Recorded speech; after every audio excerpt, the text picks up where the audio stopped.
How's it going, chat? Welcome to a brand new live stream of Elden Ring content. Yeah, chat. So this stream, in case you are unable to tell, this is sort of a little bit of like a makeup stream because you may have noticed that I did not go live this past Sunday as I should have gone live, right?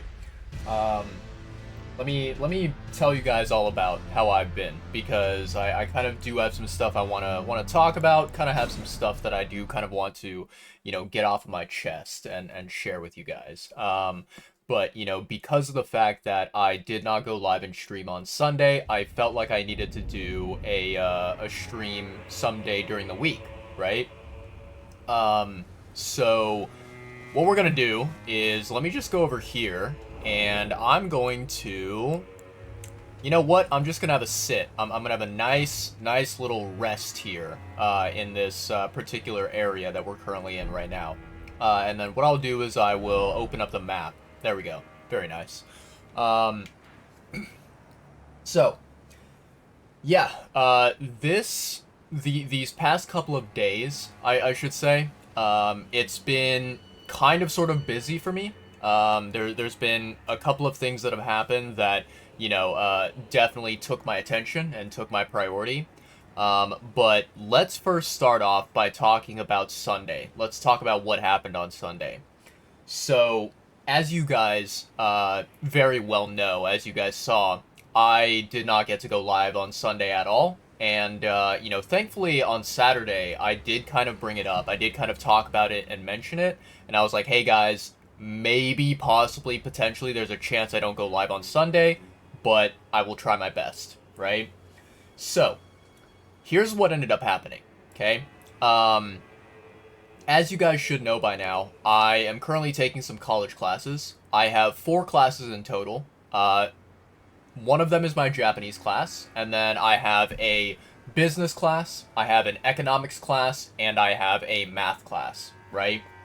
Um, so for my business class, right? I typically have assignments all throughout the week, so it's usually like I would say if it is not every day, then it is every other day, right? I have assignments for that class. And then my economics class is kind of sort of the same. I would say that like economics, if it's not once every other day, it is like once every 2 days is when I have homework assignments, right? So I have those. My math class, right?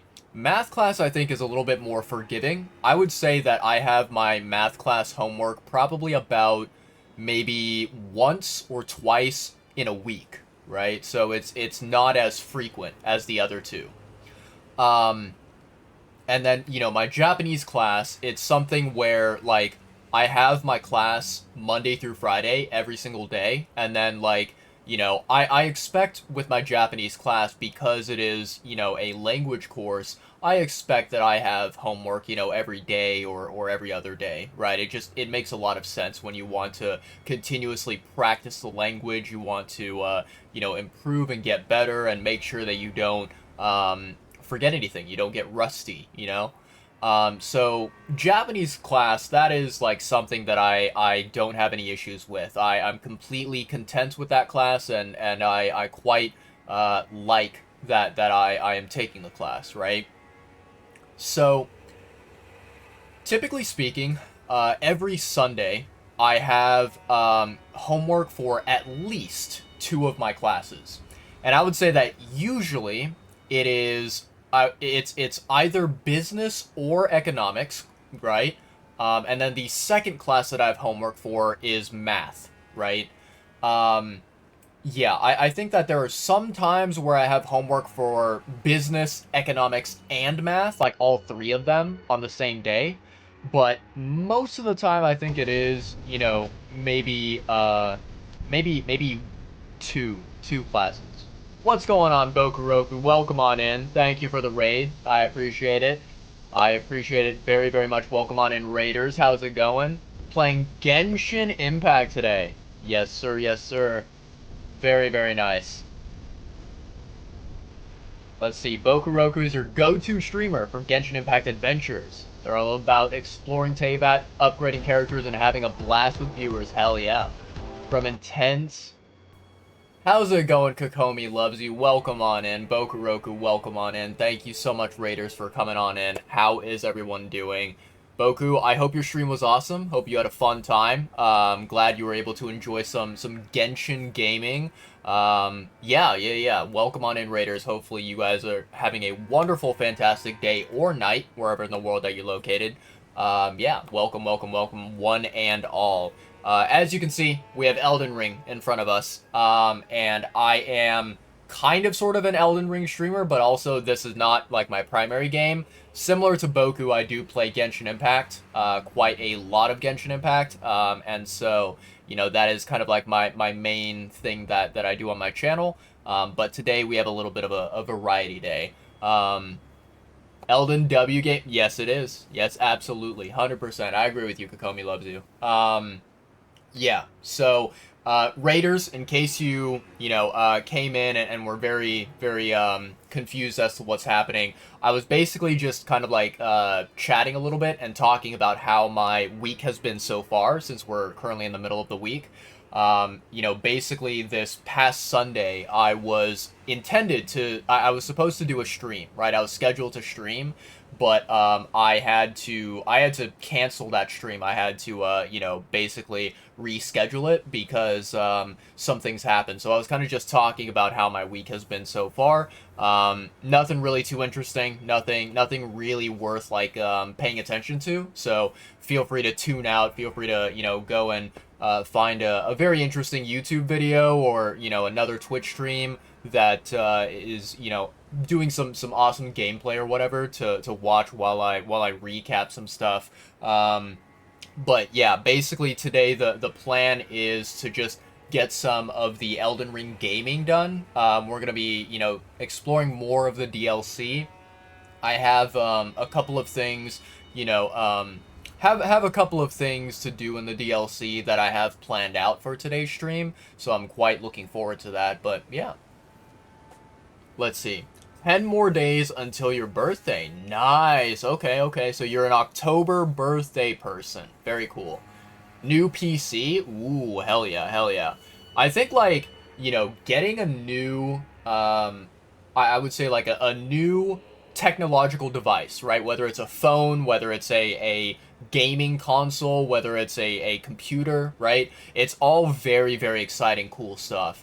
Definitely something that I absolutely love, right? October lull. Oh, is it already getting to November? I'm gonna be honest, like I barely ever keep track of the dates. Like I don't know when November starts, I don't know when October ends, I don't know anything, really. Like, to me, in my brain, it is still October, and it'll be October for a very long time. At least in my head. I don't know why. Yeah, it's very weird. I'm that type of person where I wake up and then, someone will be like, oh, hey, by the way, the month is blah, blah, blah. And I'm like, wait, what? Like, yesterday I went to bed and it was this month. And then the next day I wake up and it's like the next month already. So time flies, and I am not very good at keeping track of it. So yeah, but looks like you're a November child, so that's awesome. Yeah. Of course, happy belated birthday in advance, and yeah, I'm great that, yeah, I am happy that you are getting a new PC. I can't even English today. Yeah, happy that you're able to get a new PC. Hopefully, the new PC is really good in terms of like performance and whatever.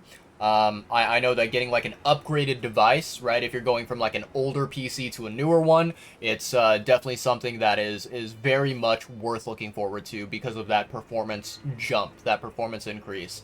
But yeah, and then like I think probably one of the best experiences ever is like going for going from like a laptop and then like upgrading and buying like a desktop computer, right? I think that's a massive upgrade. So those people, I'm sure that they absolutely love the fact that they are able to get a new dedicated device to play games on and whatever, right? So yeah. Pulled Sealonen on accident. Technically on purpose yesterday. Okay. Interesting, interesting. I will say, Sealonen, as far as I'm aware, right, as far as I've heard from other people, she is a very, very good character, and so, like, there should basically be no reason why you should regret pulling her, why you should be sad about it. Um, so, like, yeah, generally speaking, I think that it's a good thing you pulled Sealonen, whether it was on accident or whether it was on purpose, right? Um, in my personal opinion, though, like for me and my account, I don't need Celonen and I also don't want her. So, you know, that's why I didn't end up spending any Primo Gems. But I'm glad that you were able to get a brand new 5-star. That's really awesome. Yeah, I'm kind of just holding on to all my resources and waiting until the Pyro Archon comes out because that's going to be very, very, very exciting. So yeah, very, very cool stuff. But best of luck with, you know, farming the Ascension materials and the leveling materials and whatever for Celonen. That's going to cost you a lot of Mora, right? And a lot of resin to go through. In fact, like, so during, I think, this past week or so, I started building my Kujo Sara because, you know, in the past, I've never used her before. I never had a reason to, never had a desire to use her. But ever since I got her C6, I was like, well, I might as well build her, right? So right now, my Kujo Sara, I've leveled her up, and the only thing that I need to do is I need to farm the talent material to upgrade her talents. Other than that, yeah, so like, you know, every once in a while, whenever the domain is available, I farm the talent material. And then on the other days, I kind of just, you know, farm artifacts or I just collect the condensed resin. And yeah, like it took quite a lot of resin and a little chunk of Mora to upgrade Sara, which I didn't love, but it is what it is. So yeah, best of luck with building up Celonen. I hope you're able to get good artifacts for her, good weapons, all that fun stuff. But yeah. Getting an NZXT. I've heard of those like PCs, and NZXT seems to be a pretty positively reviewed, positively rated brand, as far as I'm aware. So that's awesome. That's great. I hope that you are, you know, hope that you're able to enjoy the NZXT PC and get some really, really good use out of it, right?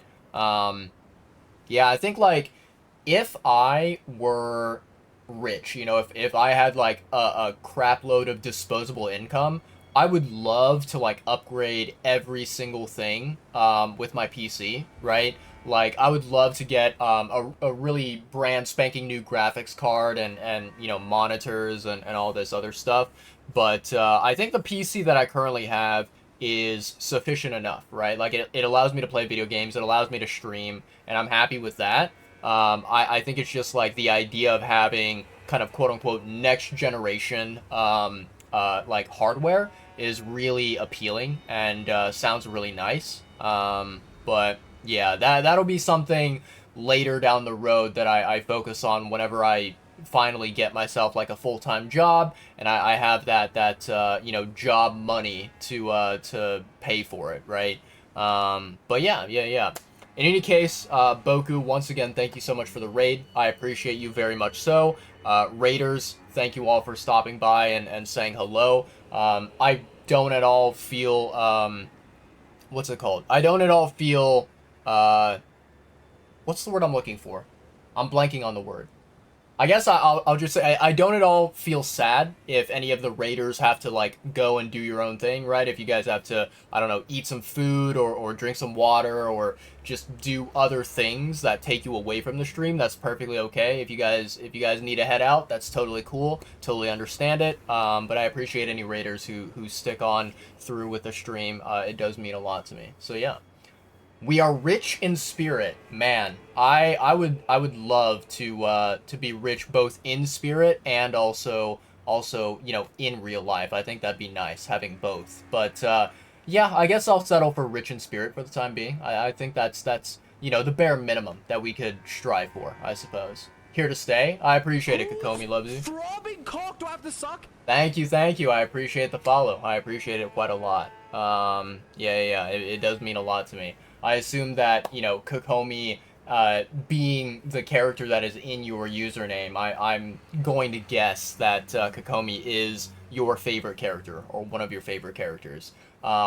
If that is the case, then you definitely do not want to see my Genshin account, and I will not show you my Genshin account because you will very likely be highly disappointed. Yeah, but I appreciate the follow and I appreciate the kind words.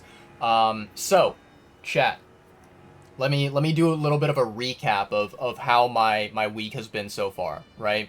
So, on Sunday, right, I typically have homework for either two or sometimes three of my classes that I'm taking, right? I think this past Sunday, I believe I had like homework for two of my classes. I had homework for my business class, and I also had homework for my math class, right? Um, and so, I woke up on Sunday, right? And I think I woke up sometime in the afternoon. And I was like, okay, well, it's time for me to start on this homework, right? It's time for me to do all this stuff, right? So, I'm sitting here at my computer. I'm doing my homework assignments, right? And I'm working through them. Some of them it's taking quite a while to do, and I'm not particularly happy about it. And so eventually, what happens is, I go to eat my dinner with my family, right?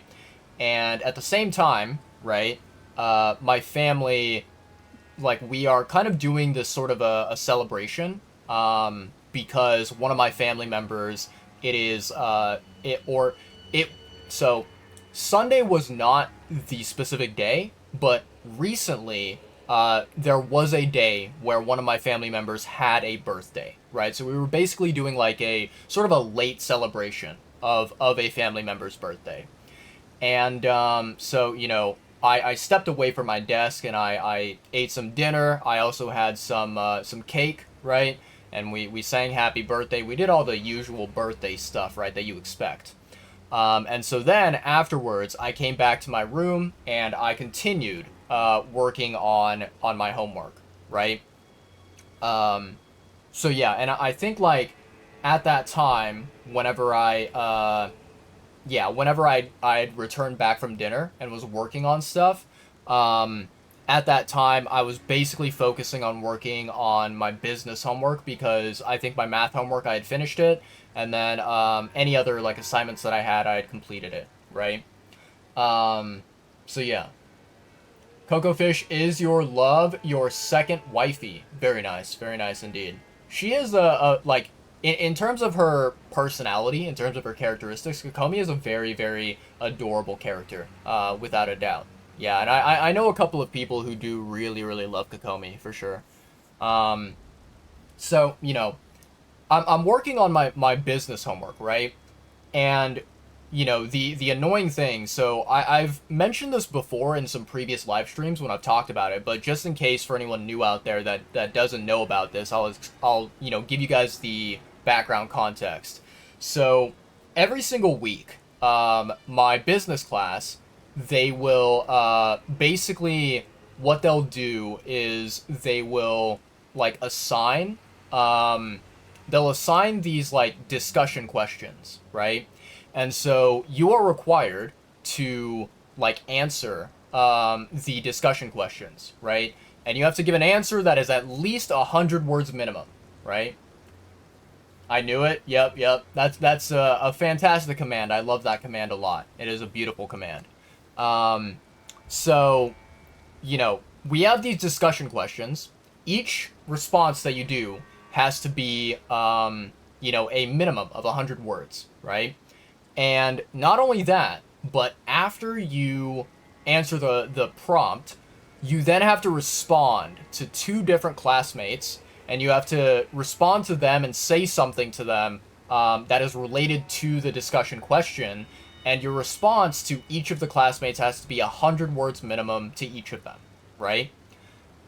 I personally think that this method of, basically doing homework assignments with these discussion questions and having to, you know, quote unquote, interact with your other classmates by responding to them, I think it is a really, like, just useless and you know, boring and just, like, such a stupid method of teaching material to students, right? I don't think that this is a good teaching method at all. I see it as like a giant waste of time is what I view it as, right? So, um, the way that it works is that every week, I would say that recently, like the past couple of weeks, right?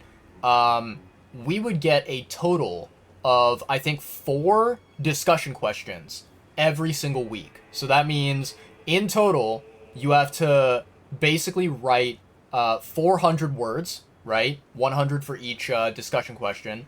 Then you have to respond to 2 classmates, right? So that is another, like, what, 800 words from like all 4 of the discussion questions. So in total, you are writing, how many is that? Let me see. You're writing like 1,200 words total between these like 4 discussion questions, right? Slurpy derpy, I appreciate it.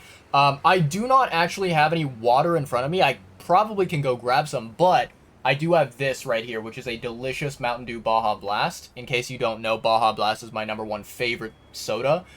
So I can take a sip of this, and then, like, later on, I can go and grab some water and drink something healthy for that redemption, you know? Oh, I love Mountain Dew. Mountain Dew's so good. So, you know, TLDR, you have to write a lot for this this type of homework assignment, right? You don't like Mountain Dew, but you're glad that I do. Listen, that's totally okay. I think that, you know, other different types of soda are not bad. However, there are certain, like, types of soda, certain brands and whatever that I don't particularly love, and there are certain ones, like a very select few, where if I hear another person say that they like it, I'm like, I don't know about that. You know, I kind of look at them and I'm like, I don't know if me and you can be friends. in a half sarcastic way, right? Because certain types of soda I don't really think is worth drinking, but everyone is entitled to have their own preferences, their own opinions, right? But yeah. I will grab some water later just to make sure that I'm drinking something healthy, you know? Hate root beer? So, okay, root beer is a very interesting soda. I think that, let me see here. I think that root beer is, it is a soda where I can drink it maybe like once a year, right? But then I am not the type of person where I could drink soda or drink root beer like multiple times within the same week, right? Like, I don't know. For me, okay, here's what I would say, okay? So, Kokomi loves you. In case you know, were not aware of this, which you probably aren't, and when you hear this, you might look at me like I'm a mentally crazy, batshit, you know, insane person, right? I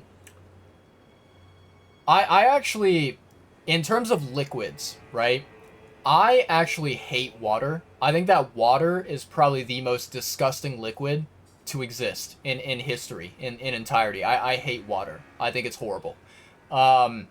So, like, in the hypothetical scenario, right, let's say that, you know, you gave me a pack of root beer, right, or you gave me water, right, and you were like, these are the only two, like, what's it called?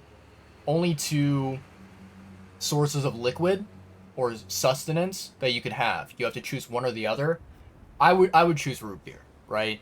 If it came down to it, like, you know, gun pointed at my head and I had to choose, I would go root beer. However, root beer is not a soda that I drink a lot and that I like to drink a lot, right? I think, like, okay, so you know, you take a look at this can of soda, right? Like this. If this were root beer right here, I could drink like 1 can of root beer, and then like for the rest of the year, I would be like, okay, no more root beer. I'm done. I don't need any more. I've had enough, right? But yeah, it is, root beer is certainly not anywhere close to being my top favorite soda. It's like basically at the bottom of the list, I would say. So I understand what you mean. I don't hate it. You know, it's not like I will never ever drink it, but also I would never like willingly choose it if there are other soda choices, right? So yeah. A gender bent Silonen. Does Silonen hate water? I actually did not know that. If she does hate water, then that is actually a very interesting, fun fact about her that I was not aware of. But that's kind of cool. Yeah, so I guess me and Silonen are best buds. You know, I'm the gender-bent version of her. Yeah. Anyways, that's my speech on soda, right? So, TLDR, right, as I was saying, you have to write a lot for these discussion questions that my business class has, right? This past week, right, I basically what I did is that I would, like, when the discussion questions were posted, right, I think they were posted and then like each discussion question was due on like either Wednesday or Thursday this past week, right?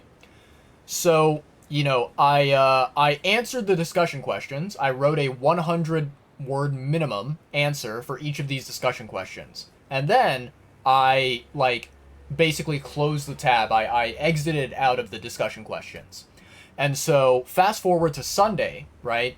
On Sunday, that is the day when you are expected to submit your responses to your classmates and their posts for the discussion questions, right? So the initial deadline of the assignment is on like Wednesday or Thursday, and then the deadline for like your responses to your classmates is on Sunday night, right? So, you know, it's Sunday, right? I am completing my homework and I'm writing my responses to my classmates, okay?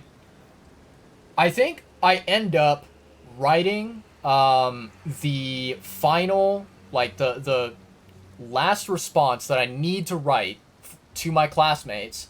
I finished writing it probably at around, I want to say maybe about 11:30 p.m. or 11:40 p.m., right? Now here's the big problem, okay? So, first of all, let me just clarify very quickly. All of like my assignments that are due on Sunday, the deadline is midnight, right? So, right, like at the time that I'm telling the story, it is 11:30 p.m. at night. I have 30 minutes left until midnight, right? So, the big problem, and I don't know why I postponed it. I should have done it earlier, and honestly, I should have done it before I did the whole discussion question bullshit. Like I should have just left the discussion questions until the very, very end. And like if I turned it in late, you know, if I wrote my responses late and submitted it past midnight, I would have just been like, okay, whatever, fuck it, I don't care, it doesn't matter, and I move on with my life, right? But I made a very, very stupid mistake, right?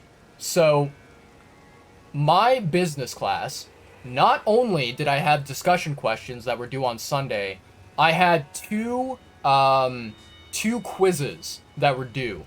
One of them was, I think, like chapter 6, and then the other one was chapter 7, right? So, I had two quizzes that were due, and I had not touched either of them until very, very late at night, right? So yeah, that was like a major, major mistake, right? Let me see here.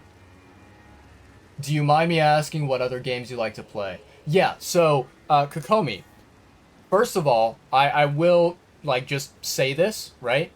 Just to allow you to take a look and see for yourself if you want to, and then I will answer your question, right? So, first, if you go to, like, my channel page, like my Twitch channel page, right? if you go to the About section on my channel page, I have a very brief list of a good chunk of games that I've played, right?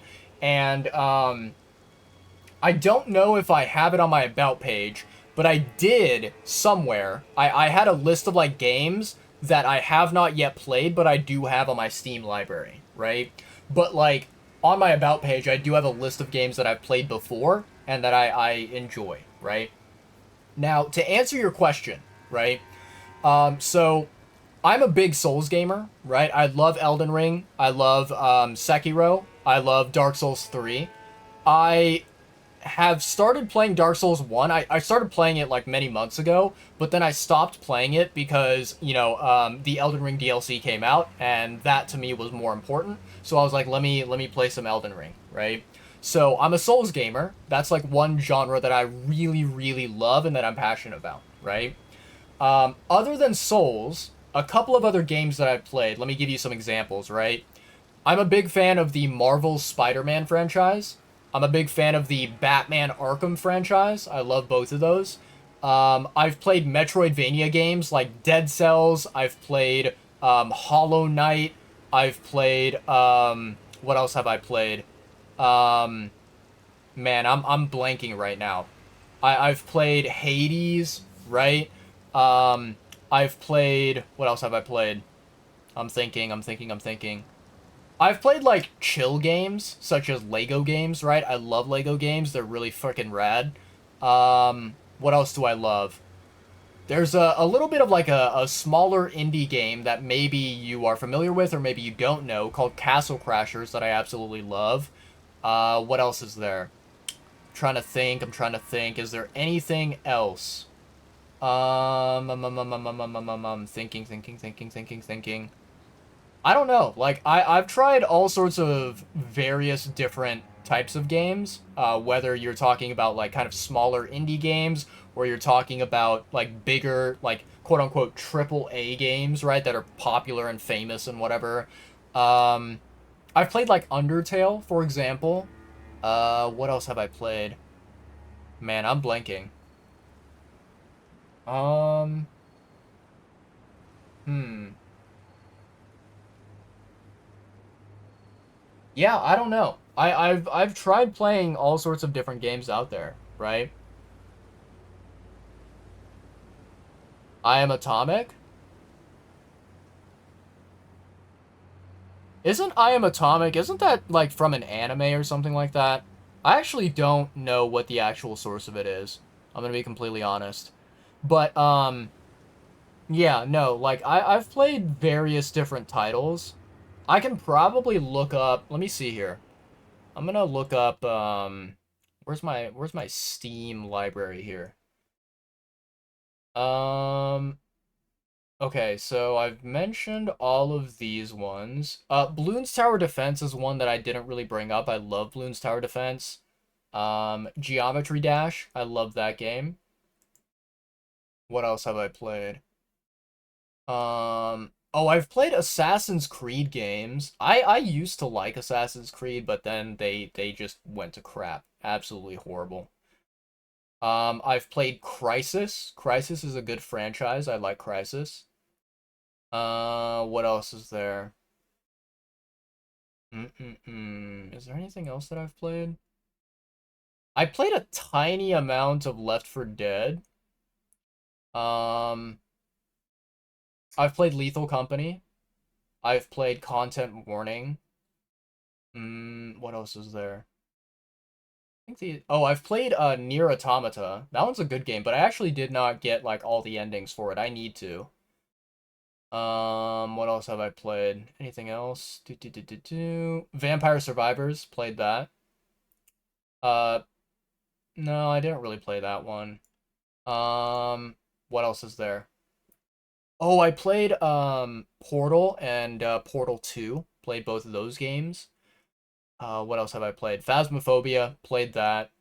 Bu- bu- bu- bu- bu- There's an indie game that is very, very not well known called Lost Castle. Played that one. Really, really not bad. But it was a tad bit repetitive in my opinion. Oh yeah, I've played like probably at least three of the Halo games. I love the Halo games. Played a tiny smidgen of Ghost Runner.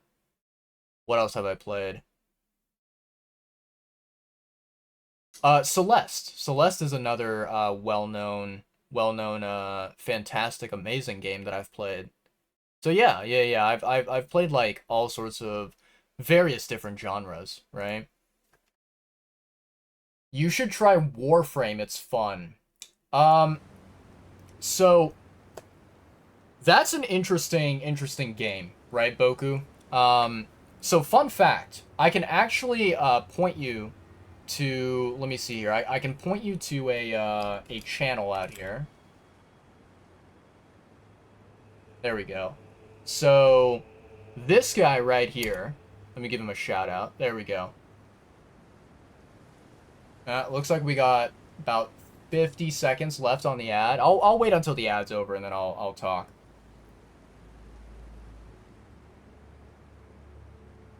Hmm. Chat, I do have some pizza, which is what I'm snacking on right now. Got some pizza and some Mountain Dew, which is like, that is official proper gamer fuel. And I'm using that to energize myself, for today's stream. Mm-mm-mm. This is good shit. I love it.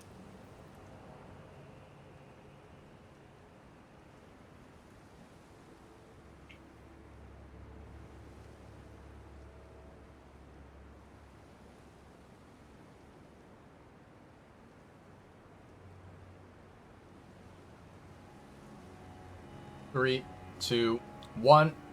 Boom. Okay, so I think we should be back from ads. I think we should be back. Um, so let's first talk about the first point that Boku brought up, which is Warframe, right? So Boku, the person that I gave a shout out to just now in my chat by the name of Big Jim ID, I just call him Jim because he's someone that I know IRL. He is a really what's the word? Really like just cool, amazing, awesome Warframe player. So if you like Warframe, go and check out his channel. I highly recommend it. He's a really chill dude, and I like him. So shout out to Jim, really awesome individual. Um, I'm gonna be completely honest with you. I have seen a lot of gameplay of Warframe, partially thanks to Jim and also from other people as well. Warframe is not a game that was designed for me, right? There are people out there who love Warframe, who play Warframe all the time, and who really appreciate the game for what it is. I am not one of those people. I frankly don't really enjoy those types of games because Warframe is a game where you basically fight against these bosses or these like levels, right? Or whatever. And the purpose of you fighting against, against these bosses and whatnot is in order to get, some kind of a rare, powerful, and valuable, like equipment, right? Or weapons or some other items that basically improve your character, right? And so you grind the same boss or the same level or whatever over and over again, trying to get these like upgrades, right? And then it's like, okay, well, what is the purpose of getting these upgrades? Well, you see, the purpose of getting the upgrades is so that your character becomes stronger and you can defeat these bosses, defeat these levels or whatever easier and faster. And it's like, okay, well, is there anything else that you do in the game? No, not really. You just repeat the same level or the same boss or whatever over and over again. It just like there is no end to it. It's very perpetual. So those types of games, I'm just not really a big fan of them. I don't really enjoy them. I don't find them to be fun, right? So yeah, like Warframe is a game where like I would probably try playing it and I'd play it for like maybe potentially a week And then after a week, I'd be like, no, I'm out of here. I'm done. Like I don't want to play this anymore. And I'd uninstall the game.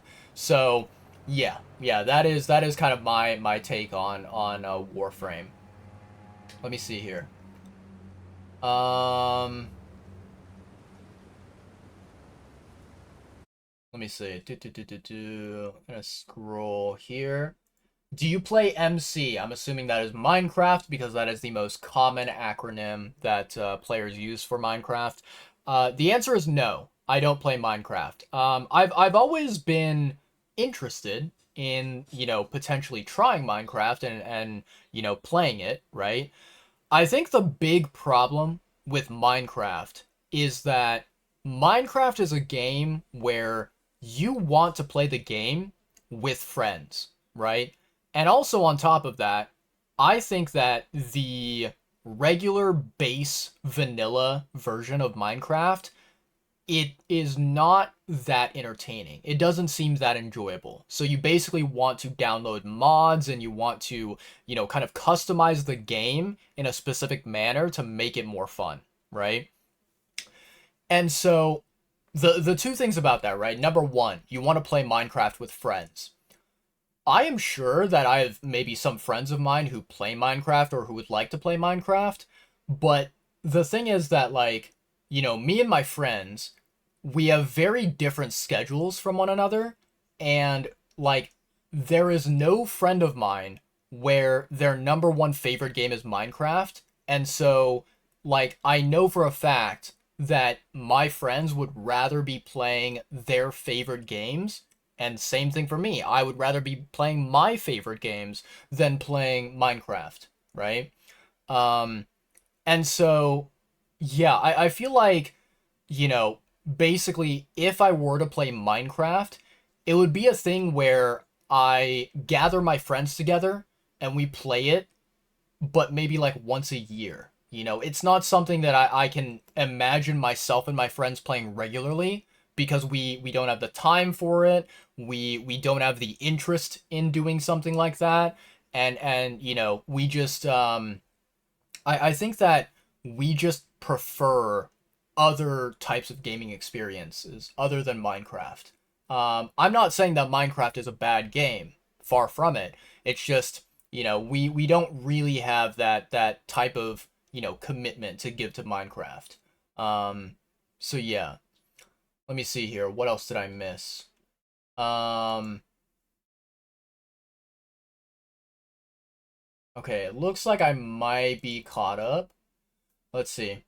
You started Warframe because of your cousin. Okay. Deleted it 5 months ago because of too much space and it gets grindy. Hmm. Started in 2017. Wow, that's a long time ago. Long time ago. Java Minecraft is better. Yeah, that makes sense. Modded survival in Java is so fun. Some scary ass mods. There's even weeping angels. I see. Actual zombies that can infect you. You like that, but you understand. Bedrock is a little plain. Yeah, like I don't know. I think Minecraft is not bad, but it is something that like I think you have to have a very, very particular like preference or an interest in a type of game like Minecraft to really appreciate it.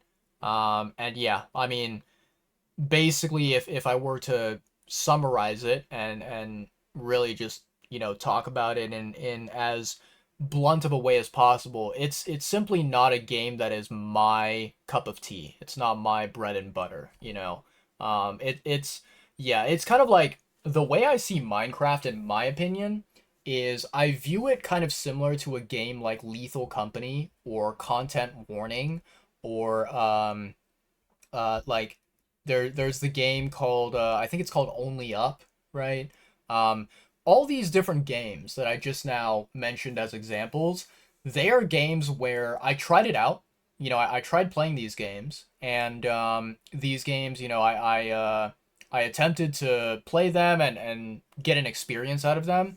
And all of these games were games where I realized that they would be exciting, they would be interesting, they would be hype for a set specific temporary amount of time, and then afterwards the interest in those games would dwindle. They would go away, and I would not be able to play those games for many months or many years or whatever, right? Yeah, it's kind of just like a thing that the hype comes and then it disappears, and it doesn't stick around forever, right? So yeah, you love The Sims. I see. Yeah, I don't know. Like, I'm gonna be completely honest here, right? With a game like The Sims, I have never ever really been interested in like simulator games, right? Um, I just feel like okay, so this might sound a little bit weird, and for people who play simulator games and who love simulator games, I know that this is not going to be an opinion that is agreeable, right? I know that I'm probably gonna get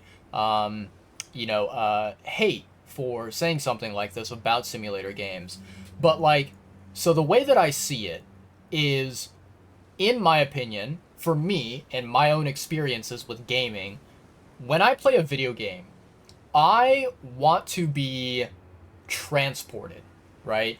I want to be transported into an experience of, you know, uh, basically experiencing something that is not realistic, something that is fantasy, something that is science fiction, something that is, very, just unreal, and you can't really, yeah, you can't really imagine yourself in that fantasy, in that fictional world, whatever, right?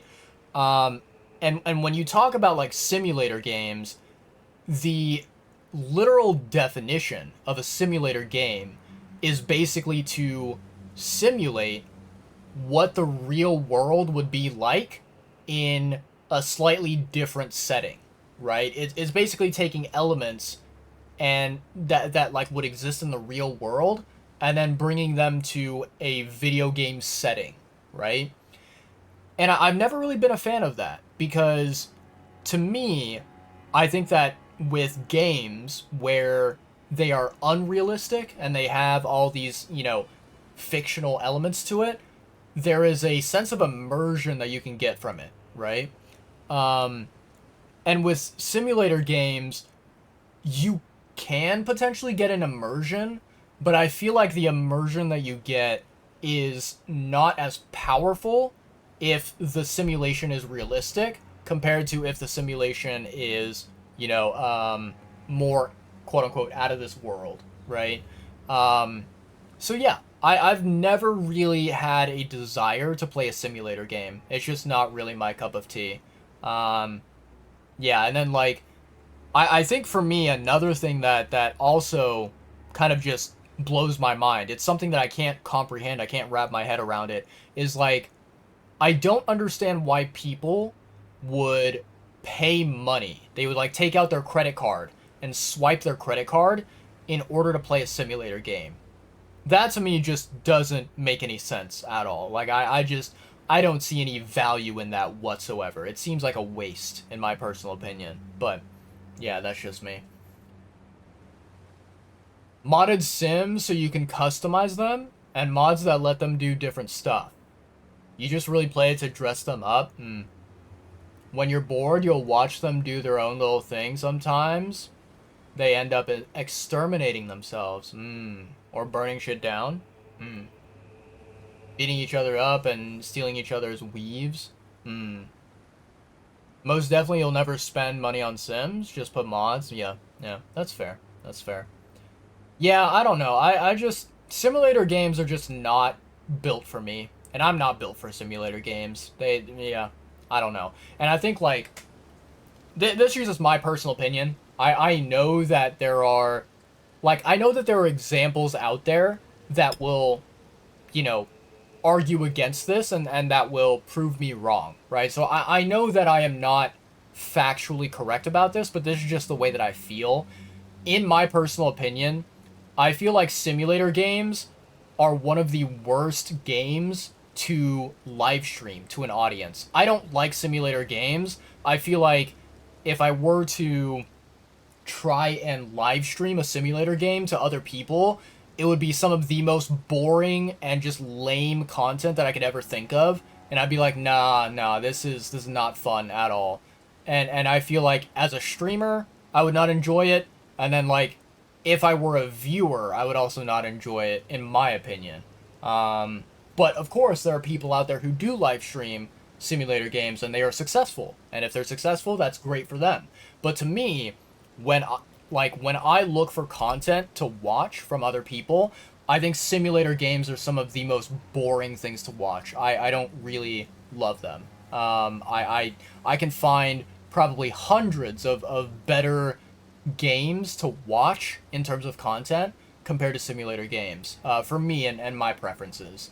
But yeah. Anyways, so going back to the whole story, the whole recap of Sunday, right? So it's around 11:30 p.m., right? 30 minutes until midnight, and I had two quizzes that I had not yet completed, and I needed to do them. So I did the first quiz, worked on it. I got through all the questions, and I clicked submit, and I got like an 80 something percent, right? The next quiz that I took, right, it was the second quiz. I basically had to try and speed run through it, right? Because by the time I took the second quiz, I think it was maybe about 11:50 p.m., right? So I had about 10 minutes to take this quiz.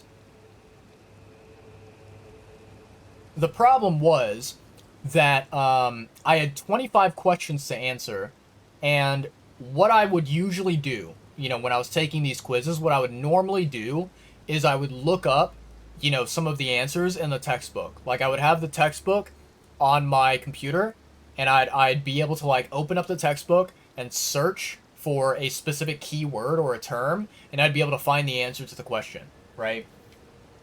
So, as you can guess, right, I think it's pretty obvious. You can tell where this story is going. I did not finish taking that quiz. At the end of it all, right, time ran out, and the website, it said, on the screen it said, time's run out, the quiz will be automatically submitted, right? So I was like, okay, whatever, right? I think like when I submitted the quiz, I had gotten to maybe question number 20 out of 25, something like that. I'm not entirely sure. And so, the quiz automatically submitted.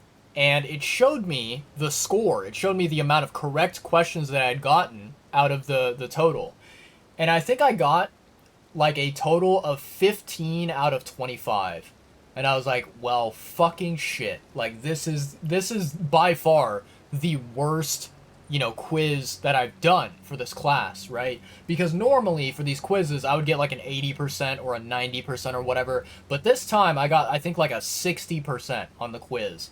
And I was like, holy fuck, this is shit. This is garbage. So, yeah, basically I learned my lesson where I was like, okay, from now on, I'm going to do the quizzes first, and I'm going to say fuck the discussion questions, right? Another thing that really annoyed me, which, like, I think this was something that definitely 100% affected my performance on this quiz, right? So, okay, let me back up and give some context, right? In order for me to do the quiz, I had to use a specific website, right? There was a specific website that hosted the quiz, and I would, click on this link that would bring me to that website, and I would, take the quiz on that website and submit it, and it would calculate my score and blah, blah, blah, right? Now, the way that my class was set up is that when you are taking quizzes or tests that are online, you have to have a browser extension that is downloaded and installed and enabled. And this browser extension, what it basically does is it attempts to prevent you from cheating, right? So it'll say that when you're taking the quiz or the test, you need to close all of your other browser tabs, right? And you need to make sure that you have no other like outside resources that you can rely on to cheat on the quiz or the test, right? And if you do not follow the rules, if you do not do what the instructions say, you are not able to take the quiz. Like, it locks you out of it, right? So, at first, right, I would say for the beginning of this class, like the first couple of weeks of this class, my business class that I'm taking, things were perfectly okay. I had no problem. And the reason why is because I found out a way to basically make the quizzes and the tests and whatever, like, I found a way to make that quiz system not dog shit. And basically what I did, right? So my main browser that I use for everything is Google Chrome, right? Google Chrome is my main browser, okay? However, if I try to take the quiz on Google Chrome, right, what would happen is the extension, it would tell me, it says, you need to close all of your other tabs on Google Chrome, and on top of that, you also need to disable all of your extensions that you have. And so I was like, you know, when I saw that during like the first week or whatever of my class, I was like, nah, fuck that. I am not doing that. Screw that shit, right? So then I was like, okay, what can I do?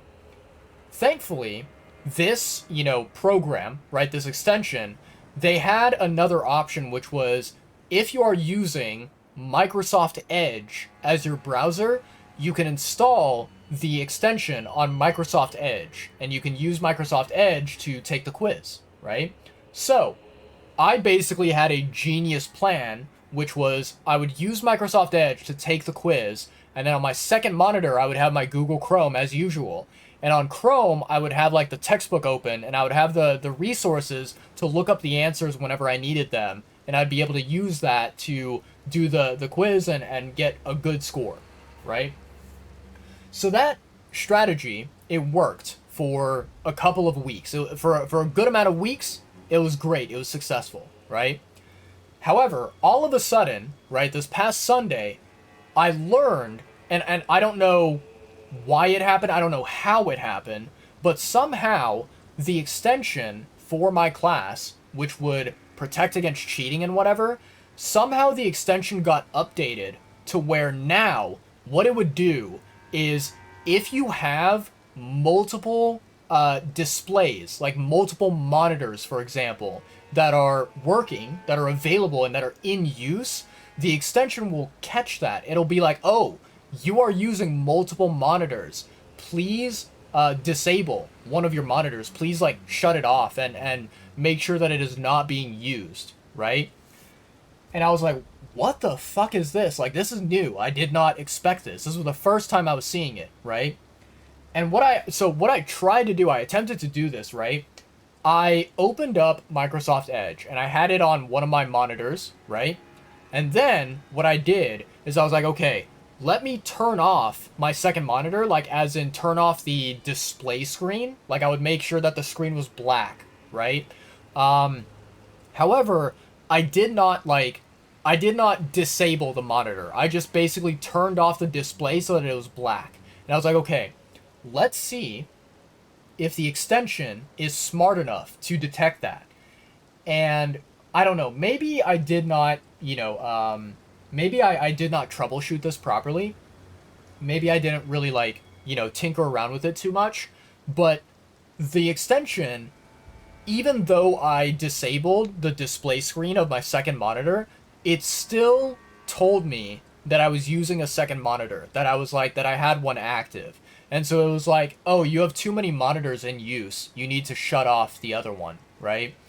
And I was like, okay, cool. Well, I'm not fucking doing that, right? So what I had to do was I had to basically, I asked my family member, right? I asked them if I could borrow their laptop, because they have a laptop, right, that they sometimes, they would use it for, like, you know, classes and other things, right? So I was like, hey, can I borrow your laptop? And they're like, yep, here you go, you can borrow it, right? So I took their laptop, and what I did was I took the quiz on their laptop, and then I had my computer, my PC available to use for like my textbook and whatever, looking up information and getting the correct answers, right? However, you know, the fact that I had to jump through all of these hoops, that I had to like go through this entire stupid ass process of, taking a simple online quiz, I think it really just fucked up my brain's processing and ability to, think and like basically find answers, find solutions, right, to the questions that were being asked. And so, yeah, like I said, I ended up failing that quiz. I got like a 15 out of 25. That's like roughly about a 60% on the quiz. I failed it, and I got a really bad score, right? And so, you know, the quiz, right? So the quiz, it ended at midnight. So when midnight hit, right, the quiz was automatically submitted, and I got like a really shitty score. Now, those of you who are familiar with my channel, you guys know that I've done late streams in the past. Like I've gone live and I've streamed at like, midnight, 1 a.m., 3 a.m. in the morning, right? So, I definitely could have done that. I could have gone live on Sunday, or I guess technically Monday morning, right? Past midnight. I could have gone live and I could have streamed for you guys on Sunday/Monday. But I'm going to be honest, there was like a couple reasons, right? Reason number one of why I didn't go live is because on Monday, right, like basically this week, I had two different exams that I had to take. One of them was a Japanese exam, and the other one was a math exam, right? So I thought to myself, I was like, okay, tomorrow is Monday, right? I don't want to basically deprive myself of sleep and not be ready for Monday and the following days in case I have like tests or exams or things that are important, right? Now, thankfully, a couple of things happened. One, my Japanese class, the exam that I had was on Tuesday, not on Monday, so that was nice.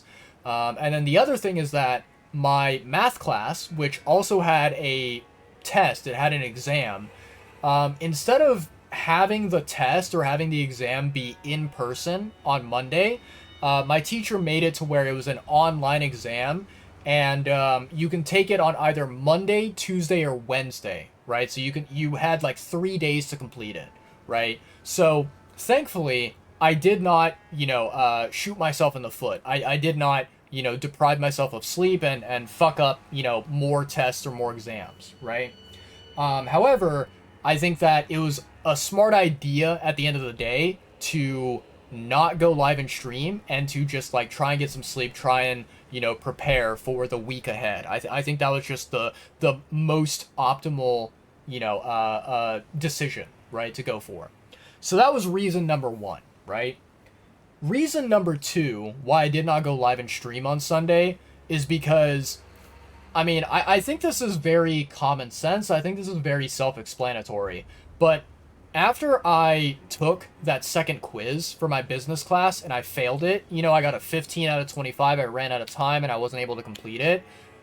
I was very, very, very extremely, extremely pissed off. I was just, chat, let me tell you, I was so angry. I was so fucking angry, right? And I thought to myself, if I go live and stream right now, I would be bringing a very bad negative mood to my stream. And I didn't want to do that, right? So I was like, fuck it. I'm just going to relax. I'm going to play video games. I'm going to, basically do everything that I can to forget, what happened with that quiz. And so, yeah, I chose to not stream on Sunday. And I was like, fuck it. We're not doing it, right? And so then Monday and Tuesday go by, right? Both of those days, I feel like I was busy with homework and with exams and stuff. So I didn't really feel like I had the opportunities to go live and stream. Yeah, thankfully today, right? Thankfully today, we have a little bit less of a workload, and I was able to go live and stream for you guys and whatever. But yeah, man, Sunday was, it was a really rough day. I just was not having a good time, and it was disgusting. It was horrible. Yeah, you know, like, I'm gonna say this, and I think that some of you out there, you might be like, nah, dude, you're lying to yourself. You know, you're not telling the truth. But I can be completely honest with you guys here. I am not joking about this. I am not at all, exaggerating about this. I think that, one of the biggest reasons why I was so incredibly angry and frustrated on Sunday is not because I got a bad score on the quiz. It was because I ran out of time, right? And, for those of you who are familiar with my channel, you very likely have heard me say this in the past at least once, if not like 10,000 times. But let me just say it again, and let me just, emphasize that I will forever and ever and ever and ever feel the same way about this, right? I think that when it comes to education and academics, right, one of the most garbage, shittiest ways to teach a student is to give them an assignment, whether it's a regular homework assignment, whether it's a quiz, or whether it's an exam, right? Giving a student some kind of an assignment or a quiz or a test or whatever that has a time limit, a strict time limit, where if they don't finish within that time limit, then they get penalized for it. That is one of the most garbage, pathetic, disgusting ways of teaching a student. I fucking hate that. I think it is just like, if you are a teacher that does this, then you are a piece of garbage shit teacher who does not know how to do their job. Because the student is not really going to be properly learning anything. The only thing that will happen is the student will have to try and cram as much knowledge in their head to answer questions as quickly as they possibly can without even really, sitting down and thinking, without really like considering, okay, why is this the answer? How is this the answer?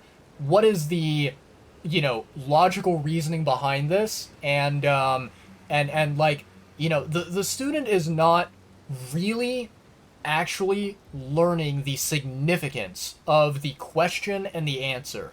All they are doing is simply just, trying to cram the answer into their brain and then regurgitating that answer out when they are, given the question, given the prompt, right? I fucking hate when things are time restricted. I hate it. It is so disgustingly garbage. And, okay, let me give you some examples, right, of how this can be avoided, right? So, during the past, like, several months, right, I would say maybe even for the past, like, year, or at least half a year, right, I've been taking Japanese classes, right? And before this quarter, I had a different teacher, right? Yeah, so I had a different teacher, okay? And I like, for the purposes of this story, I'm gonna call that teacher Sensei number 1, because they were a Japanese teacher, which is Sensei, and they were my first Japanese teacher, right? So Sensei number 1 that I had for Japanese, right? Every once in a while, we would have these like quizzes or exams that we took that were online, right? So they were on a computer. We had to go sit at a computer, take the exam online, and we had to submit our answers. These exams that we had, they were taken online, and they had a time limit, right? It was like, hey, you have X amount of time to answer these questions, right? What would happen is, a lot of the time, for example, I would potentially take a long time with these quizzes or these exams, right? I would go over the time limit. However, my sensei, right, Sensei number 1, she was very, very kind and understanding. And she knew that not every student, is able to, like, perform the same task at the same speed, right? So not every student is going to be really, really fast during test taking. Some students are going to be slower, right? And so what would happen is I would go over the time limit, but my sensei, she would extend the time limit and be like, okay, you know, take as long as you need, right? If you take an extra 5 minutes or an extra 10 minutes, that's okay, right? I will still accept, your like answers to the test, and I will still grade you without penalizing you, right? So that is what my first sensei did, right? Now, fast forward. Right now, I have another teacher who is teaching me Japanese. I'm going to call her Sensei number 2, right? I shit you not. Yesterday, I had my very first Japanese exam for her class, right? It was the exact same format as my previous Japanese classes, where it was taken online and there were multiple sections of the test, and each section had a time limit, right? I ended up starting the test late, and I finished the test late because of how late I started it. And even though I think I went like maybe about 10 minutes past the, cutoff time for the test, my teacher still allowed me to finish the exam and to submit it properly to her without penalizing me, right? She was very forgiving, very understanding, very kind, and like she just, she did not hold it against me, right? She did not, take away any points because I took a little bit longer. She, was just very, very accommodating, right? And I respect the hell out of that. I appreciate the hell out of that. If you are a teacher who does that, who is very understanding, very kind, very accommodating with your students, good job. You're a fantastic teacher. I think you are incredible, and I appreciate you as a teacher, right? If you are someone where you set a hard and very, very restrictive time limit on assignments, exams, tests, whatever, and you do not, leave any room for mistakes or errors or whatever, right? I think you are a piece of shit teacher, and I think that you should not be a teacher. You should quit your job. You should resign, and you should get the hell out of the teaching field. Because, yeah, fuck those teachers. They are not good quality teachers. They are pieces of shit. I do not like that. Not a single bit, right? So, okay. Let's talk about my business class, and let's talk about this quiz that I failed, right? If I were my teacher, right? If I were in the shoes of the professor, if I was the one teaching this class, here's what I would do, okay? Make it to where there is a set specific, time limit, right? And students are expected to finish the quiz or exam within X amount of time. However, the thing that I would do differently, the thing that I would, try to improve compared to my current teacher who sucks at their job, is I would make it to where if a student goes over that time limit and spends extra time on the assignment, on the quiz, on the test, whatever, what would happen is they would basically receive a very small minor penalty on their grade for doing it late, right? Like, for example, let's say that I was, maybe 10 minutes late submitting this quiz to my professor, right? Okay, that's fair. I submitted it late. I should be penalized, I suppose. But how should I be penalized? I think the best penalty that you can give that is fair to the student and also is, following the rules of the class, and that is not, that is not giving the students an unfair, advantage, right? Or making it too easy for them, right? The most optimal penalty that you can give is say, okay, you were late with submitting this quiz or this test or whatever, right? Because of your lateness, because of your tardiness, I am going to take 10% away from your overall score that you got on this quiz or on this test, right? Just take a 10% penalty from submitting it late. That's it. There you go, right? Easy way to solve the problem. That way, I could have submitted my quiz at, let's say, hypothetically, 12:10 or 12:15 a.m. in the morning, and I maybe possibly would have gotten like a 70% or an 80% score because of the 10% penalty, if I was given the opportunity to answer all the questions within, a very reasonable time frame, right? I think that's the way that you should do it. And if, if there are teachers out there who don't do it this way and who basically make it to where, well, when the time limit is up, that's all, right? Like, if you don't make it by the time limit, then you're screwed. Fuck you. Get lost, right? If you are that type of teacher, you can go suck a dick. You can go suck a bag of dicks. You are a piece of garbage, and fuck you and go to hell, right? I don't like that style of teaching. It's so dog shit. It is so garbage. Because, listen, I'm going to be completely honest with you.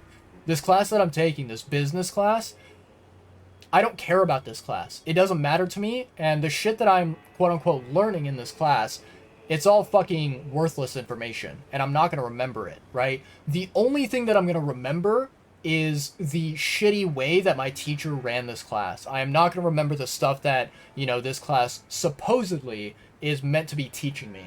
I'm only going to remember how this teacher made it very difficult for me to succeed in the class. That's all I'm going to remember. So, yeah.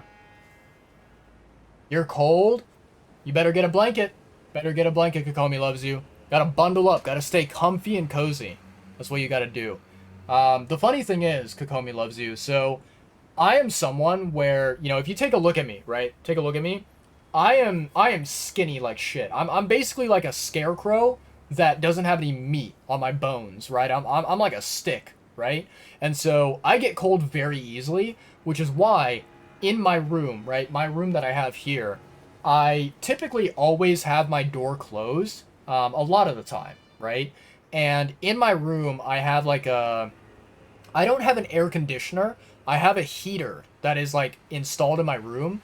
And I would say usually, I have the heater turned on to where, like, according to the thermometer, according to like the heater settings, I set it to about like roughly about 50 or 60 on the dial, right?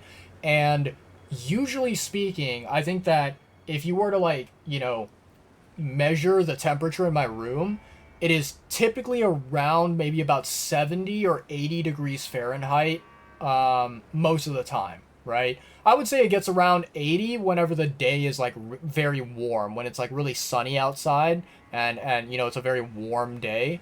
But like on cold days, it's usually around like maybe 70 degrees, 75 degrees inside my room. So it's like, it's nice and warm, it's nice and toasty, and I like it that way. I don't know, I've always been someone where I crave warm temperatures and I hate cold temperatures. I think cold is very miserable, without a doubt. So yeah. But yeah, better bundle up, better stay comfy and cozy, right? That's how I like to be. But anyways, so yeah, chat, that's kind of overall, that's the story of this past Sunday. That's how things went. That is why I did not stream, and I had a terrible Sunday. It was just a really bad day. Like, at the end of it all, I was very angry, I was very pissed off, and I did not feel like streaming would be, a smart idea. So yeah. Okay. So chat, let's talk about today's stream. Let's talk about what we're going to be doing. So during these last couple of days, right, when I have not been streaming, I have been, wanting to play Elden Ring. I've been wanting to stream it, wanting to complete some things in Elden Ring. And so, that's why today, I chose to go live and stream it rather than playing another game like Genshin or Wuthering Waves or whatever, right? So offline, right? Whenever I wasn't streaming, I basically ended up doing two things, right? So number one is I caved in. I gave up, and I was like, okay, I'm going to figure out how in the ever living hell to get over here, right? To get to this like new island, this new peninsula, right? So I was like, okay, what is the pathway to get there? And I looked it up and I found out the information from the Wikipedia page, right?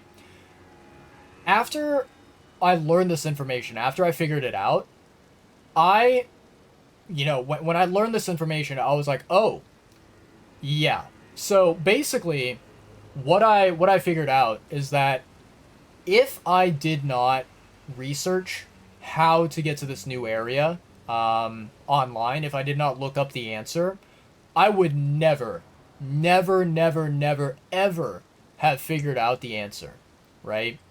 Um, so yeah, that's one thing that I did, and to be completely honest with you guys, I am not at all what's the word? Like I do not regret looking it up, and I am not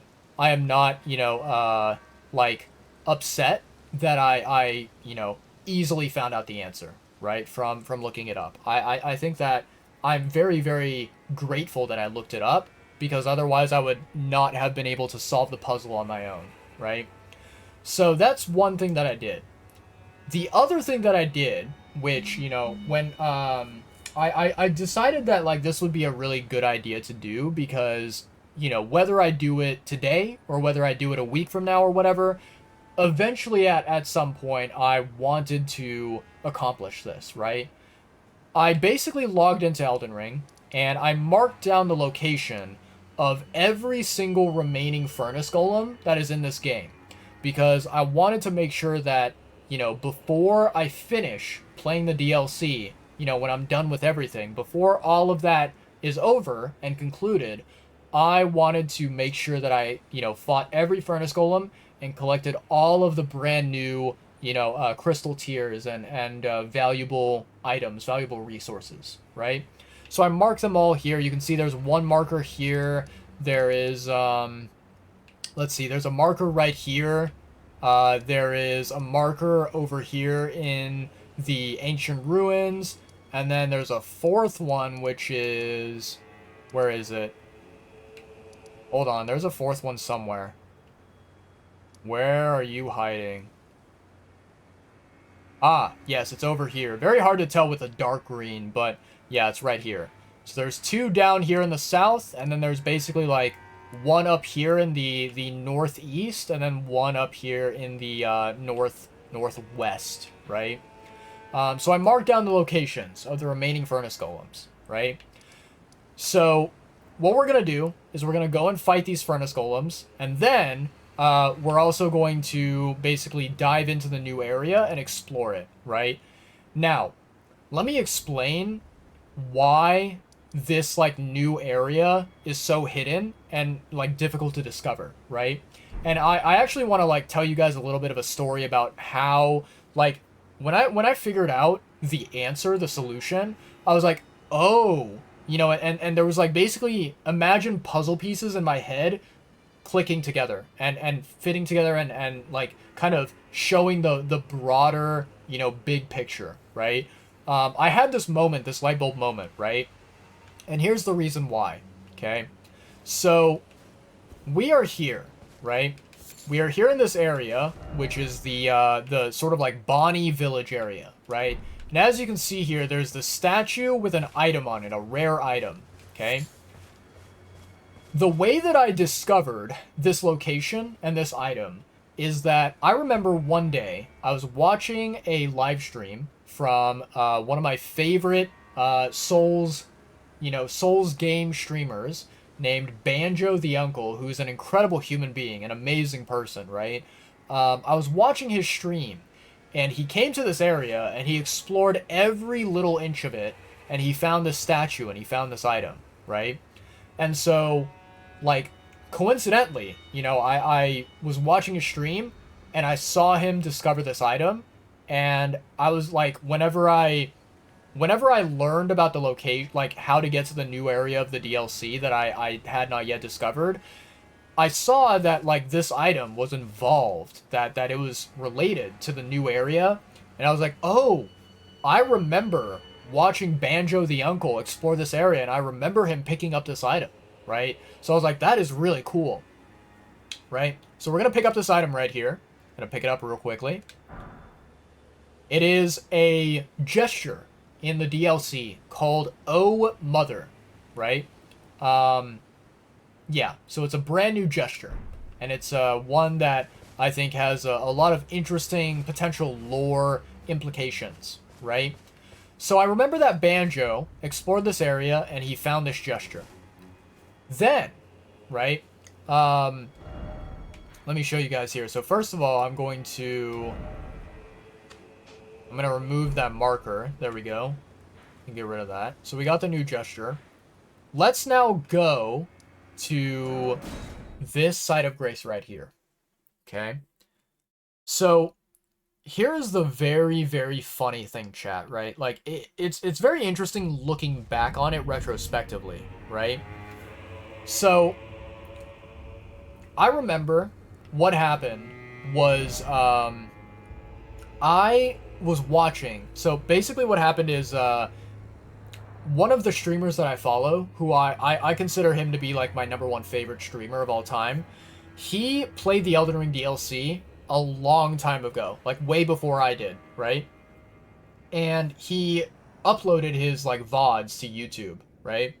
So what happened is like, you know, I went and I watched through his VOD, like I skimmed through his VOD, because basically what I would do is I would explore the DLC, and I would encounter a boss, and I would fight the boss. And sometimes the boss that I fought against was a piece of shit and was annoying, and I hated the boss, right? So then I would go to YouTube, I would go and watch the VODs from this favorite streamer of mine named Premier2, and I would see like, okay, how did Premier2 handle this boss? Like, how did he fight this boss? Was it an easy boss for him? Was it a difficult boss, right? And so I remember I was watching through his VOD one day, and he got to this area, he got to this grace that I was at, and he mentioned something very interesting, very peculiar, that like stood out to me, and I was like, huh, that is a fascinating, you know, comment that he said, right? Basically, I remember that Premier 2, he came to this area, and he went over here to this like special room over here, right? He went to this special room, and he came over here, and he was like, ah, look, there's this like, well, looks to be this like special, you know, statue, right? Let me see if I can, let me pull out my lantern, trusty old lantern. Right? So there's like this statue right here. Very interesting statue. Maybe of America, or maybe of some other important figure. And I remember that Premier 2 said, he said that he saw, or he, you know, learned from other people that there is a specific thing that you were supposed to do with this statue, and apparently it was like, you know, some kind of a secret passageway, right? Like a secret route that you could unlock, right? Now, at the time, whenever I heard him say this, right, when I was like watching through his VOD, he did not figure out the puzzle. Like, he did not figure out how to interact with the statue. However, right, I think that later on in his playthrough, he probably figured it out, right? Maybe. But like, when I was watching his VOD, he did not find the solution, and he did not figure out how to get past this supposed like statue that was guarding a secret passageway, right? So when I watched his VOD, I was like, oh, well, if, you know, if Premier 2 did not figure it out, then maybe there's nothing there. Maybe this is, you know, a kind of like a trick. It's kind of like a false alarm or whatever, right? So I kind of brushed it off, and I was like, whatever, forget it. I'm not gonna bother with it, right? Then I remember that, a couple days ago or whatever, I looked up the information on basically how to get to this new area, right? And the answer that I found on the Wikipedia page basically said that you need to go to the statue here and you need to um, basically you need to select a very specific gesture to use in front of the statue, and using the gesture will unlock the secret pathway that is being hidden, right? And when I read that, the gesture that you needed was the one that we just now picked up called Oh Mother, I was like, holy shit, it all makes sense now, right? Because think about it. I learned about the gesture, the Oh Mother gesture, from Banjo, right? I think, like, if I did not watch Banjo when he found it, I probably would not know where that gesture was located, and I would have to look up the location, right? So I found out about the gesture from Banjo, and then I found out about this statue from Premiere 2, from Pete.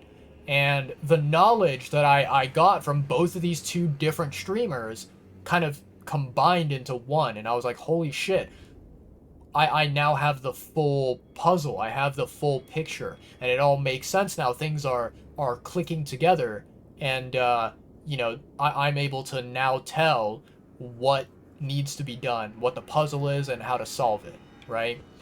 So if we go over here, let's see here, read message. Have mercy for the spirited away shamans, right? Gesturing ahead, okay? Try gesturing, right? So, yeah. Basically what we're gonna do, let me see if this works. I don't know, like, how close or how far we can be. But let's go to our gestures. We're gonna go to remove, and then swap. And then we're gonna go to this one, Oh Mother. Okay. So let's try using this gesture right here. Let's see if this works, chat.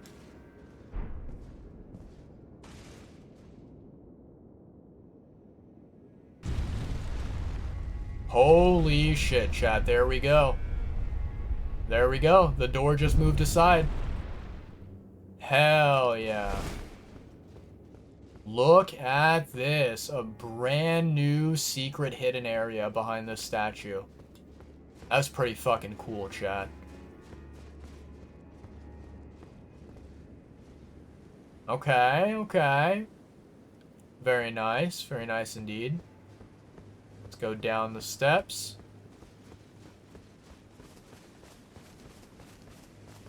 Grab this side of grace.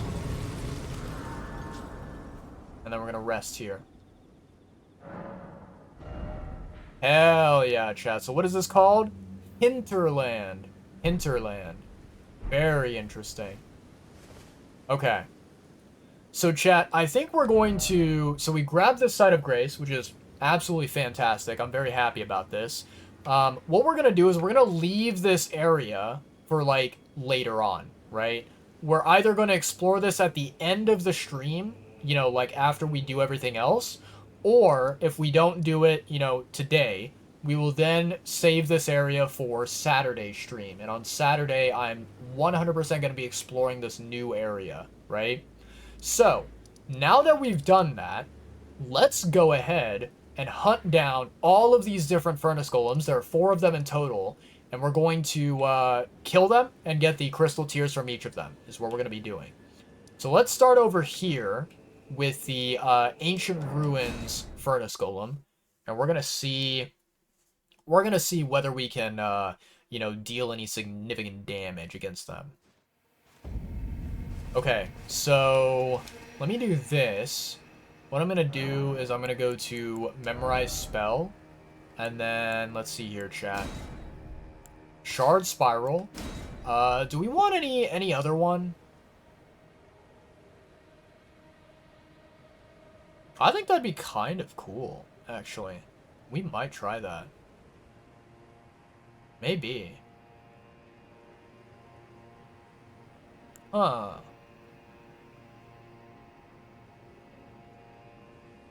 That could be an interesting one.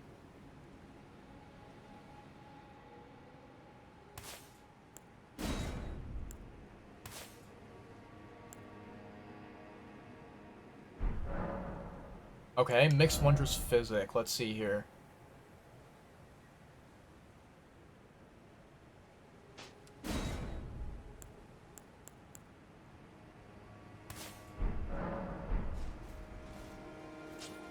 Okay, so chat.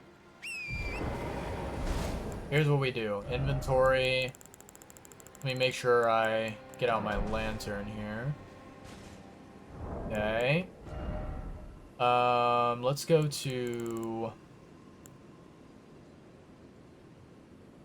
FT Firepot. Oh, wait, hold on. Equipment. There we go.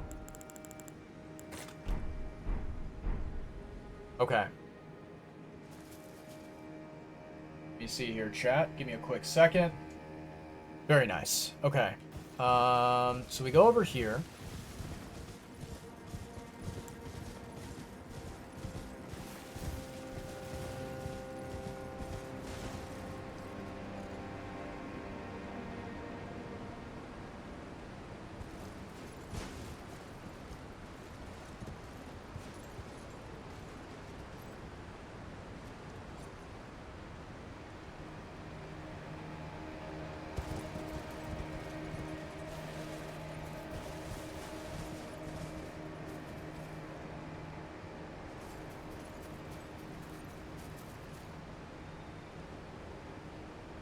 Let's try doing this, chat, shall we? Okay.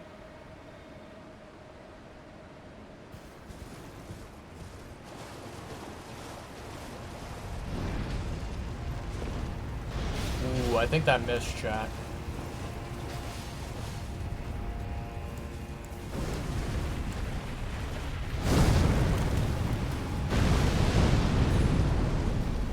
Okay.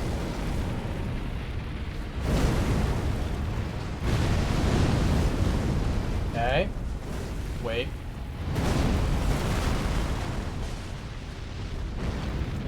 Nope, stop jumping.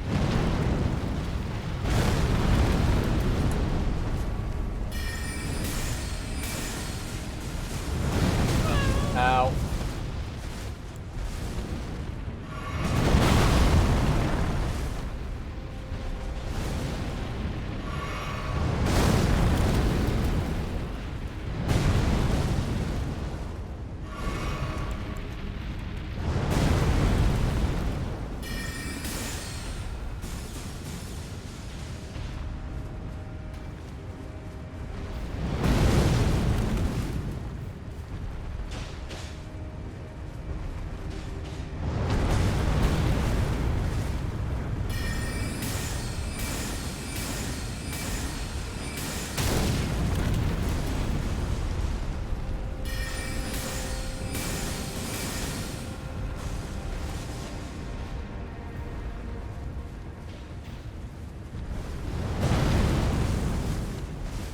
My god, that deals so much damage, chat.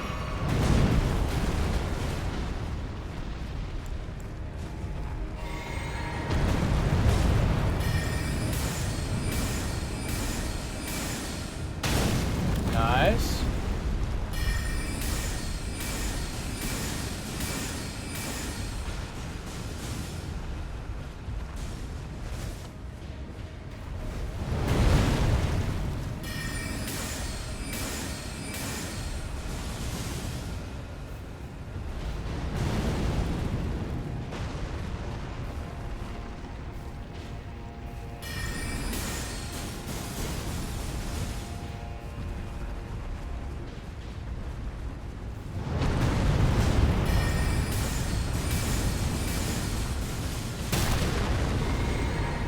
Oh, did we get it?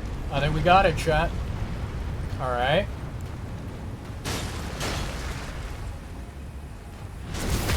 Nice. Okay. Easy money.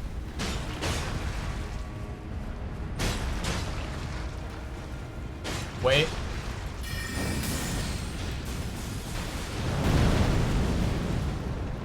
Nice.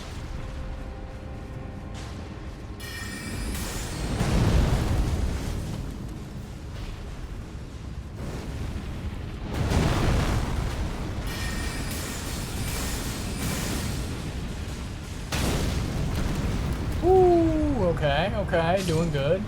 Ooh, nice. Look at that, chat.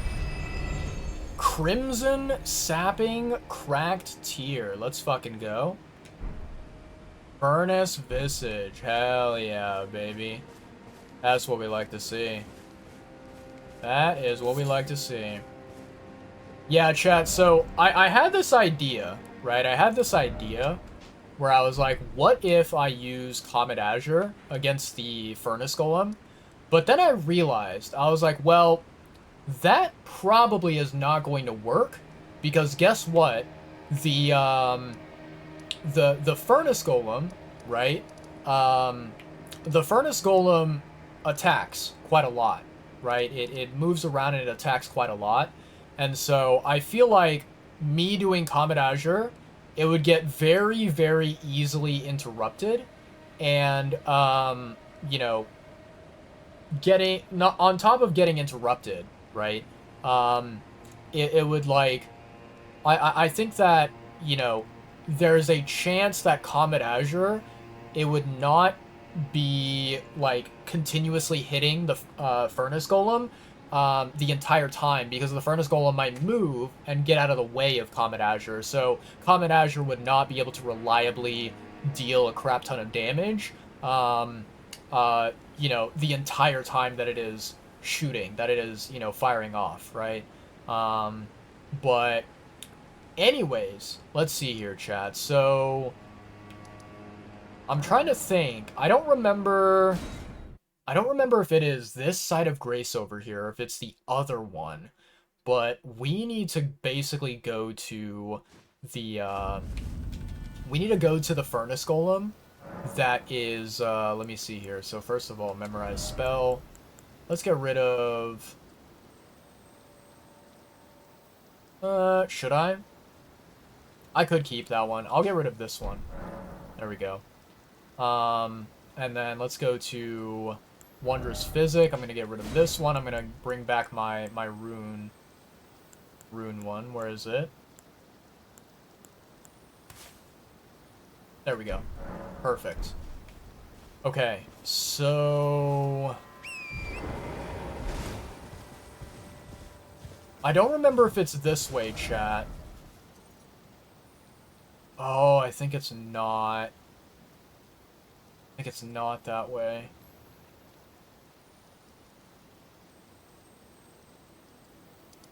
Yeah, okay.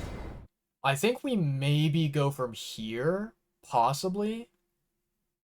I don't know. I honestly don't remember how I got there the first time.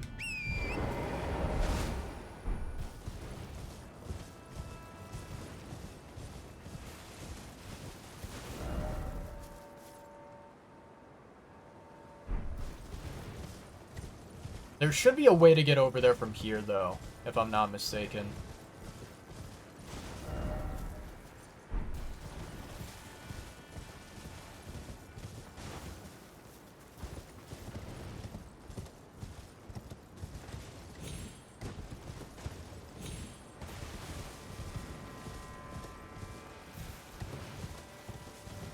Let's go over here.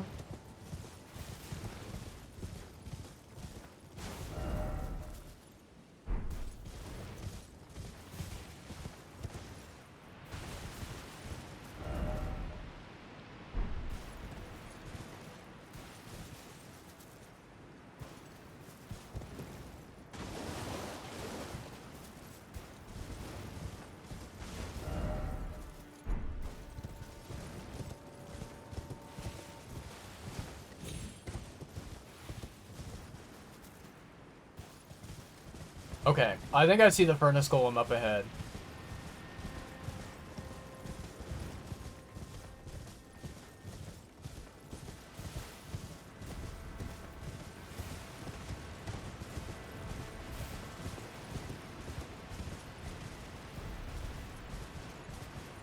Alright. I'm trying to see if there's a good place to put Latenna. I don't know if there is. Ooh, that's actually not a bad spot.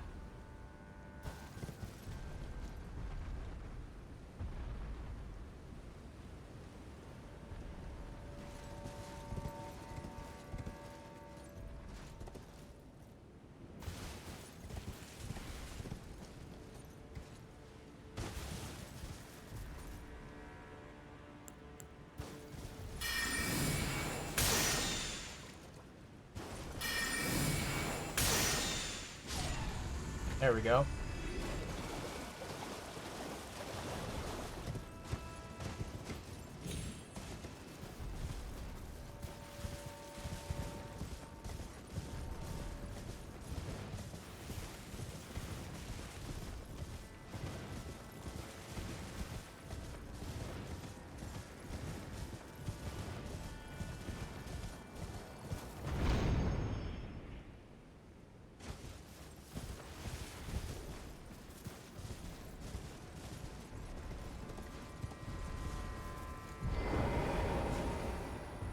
Okay, so I think ideally I would probably put Latenna up here.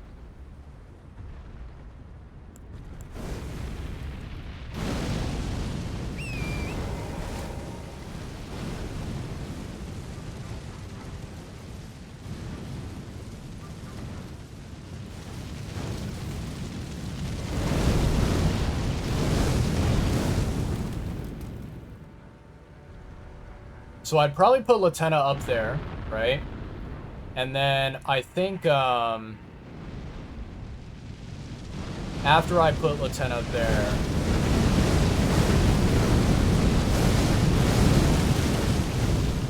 I would probably just try my best to, deal as much damage as I possibly can.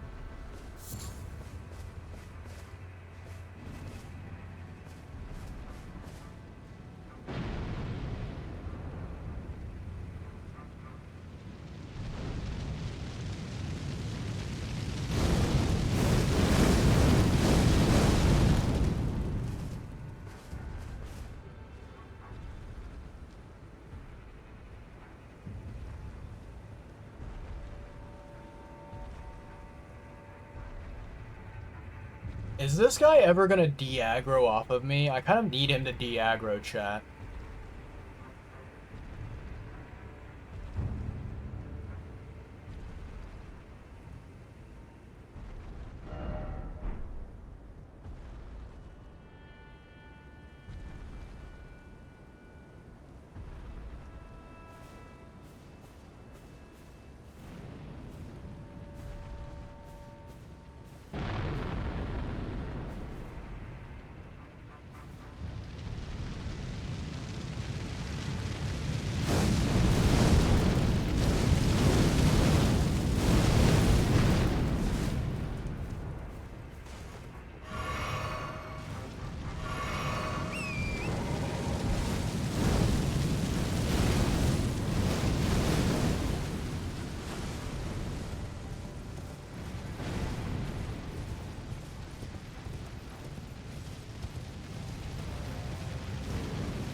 This is crazy insane, chat. I don't know how long the Furnace Golem can be aggroed onto me, you know?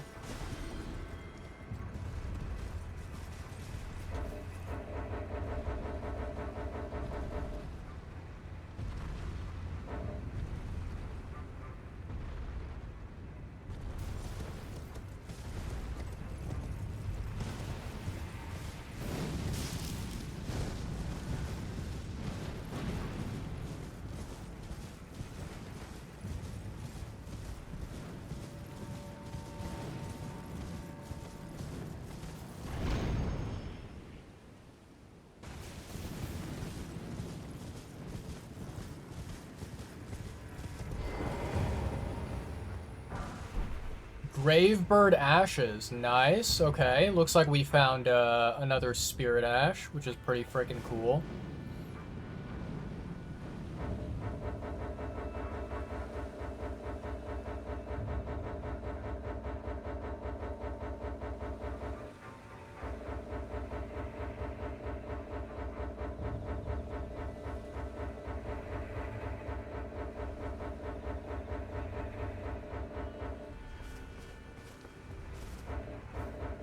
Chad, I am not at all able to teleport. I can't even open the map or anything. This enemy is completely locked onto me.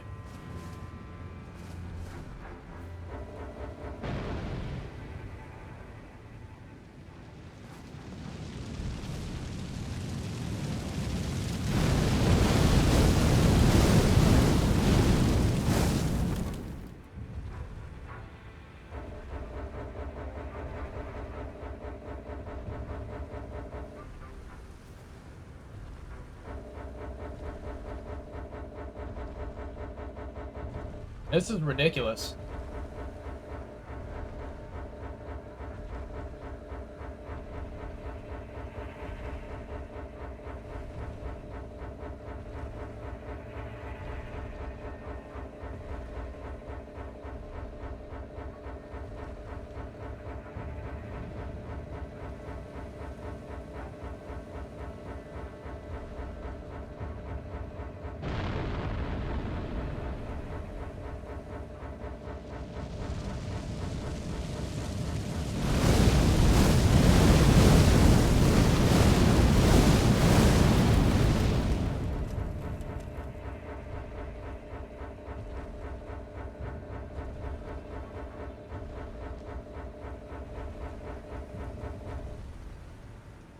Chat, you know the worst thing about, like, grocery store pizza?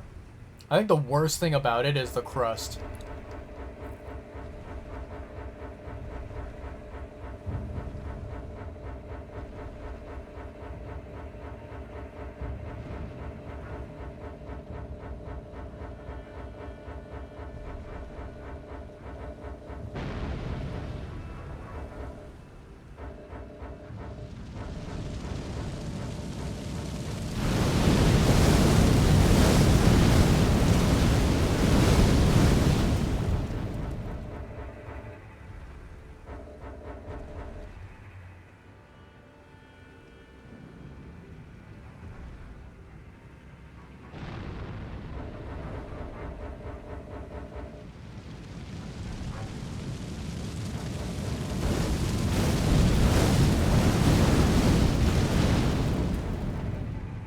Alright, chat. I have a terrible idea.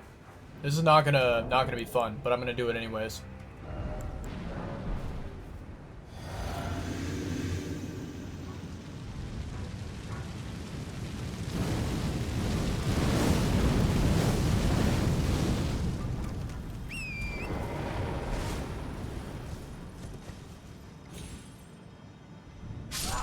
There we go, chat. I'm gonna go ahead and add 2 deaths to the death counter for that, because that was stupid shit that I wish I didn't have to do, but I kind of felt like I was forced to do it since this Furnace Golem just would not, like, he would not stop getting locked onto me, and it was just so annoying. It was so annoying.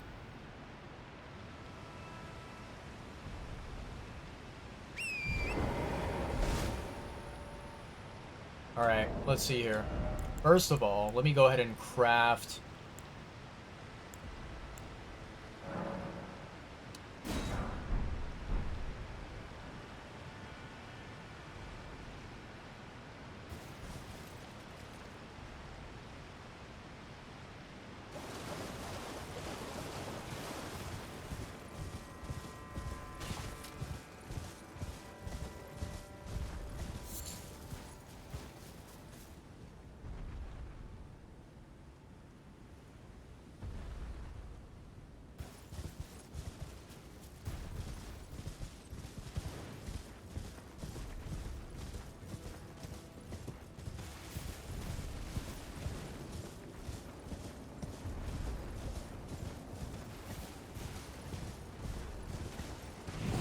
What? Come on, Torrent, do your fucking job, man.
I don't think this guy's gonna leave me alone, which is really garbage. I hate that.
Okay, there we go, chat. I'm gonna add another 2 deaths to the counter.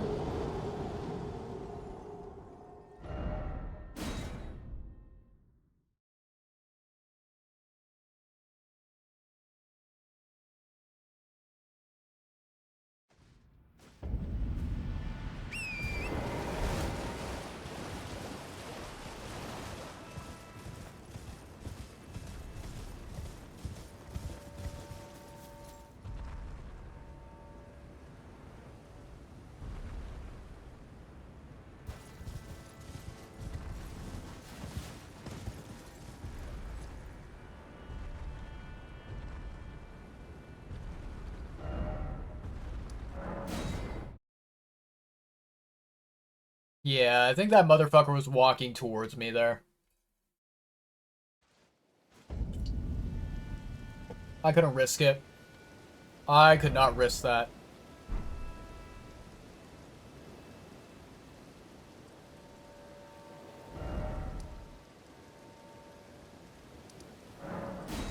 Alright, here we go again, chat. And then what I'm gonna do, actually... Let me see if I can go ahead and do this.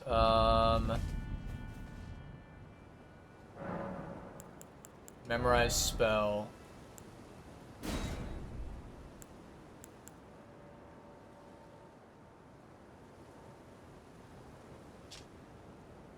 Hmm...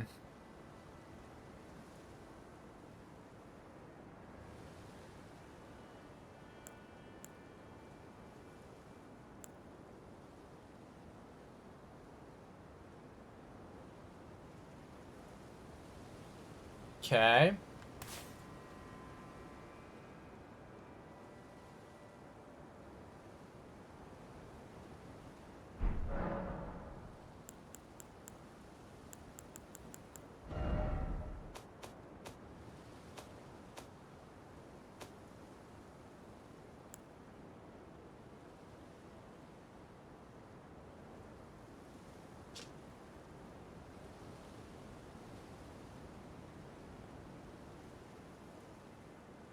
So I don't think this one really benefits anything. Let me see here.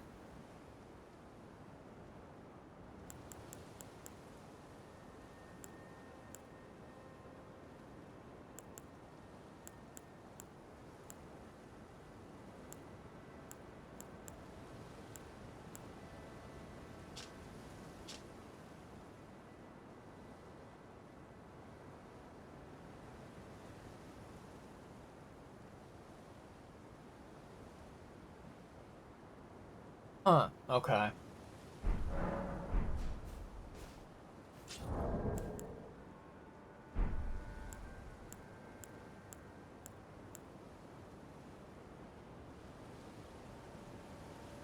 Alright, chat. We can try this. We can see if this works.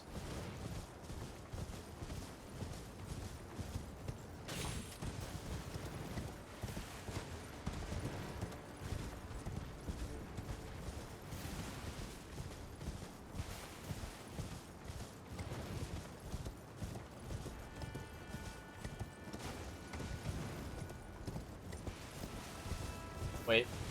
Come on.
Okay.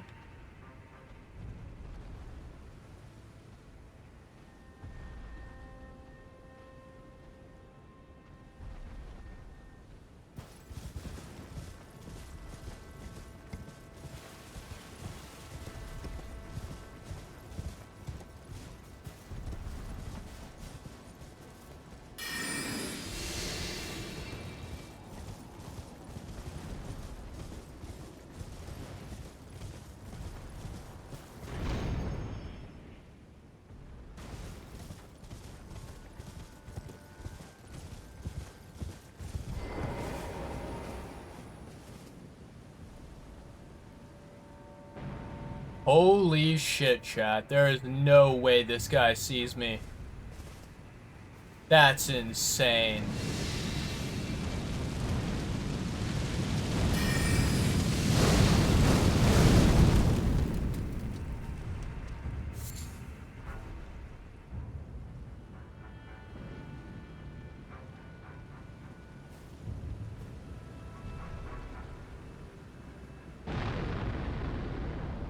What the actual fuck, chat?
Wow, okay. Wait, what? Hello?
Wait a second, I can't craft anymore? Oh, that's so garbage, chat.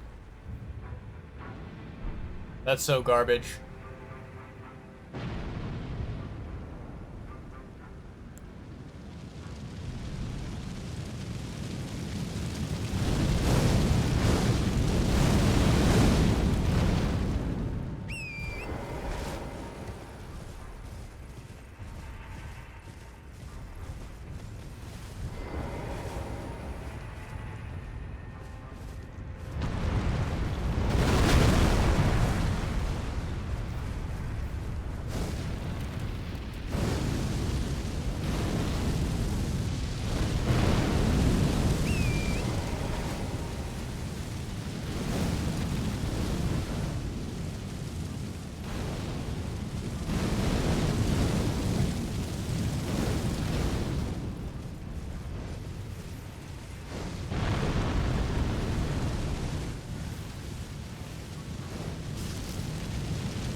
For fuck's sake.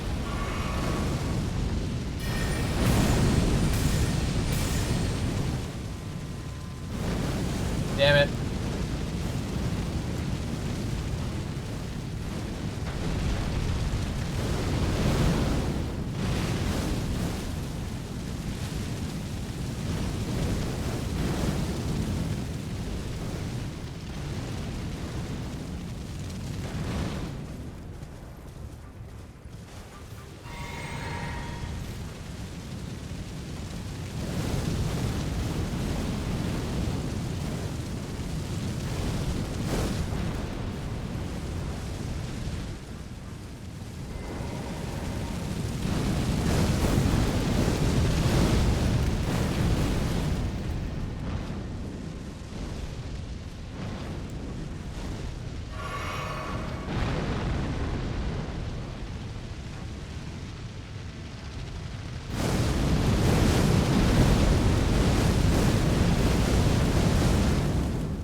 There we go.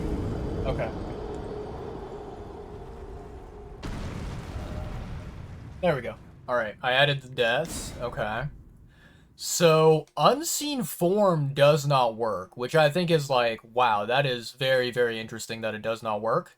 I personally don't really like that idea. I think that's kind of shitty, how it does not work.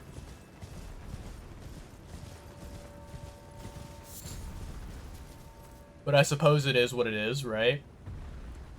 Can't really do anything about that, if I'm gonna be honest. Alright, let me do some crafting very quickly, chat. Let me see here.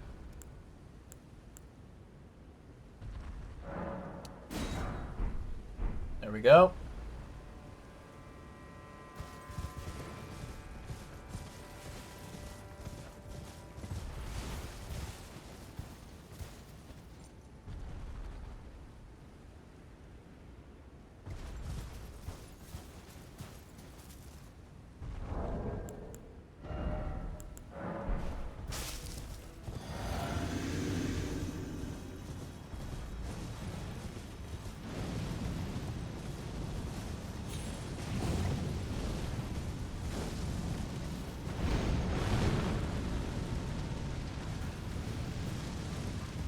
What? I fucking hate everything? Okay. Fucking torrent would not, you know, would not pick up the fucking, you know, runes that I had dropped. Goddamn stupid ass horse. I don't understand, like, the sort of, like, I guess, movement of this fucking horse. I feel like the movement of this horse is just plain dog shit. I feel like it does not know how to move at all. And I'm just like, what the fuck is this horse doing? I don't know. It feels like none of the actions of this horse make any sense whatsoever.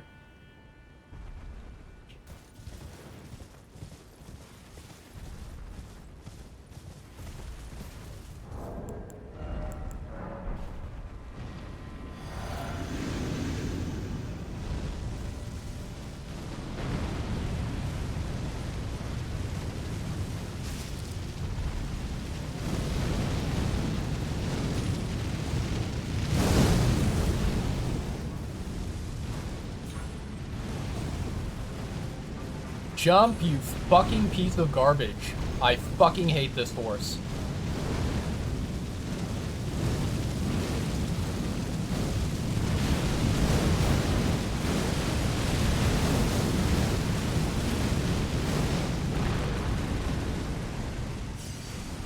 What a stupid ass fucking annoying fucking animal.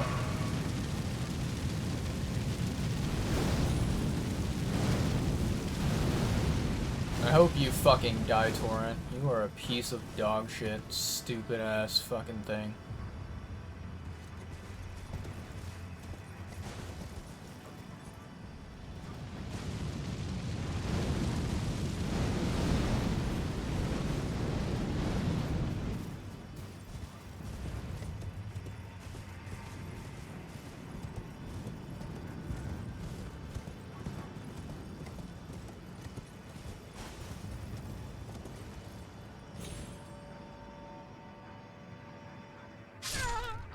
Okay. It's a good thing that I had drinking my flask there so I can keep my runes.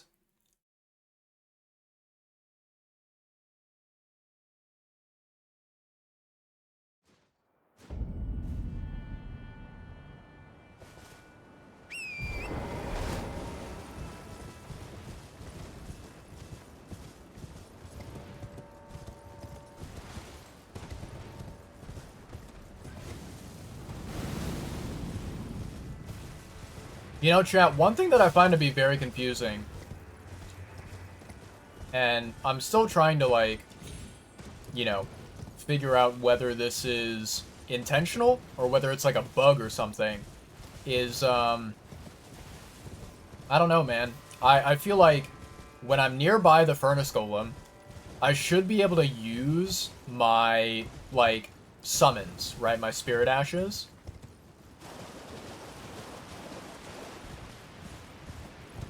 I don't know, it just feels like something that should be allowed.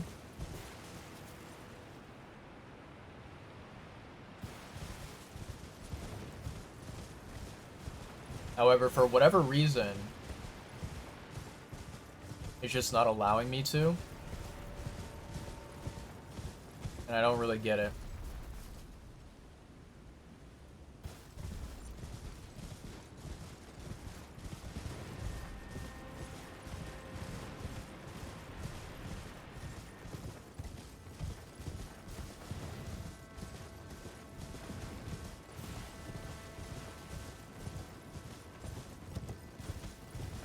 Feels like sort of a bug to me. I don't know.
What's up, loser?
Do do do do do do do do do do.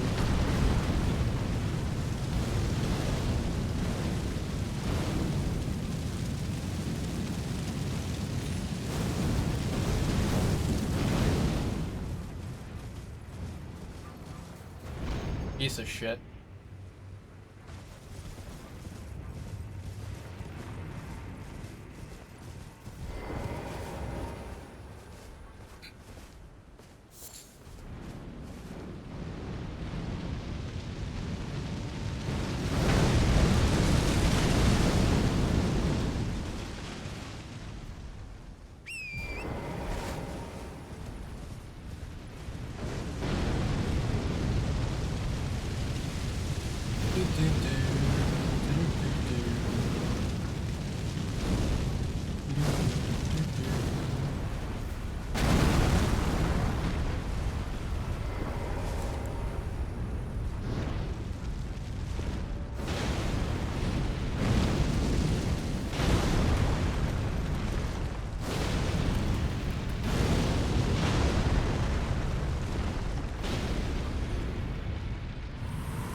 Well, there we go, chat.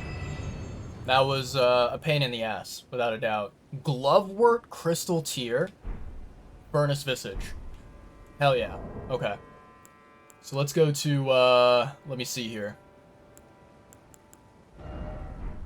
Go to Craft. Hefty Firepot. Yes please.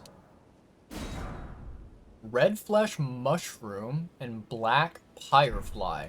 Interesting. Okay. So chat, we can go ahead and remove this one. And then we have another one that's over here. So let's go and take care of that one. I think it's actually the maybe the other side of Grace that I need to go to.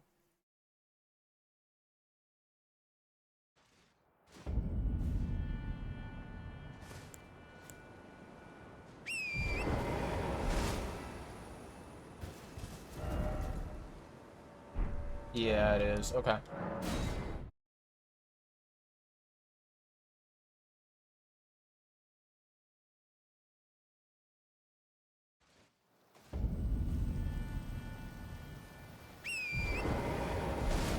Very interesting, chat, how, you know, having a good pizza, but having, like, really crappy, terrible crust changes everything. Such a massive big deal, you know?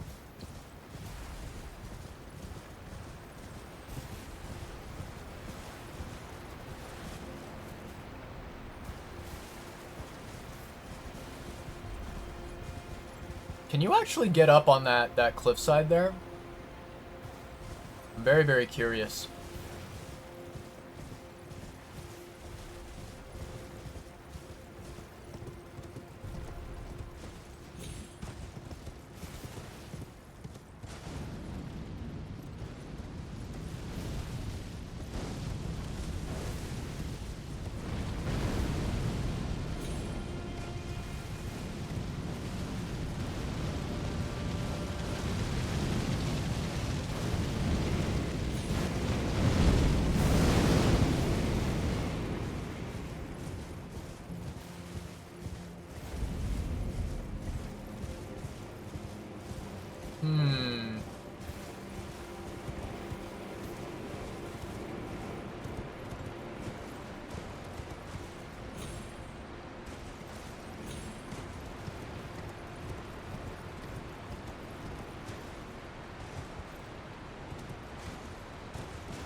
Oh, looks like he de-aggroed.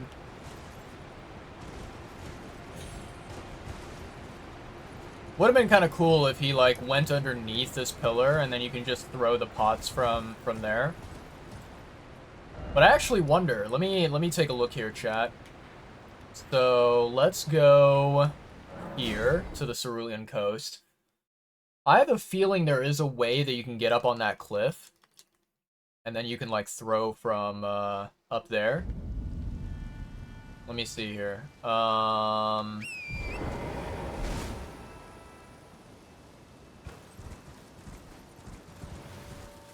How does one person get up there?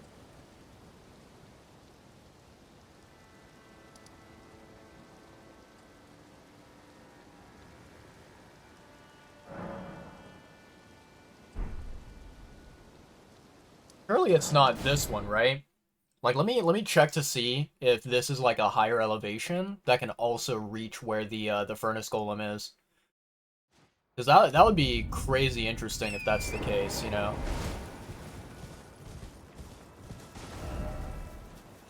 So that's the wrong direction. We go here. And then we follow this cliff edge. Ooh, okay. I do see the furnace golem. So I think the big problem with this cliff, which, yeah, I feel like this probably is not going to work out. I don't think there is a way to hit it. I don't think so, chat.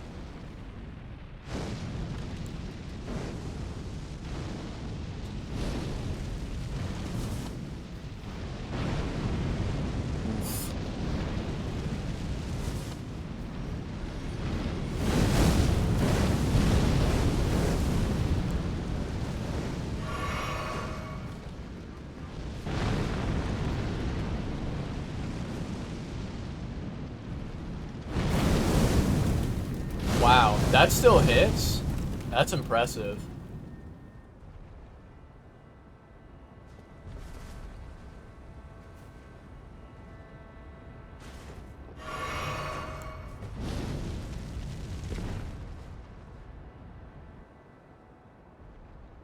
Oh. It literally despawned.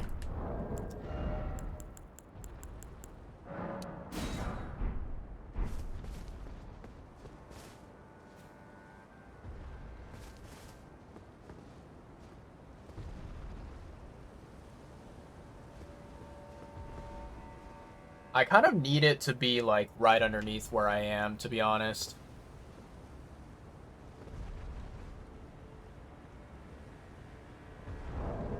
You know what I should do? Let me see here. Equipment.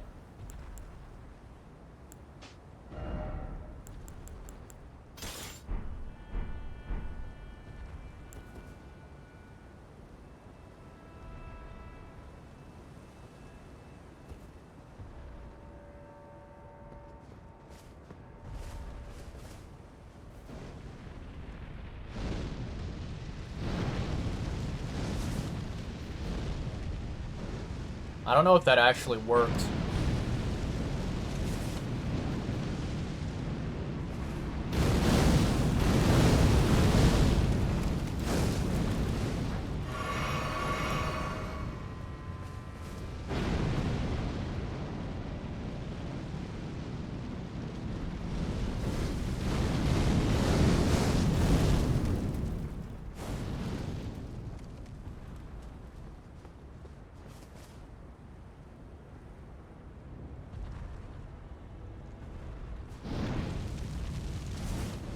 Ooh, I think that missed.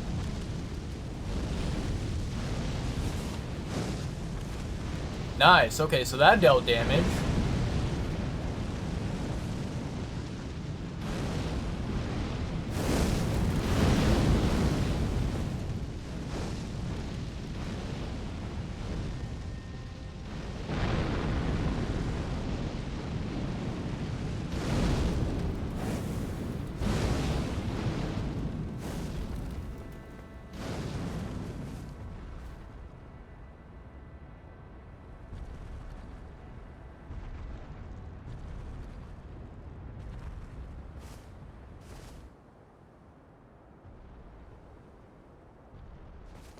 I think one of the problems is that every time that it despawns, I'm pretty sure that, what's it called? I'm pretty sure that the damage gets reset on the enemy.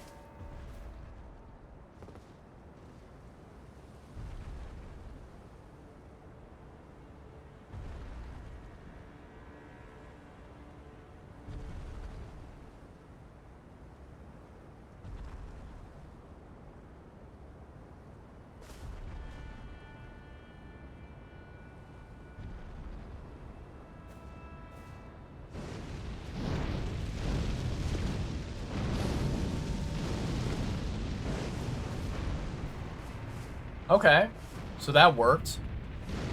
However, I am now out of the fire pots. So it seems like we are screwed over.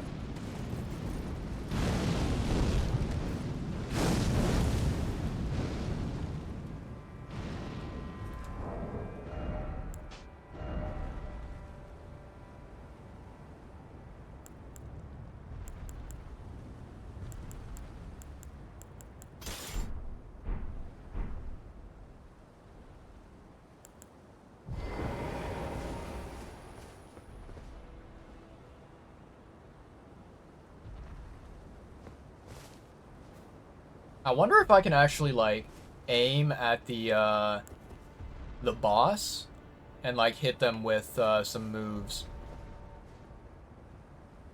Very, very curious. Obviously, I would want to try and wait until it gets over here. But it's worth, like, a shot, you know?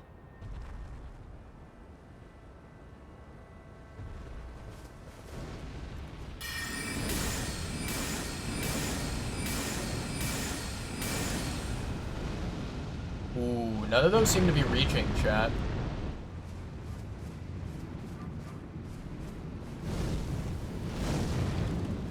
Okay. So, I don't want to reset the boss's damage. Or yeah, like the boss's HP, I don't want it to reset. So I think what I'm gonna do...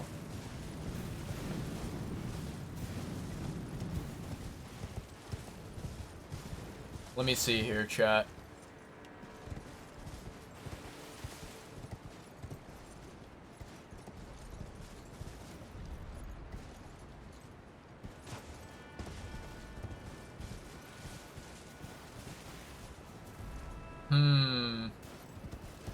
This is quite tricky. Basically, I need to find a way to get down there, chat. And I don't know if there is a way down there. That is what I am concerned about.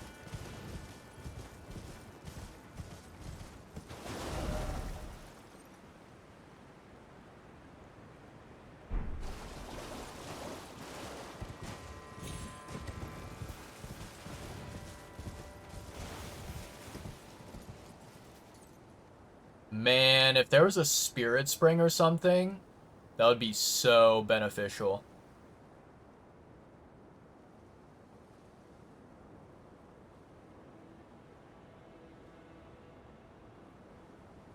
I guess the next best thing that I could do, if I don't want to, you know, reset at a site of grace, is to jump down this, whatever this is, this particular, like, Coliseum thing.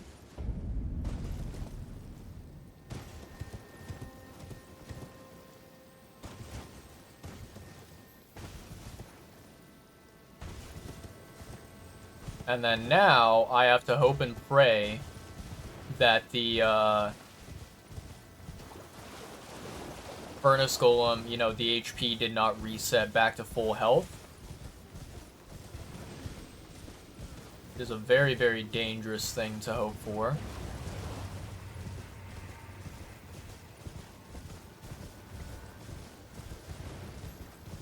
Is it over here? I think it is over here.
Nice. Okay.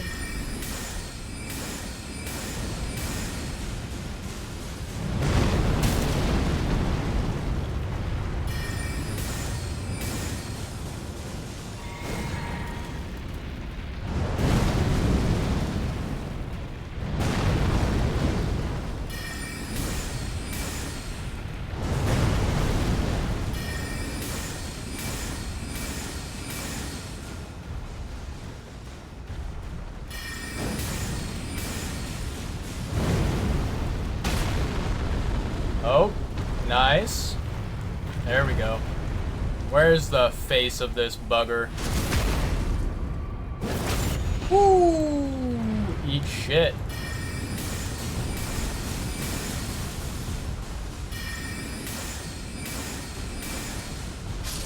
There we go, chat. We did it.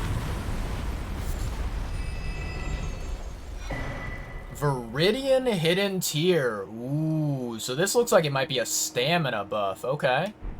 Furnace Visage. Hell yeah. Alright. Let's see here, chat. I'm actually very, very curious. So what I'm going to do, first of all, let me go ahead and mark this as completed. There we go. And then let's go ahead and teleport. So we're going to go...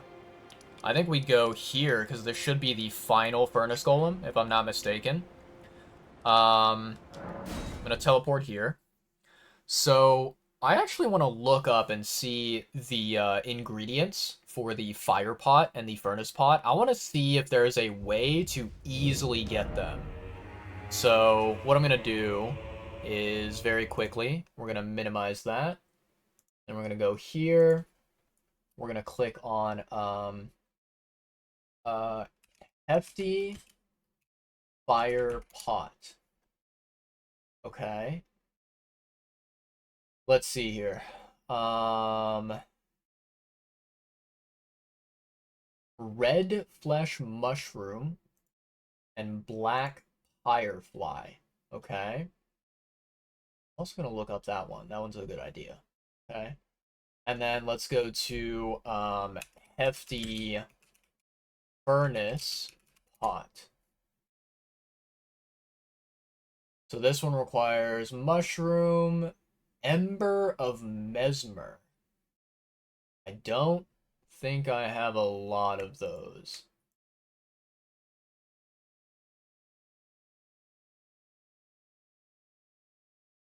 Oh, never mind. It looks like this is a farmable item, potentially.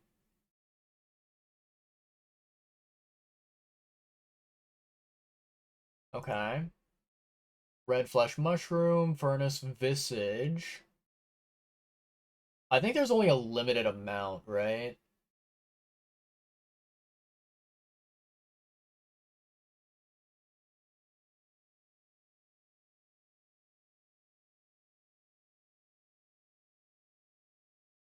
Yeah, it looks like there's only a limited amount of them. Okay.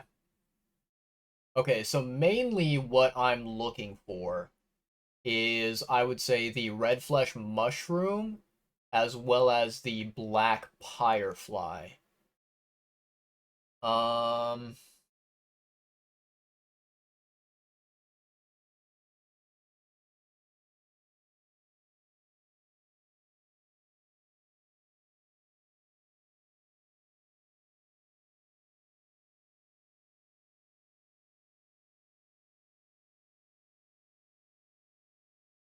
okay. So unfortunately, it seems like you are not able to purchase these from any vendor in the game, which sucks. I wish you could. Okay, what about Black Firefly?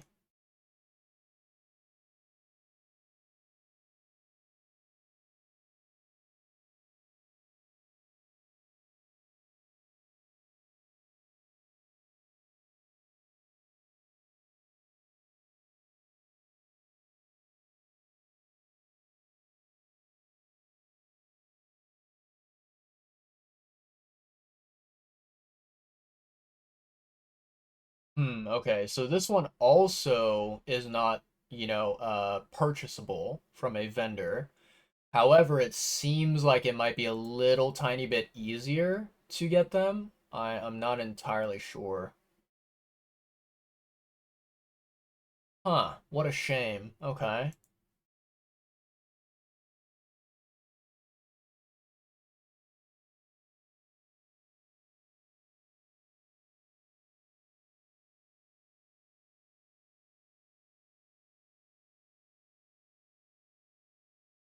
Interesting.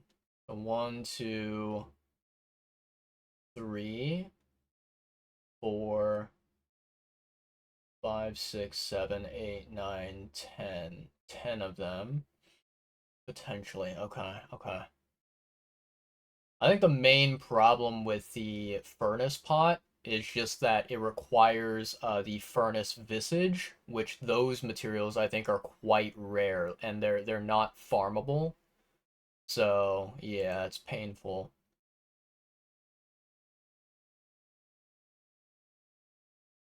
So let me see. 1, 2, 3, 4, 5, 6, 7, 8, 9, 10. Okay, there's 10 total, and currently I have 5 of them. Hmm.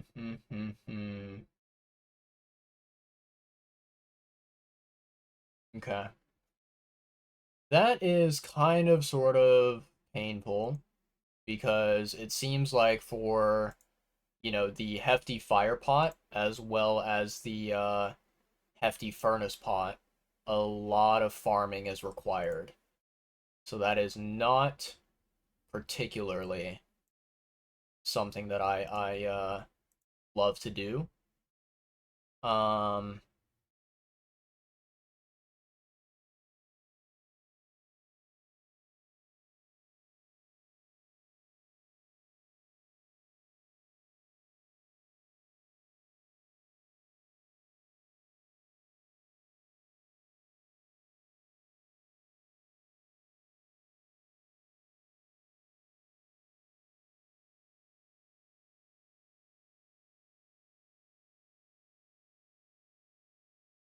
Sorry, chat. I'm currently like just looking through Discord stuff very quickly just to make sure I'm not missing anything important.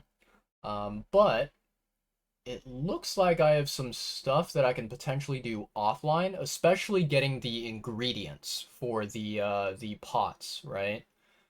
Um okay, so I'm gonna double check something here, chat. So Scorched Ruins, we have that unlocked. Bellarat Gale, the yeah, we have that unlocked. 2 in Bonnie Village have that unlocked. Bonnie Gal, I think, do I have that one unlocked? Yes, I do. Okay. Shadow Keep, I have that unlocked. Cerulean Coast, I have that unlocked. Lamenter's Gowl. Do I have that one?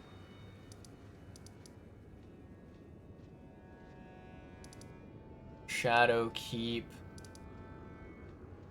Where is the Lamenter's Gowl? Dragon's Pit. Nope.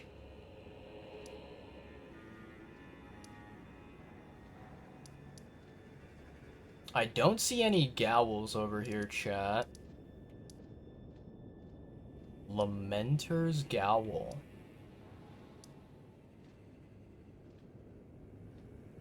I don't have that one unlocked, I don't think. Yeah, it doesn't look like it. Lamenter's Gowl. Okay, I'm going to minimize this, and then I'm going to open this in a new tab.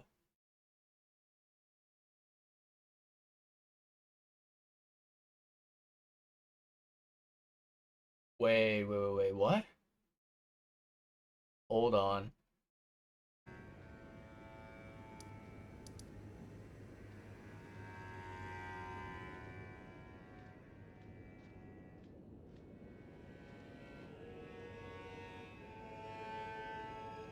Wait, there's a Gowl over there?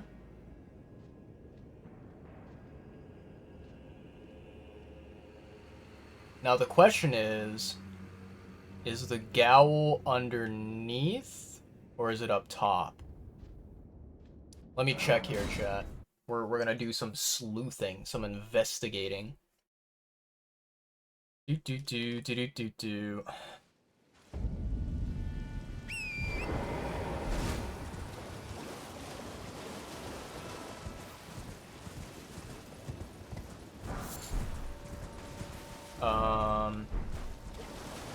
Need to go this way.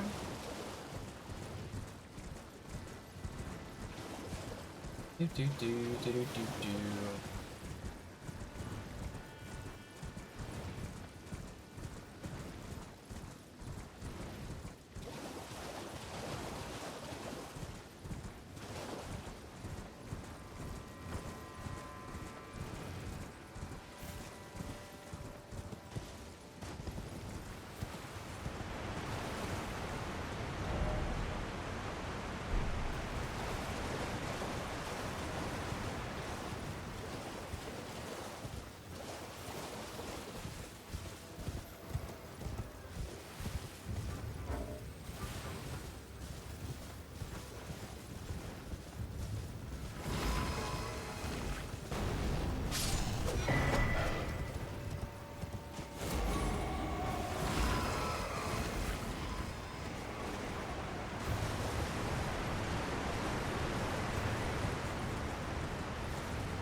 Okay.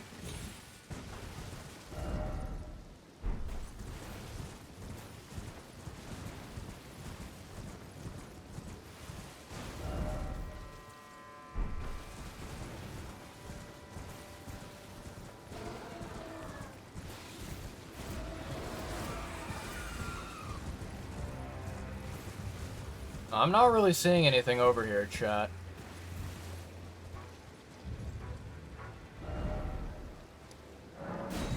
Okay.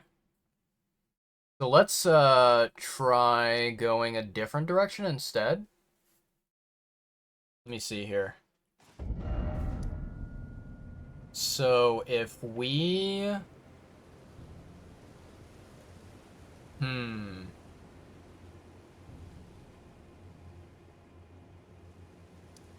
Okay, I'm gonna try one more pathway just to see if this leads anywhere or not. And if it doesn't, we can go to the other side of Grace that it could be at. Let me grab my lantern.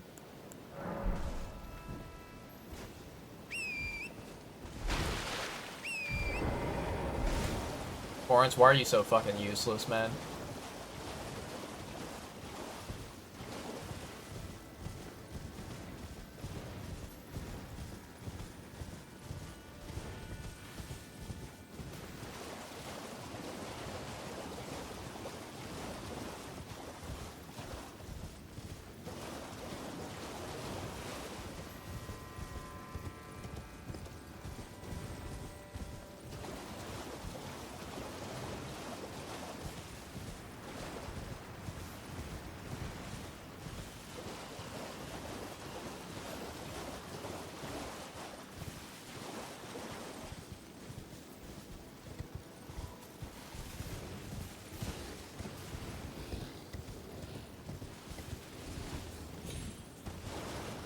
Okay, so that is 100% a dead end.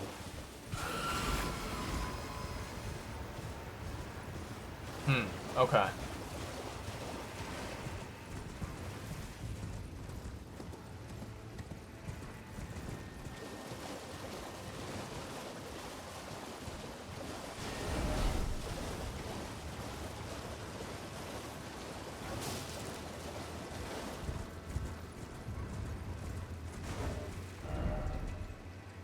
Okay, so then let's go up here to Caro's grave.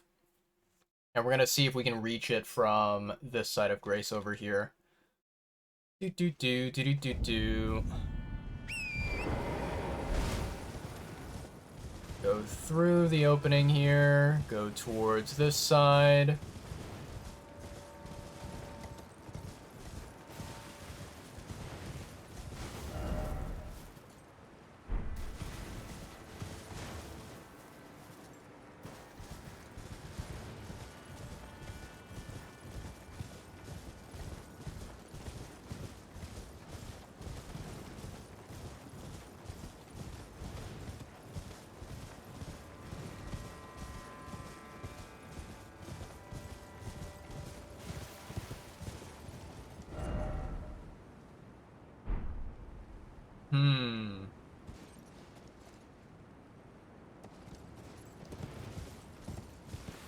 Okay, give me a second, chat.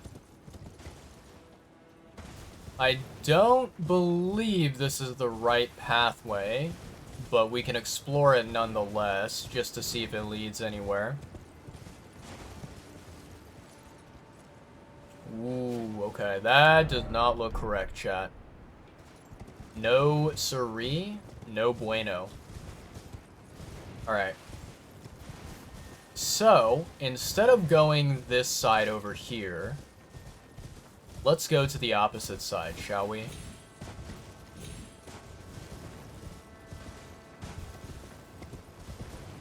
So we go over here, we go this direction.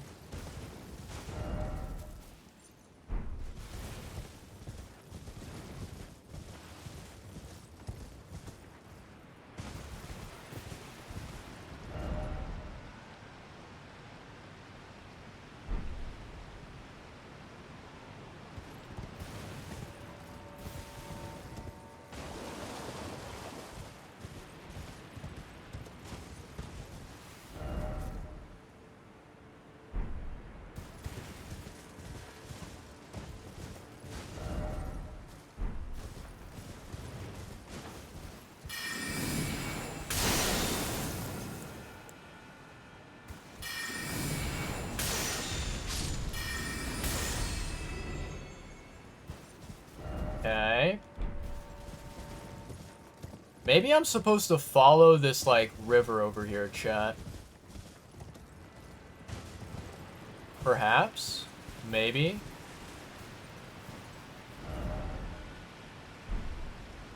Huh.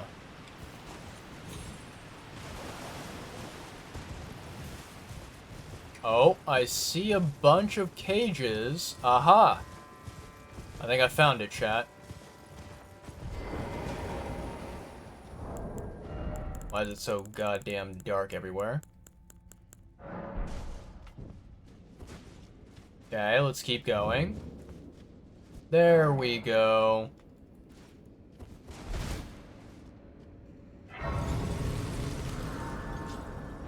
Perfect. Okay. So, apparently, this area, I believe it has one cracked pot, if I'm not mistaken. Okay. Okay. Very nice. Um, hmm. Is there anything that I really want to explore other than this Gowl and the new area? I'm trying to think.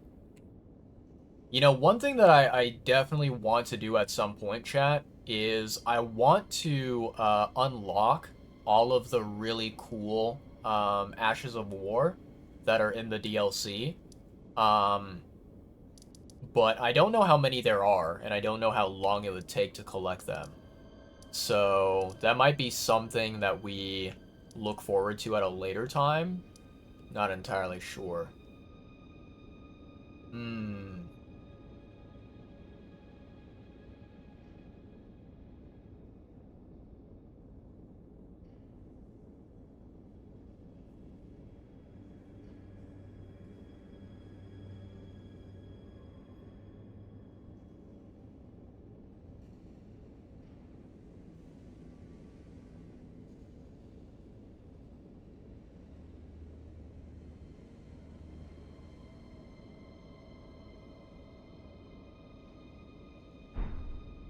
Yeah, I don't know, chat. I don't really want to explore this Gowl, but I feel like we might as well do it now, since we're already here. That way in the future we don't have to, like, come back to this area, you know? Locked. Okay. So then we have to go that way, I see.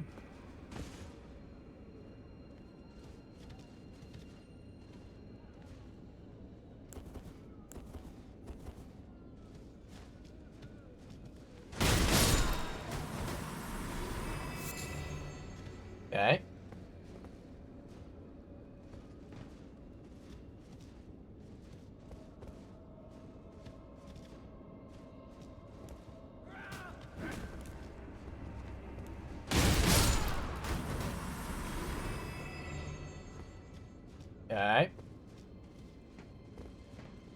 Why is there a sewer grate?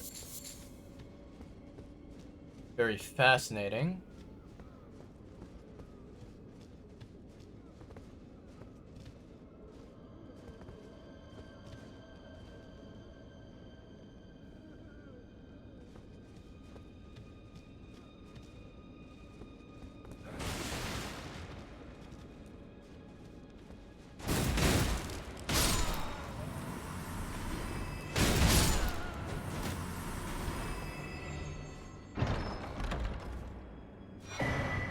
Gao upper level key. Okay. Very interesting.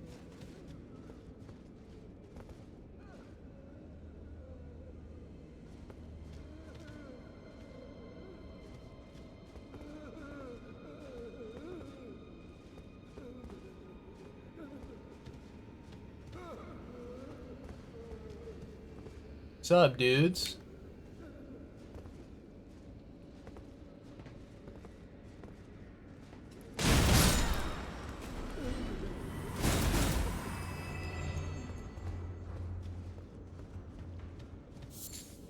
I'm surprised he's cowering like that. Ah, it's that thing.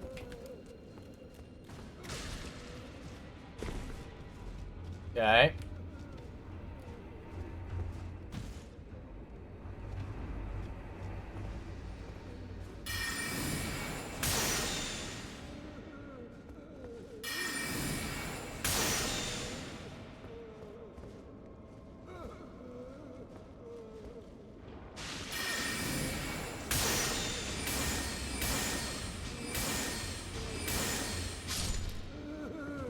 Okay.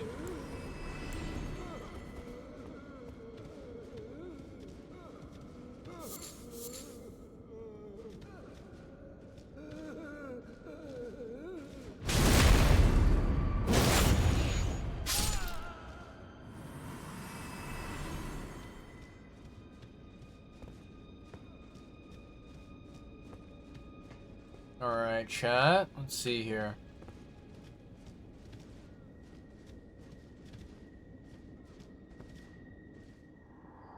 Please, I can't stand the sound. I need no salvation. Please, stop, desist. Your wretched lamentation. Ooh. Prattling pate, lamentation. Ooh. Okay, so then now I'm guessing that let's see here. Is there anything this direction?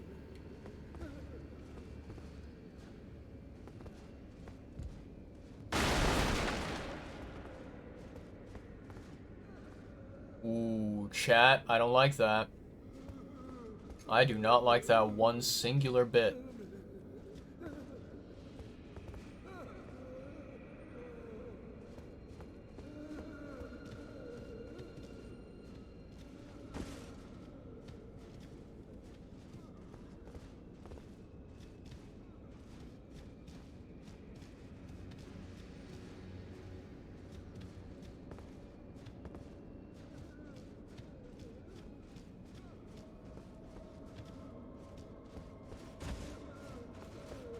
Okay, so let's see. We go here. There's a doorway over there. And this is a dead end, right? It doesn't lead anywhere. Okay. So, I think we need to go all the way back to the beginning. And we need to open up the door, if I'm not mistaken.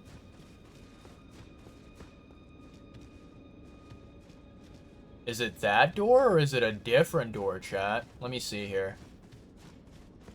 Let's go all the way back up here. Okay, so we start off here at the site of grace. We move forward.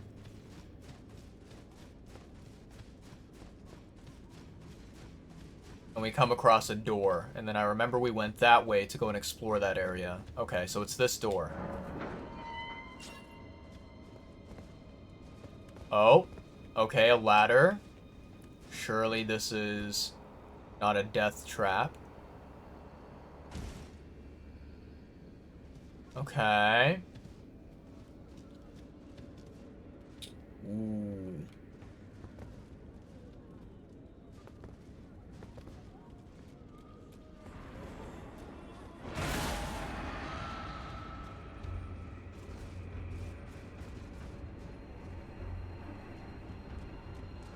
Yep, I see it. Can't catch me on the ladder, can you? And there's definitely no way that you can climb the ladder. Okay, so I can't swap my weapon while I'm on the ladder. That's good to know.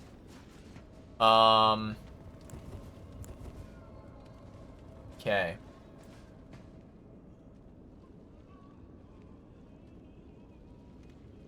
Let me see here. I don't think I can, you know, fire off a night comet here and hit the enemy down there. I feel like it's way too far. Oof. And I also don't want to like fall down accidentally. Ooh, okay, I did hit it. Okay.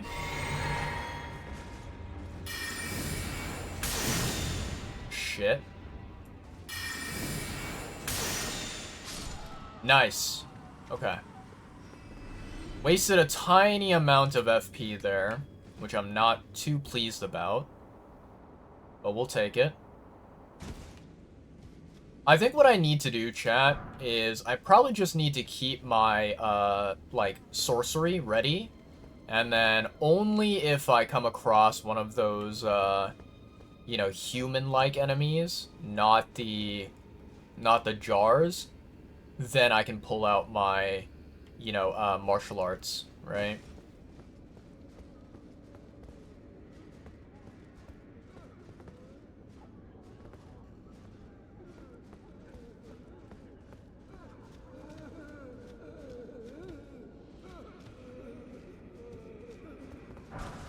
Chilling perfume bottle. Ooh, okay.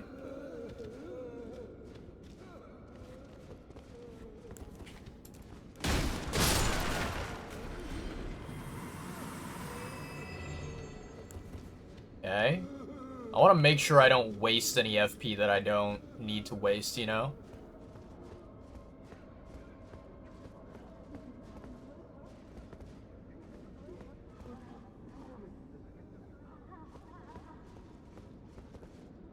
I see you, motherfucker.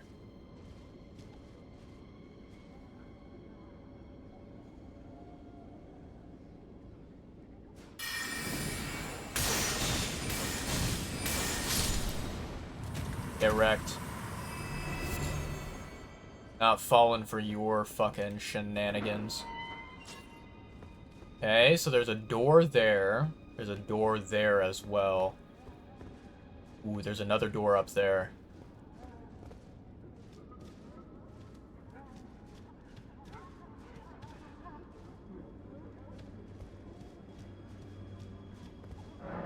Locked. Okay. What? That thing dealt damage to me. Really?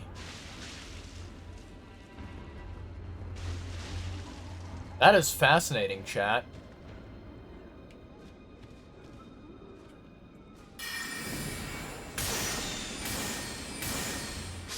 Nice. Get rid of that shit. These things deal damage.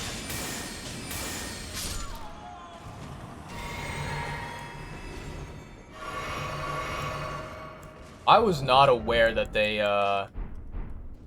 would scream and deal damage like that. Okay. So, I don't think we've been through here. And this has a ladder to go down. Let me go up here, maybe? And...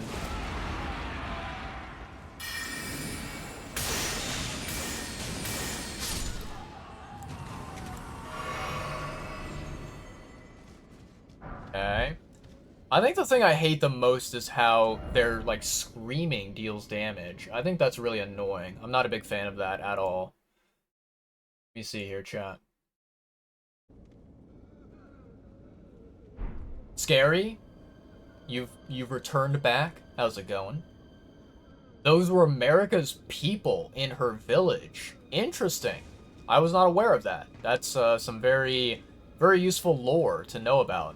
Thank you for sharing that with me, Boku. I never would have really known about that. I never really would have guessed, you know?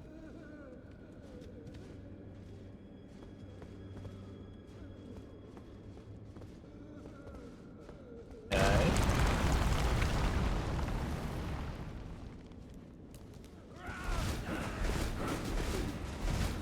Okay.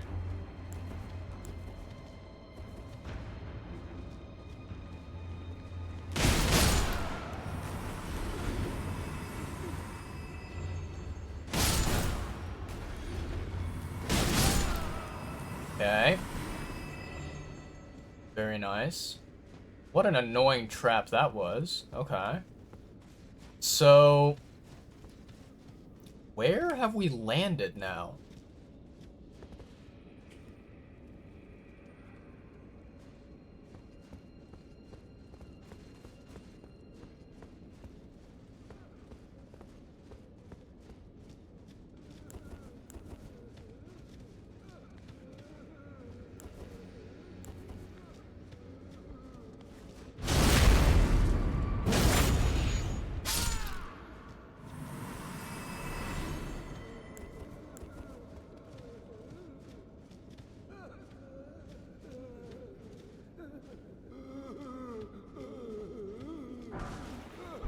Hall of Tibia.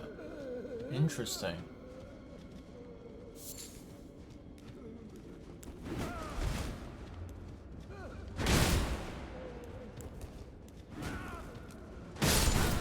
Nice. Don't want any of these guys, you know, taking away more HP than they should be taking.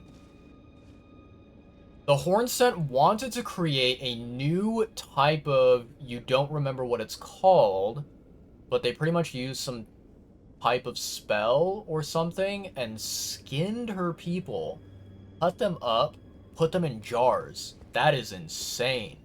Holy. That's crazy, dude.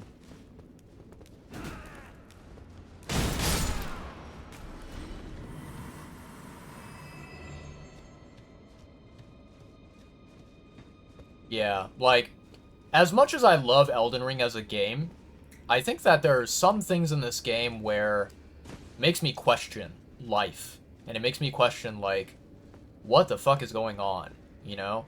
Because, holy moly, there are some people in the world of Elden Ring that are so incredibly fucked up that it's like, man, what the hell, you know what I mean?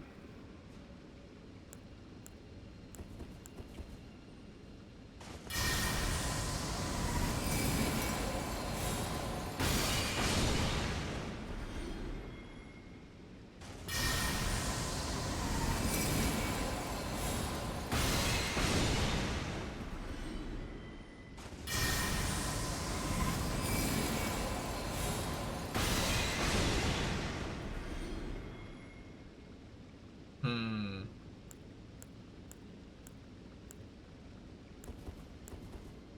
I want to go down, but I feel like going down is kind of a trap. I feel like if I try to go down there, something will fuck me up badly. I may not die, but seems a little bit dangerous. So, okay, what in the heck is up here? I saw you, motherfucker. You can't surprise me like that. I sensed you.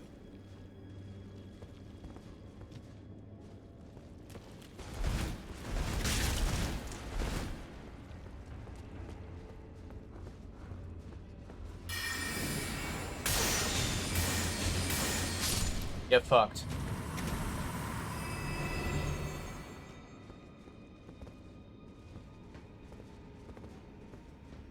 Okay. Locked. Okay. Ooh, now this looks like a trap, chat.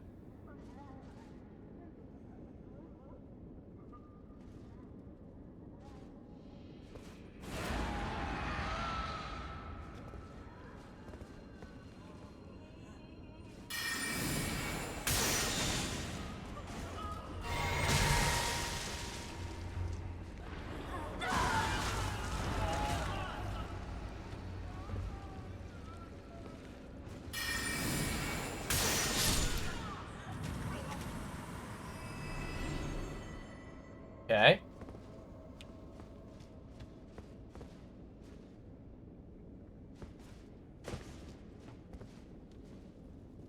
Hmm.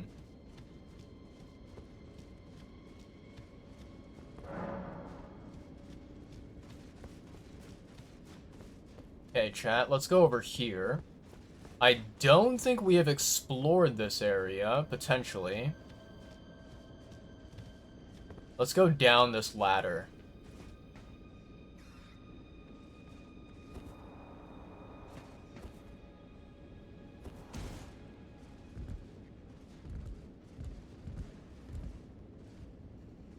I hear noises that I do not like.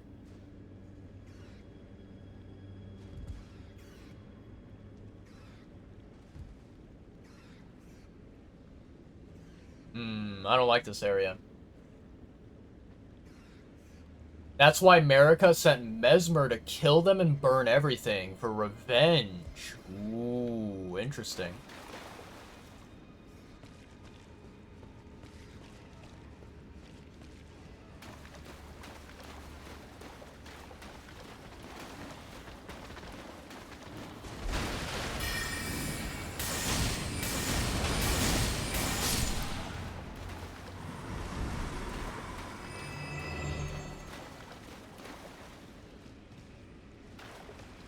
Okay.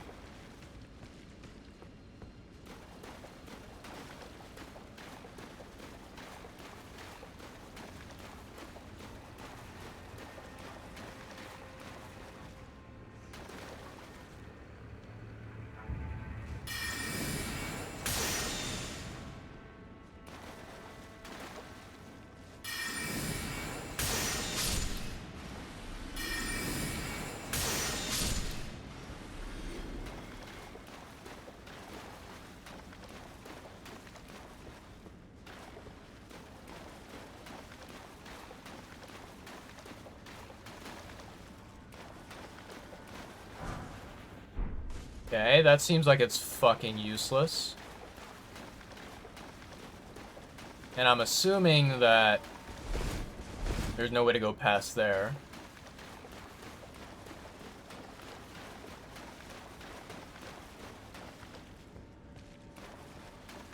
Great, so it seems as if what I've done is just basically wasted my time. And, I went the opposite direction that I was meant to go.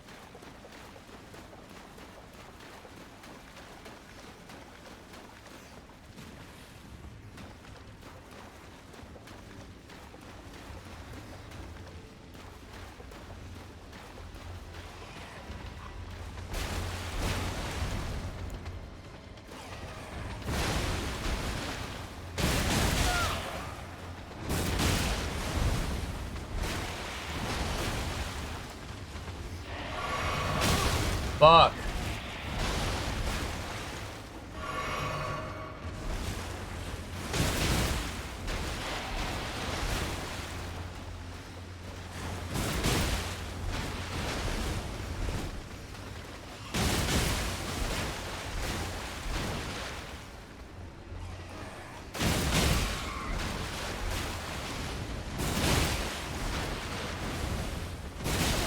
Dude, these rats are fucking me up. That's insane.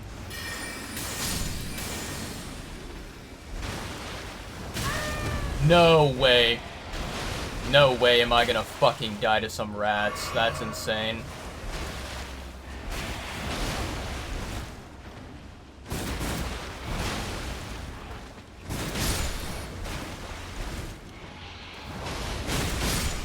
Fuck you.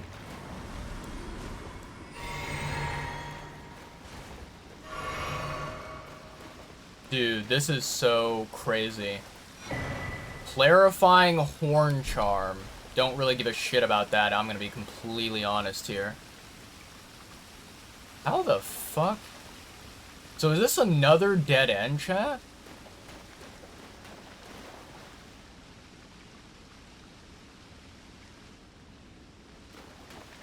Yeah, I have no idea why the bot messes up the spelling of the name, Boku.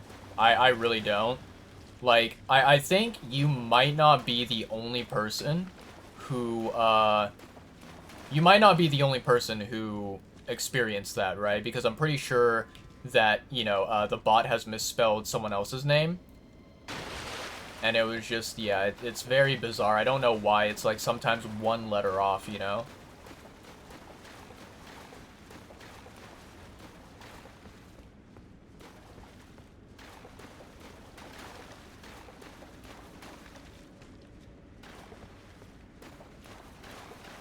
So this is like basically a complete maze right now that I have no idea where I'm going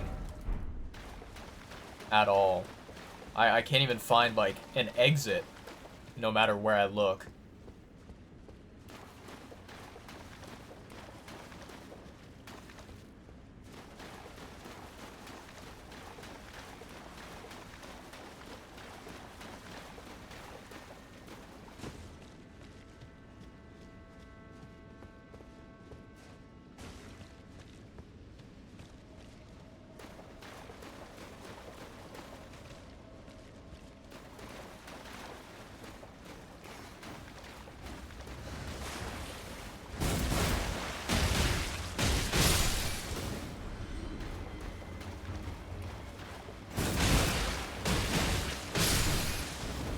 Okay.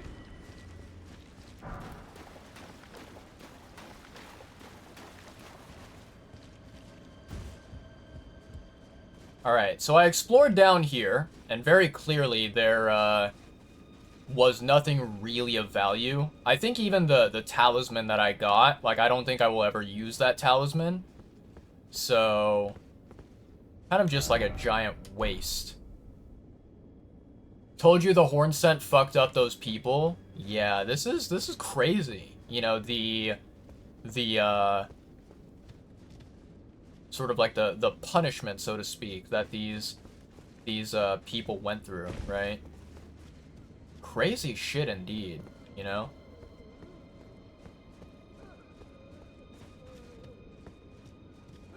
I can't really remember what room, you know, what rooms I've been to and which ones I haven't been to. So I think this room is where we started, if I'm not mistaken. And then this one, I already explored it. I wish there was a way that you could, like, mark what is done and what isn't done.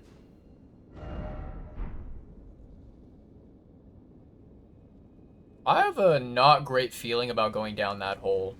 I don't like the look of that hole. That hole looks very suspicious. Let's see here. I went down that way. That is literally the way that we just now came through. And then over here, this door is locked, so I can't go any further. So then, I guess we go up here, maybe?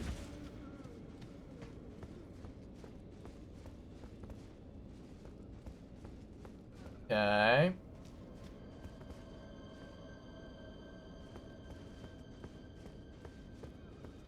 Can't open that.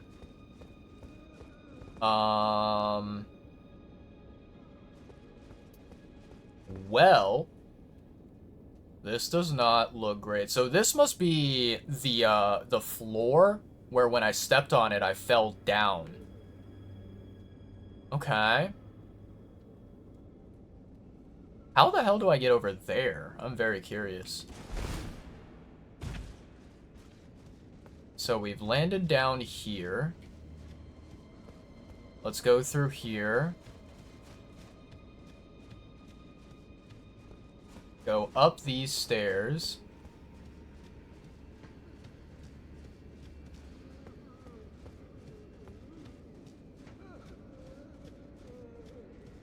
So this area was already explored, right? Okay. And then, let's see, chat. We go up here. There was this area that I don't think we explored. Let's explore this area, chat. See if there's anything useful over here. Oh, I remember. Okay. So yeah, it's the hill. I'm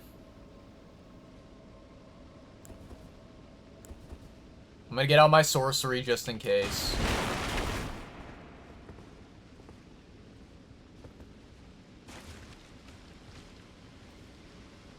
I think my biggest worry is that there's gonna be a giant pot that comes to attack. And I am not fond of that idea.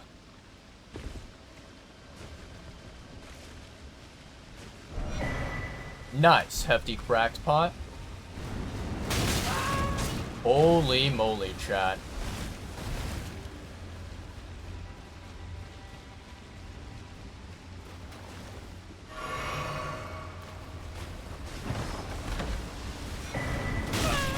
Okay.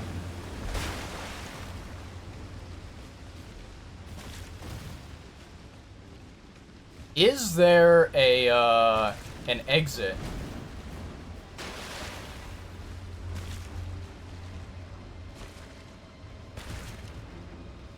Damn it, I can't go up there.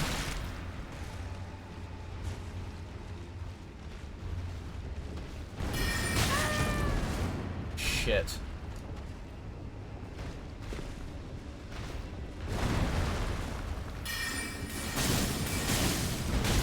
Fuck. Ugh. This is bad, chat.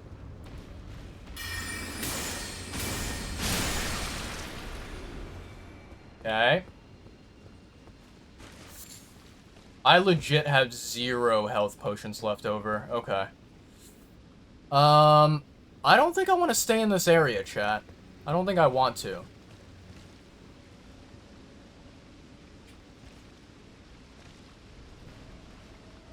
Ooh, I see the big boy. I see the big, pot over there. Can I get him to move over to where I am? Yeah, I want him to slowly walk over my direction if possible. I think getting rid of the big guy is the correct move here.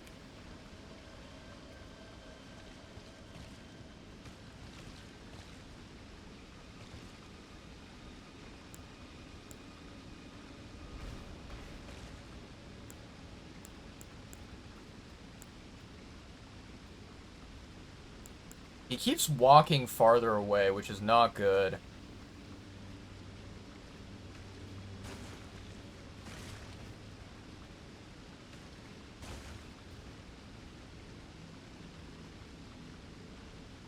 I think what I need to do is just get one very, very, very good shot off at him. So I can, like, aggro him over here. I just need him to move. I need him to move around.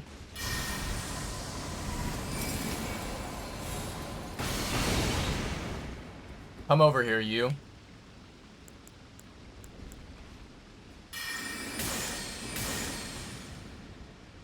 Oh my god. He's hiding behind the rock. Okay. Come over here, dude.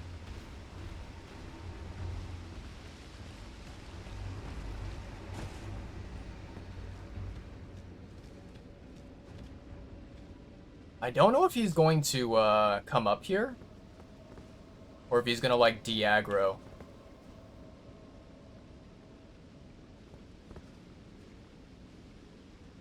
Where did he go? He kind of just vanished.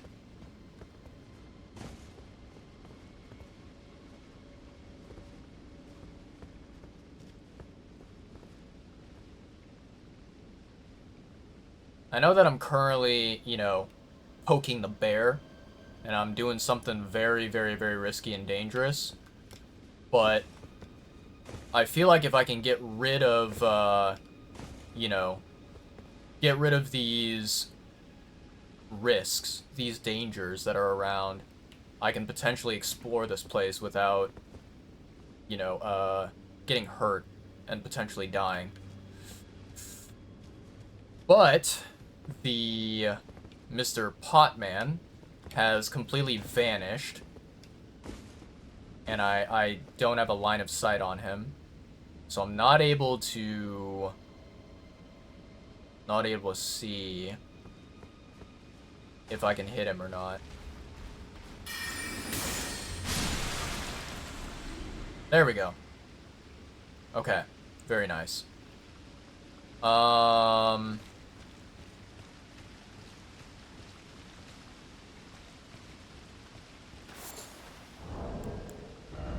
Let me drink my flask, chat.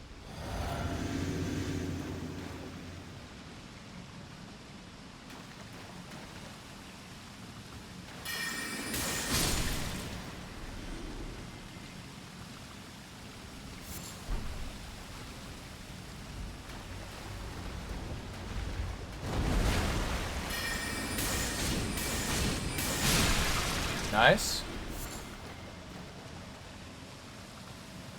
Alright, so that does not lead anywhere, it looks like. Seems like that is a dead end. And, seems like we have gotten every valuable item that we can get in this area. So let's go back now.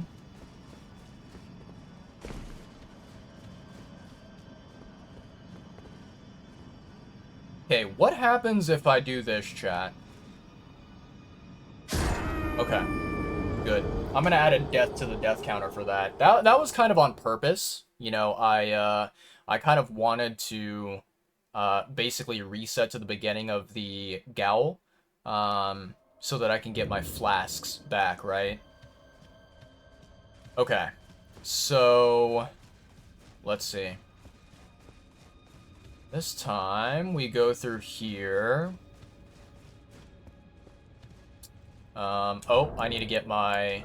Where's my lantern? I'm trying to figure out where is the, like, the boss, like, fog wall. You know, where is it located?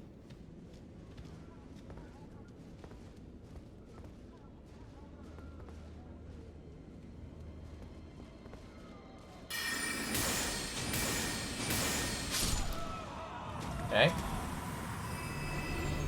Nicely done. So, I think the only place that we have not gone down is maybe here? Potentially.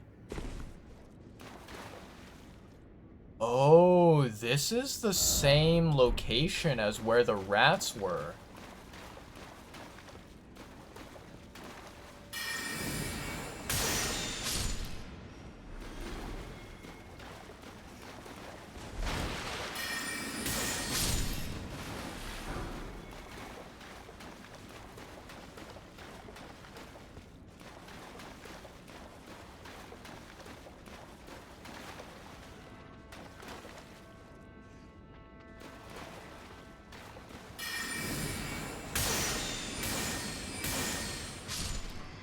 There we go. There we go.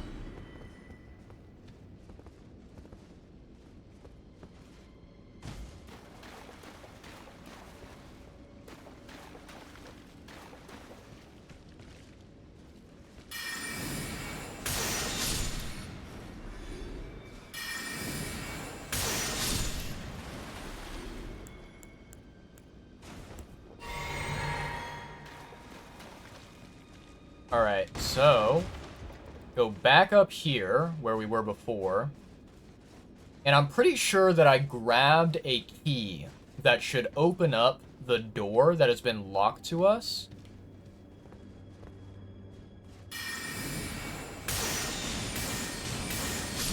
There we go. So I think it's over here, if I'm not mistaken. Ugh, these annoying fucking bozos. You and your annoying screaming.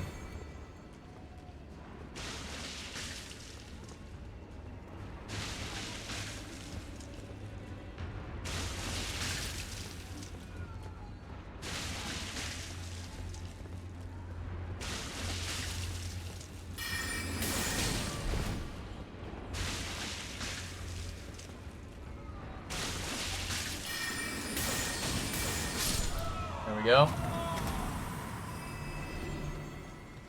Okay, what about now? Nice. Okay, so we unlocked it. Perfect. I'm assuming this is unopenable. This is empty.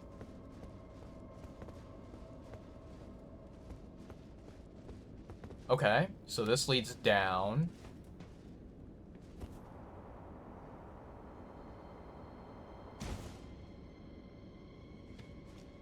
Aha! Right to the boss fog. Hell yeah, chat.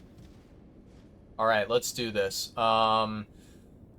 This is gonna be a waste, but I think I'm gonna go ahead and drink a flask. I hate doing this, but whatever. Okay, so let's go in. Let me go to inventory, use, in we go.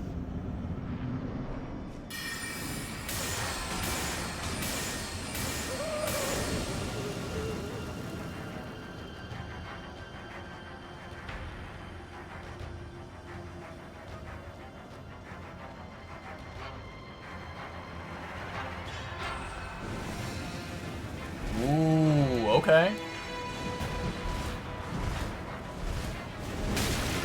Ow, that hurt.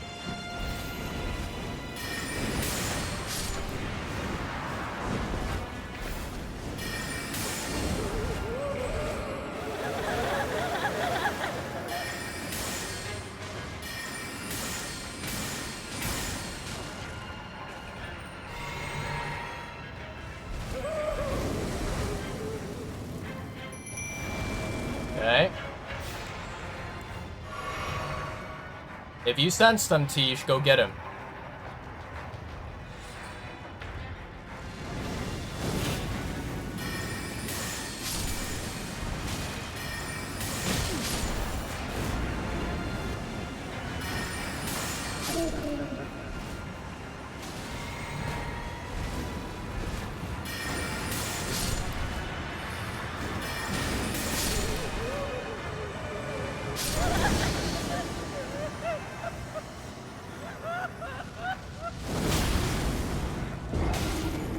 Oh, wow, chat, that's fascinating.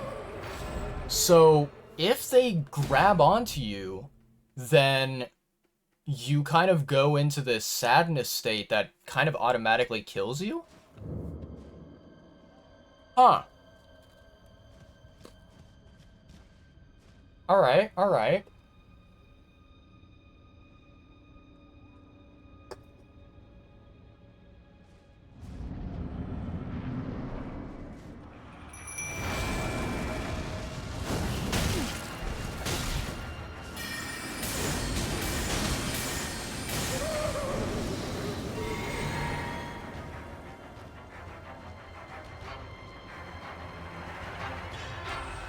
Alright, Tish, me and you, we got this.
Okay.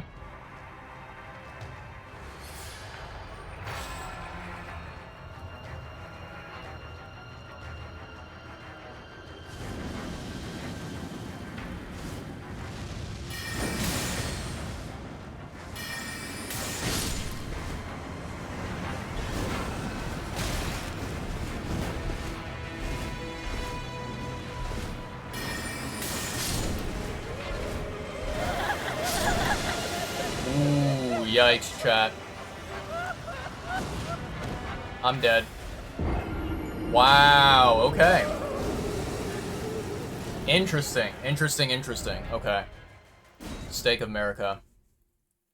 I forgot to drink my my flask as well, chat. I don't know why I made that mistake. I should have properly, you know, taken care of that. I'm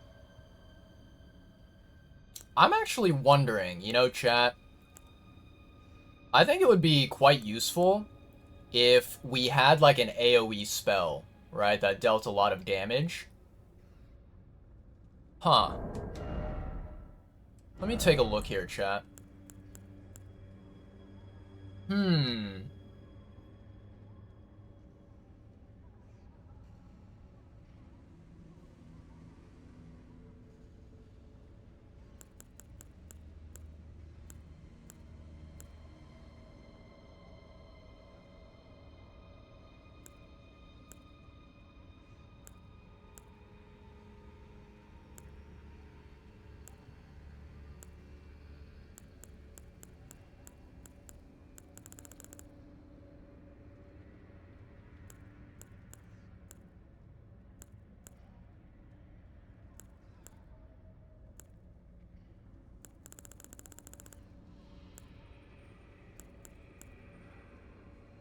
I think I maybe put it away, chat.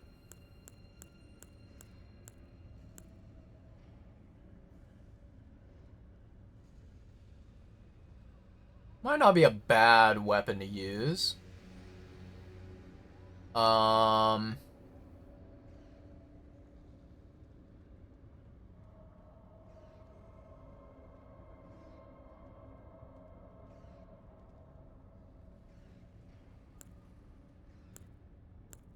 Yeah, it's kind of sad. So what I was thinking, it would have been really cool if I could, but what I was thinking is like, what if we used the the holy sword, the one that is the remembrance weapon from Elden Beast. I think that would have been pretty darn cool. But yeah, I don't think that one works.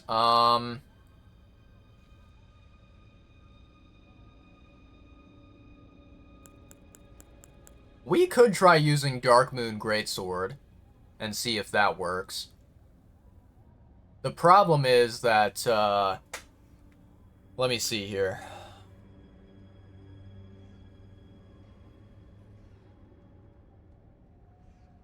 I don't know if it is good enough at, like, one-shotting the enemies, you know? We can try it, though. Let's see here.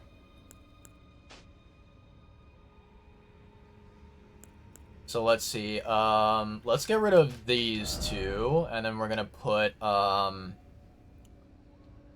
where is it? We're gonna put skills, and then what's the other one we're gonna do? Charge spells and skills.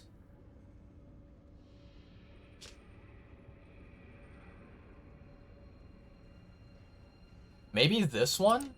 Potentially? Or... Let me see here.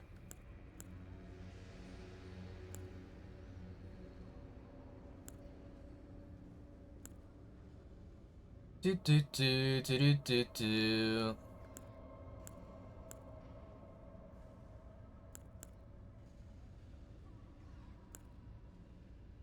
Hmm.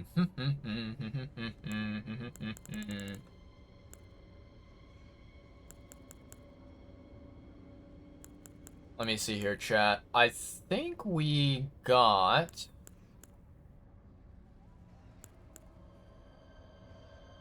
No.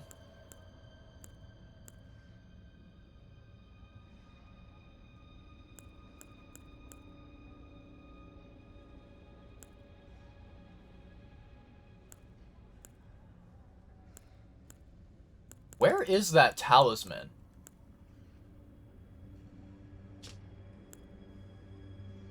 No, that's not it. Um, um, um, um, um, um.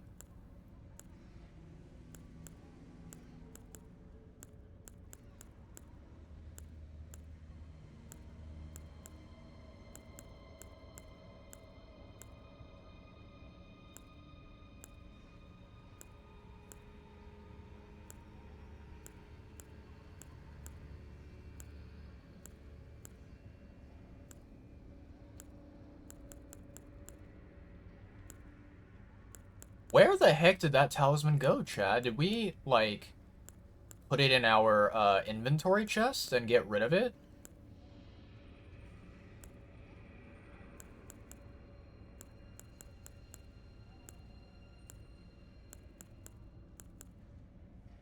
Two-handed weapons.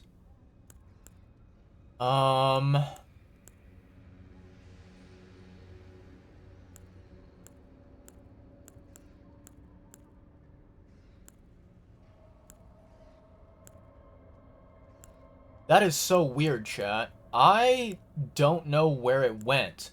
Basically, I am looking for...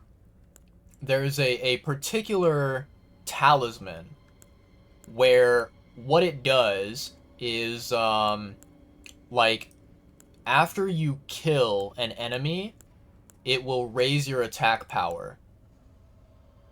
But the thing is that, like... Oh, here it is. Crusade Insignia. There we go. Okay, I found it.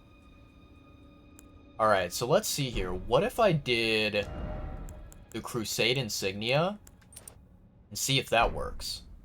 Okay. So then, let's see here, chat. Inventory. Drink. Go in.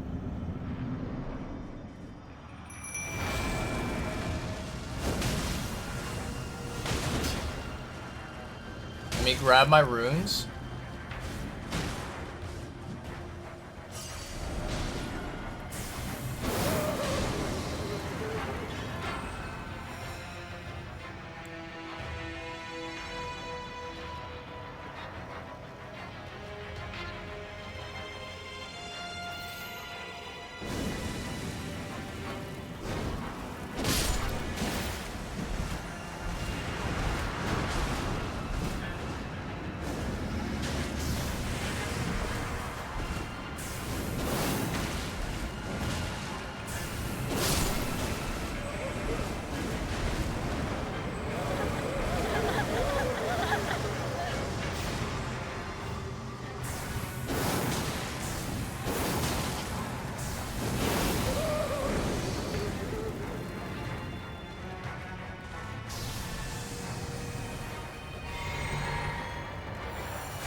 Yikes, okay. Yeah. Okay, so, chat, it seems like basically what's happening is that... So, if you get hit by the black, like, spell, or whatever that kind of, like, ability is that it has, if you get hit by it a single time, then you basically just end up automatically dying, right?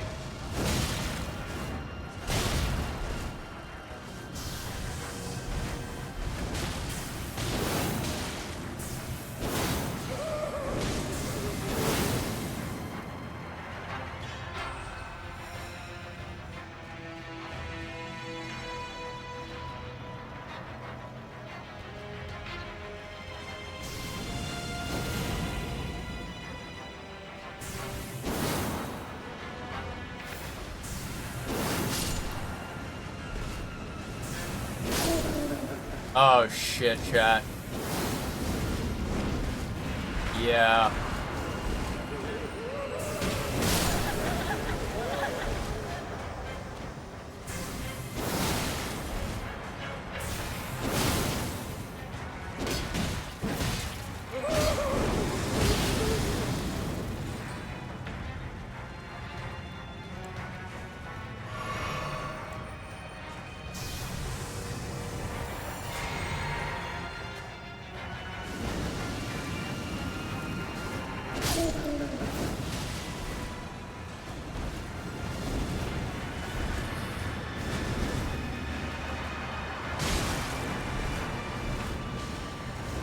No, shit.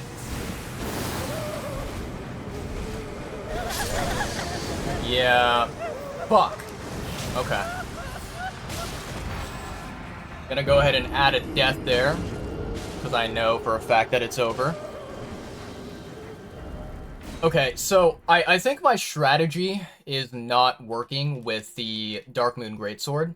The thing is, right, I think this Greatsword is way too slow at dealing damage. I am not a big fan of how slow it is. So I think we have to go back to just using sorcery, using Night Comet. So let me see here, chat. We're gonna go here, and then we're gonna go here. Okay. And then we're gonna do that. Inventory. Drink. In we go.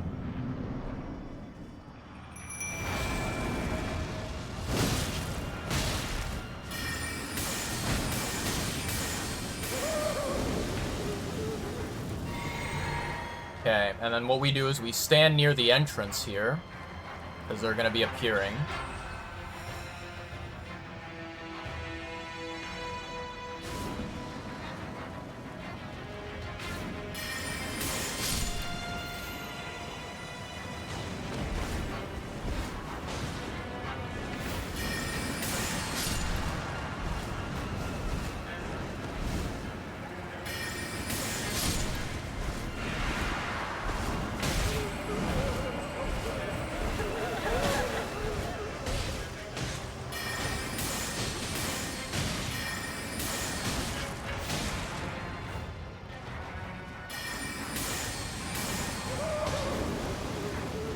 Okay, so back to the entrance we go.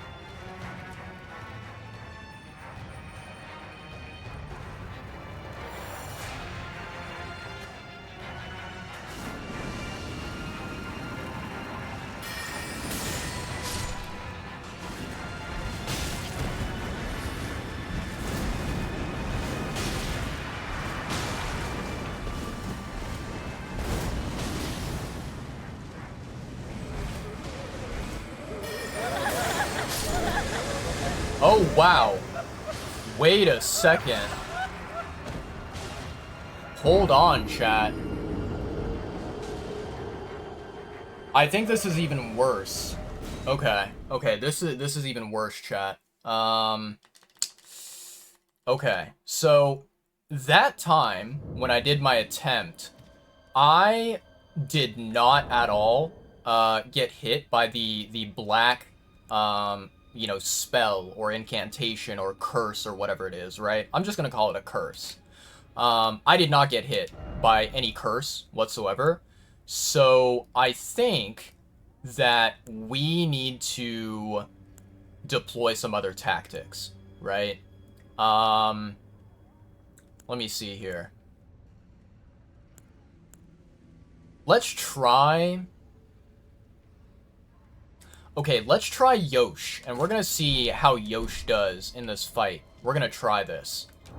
Because while I love Tish to death, she's my favorite Spirit Ash, in terms of the, like, DPS, right, the damage that she deals when swinging with her weapon, it is basically non-existent, and so it does not help to get rid of the clones, right? Okay. So let's go ahead and drink this. We're gonna traverse the mist. and then we're gonna summon.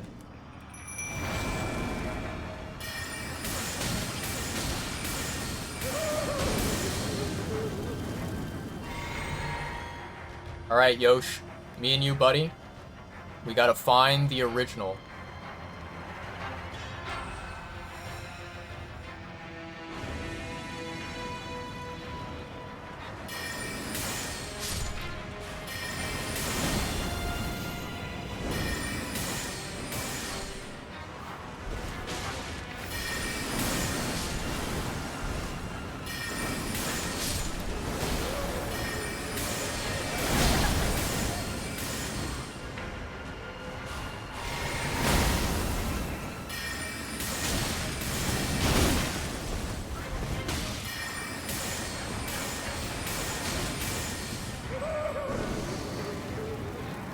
Okay. So now what we need to do is I need to kill Yosh, or not Yosh, the Lamenter before he ends up wait.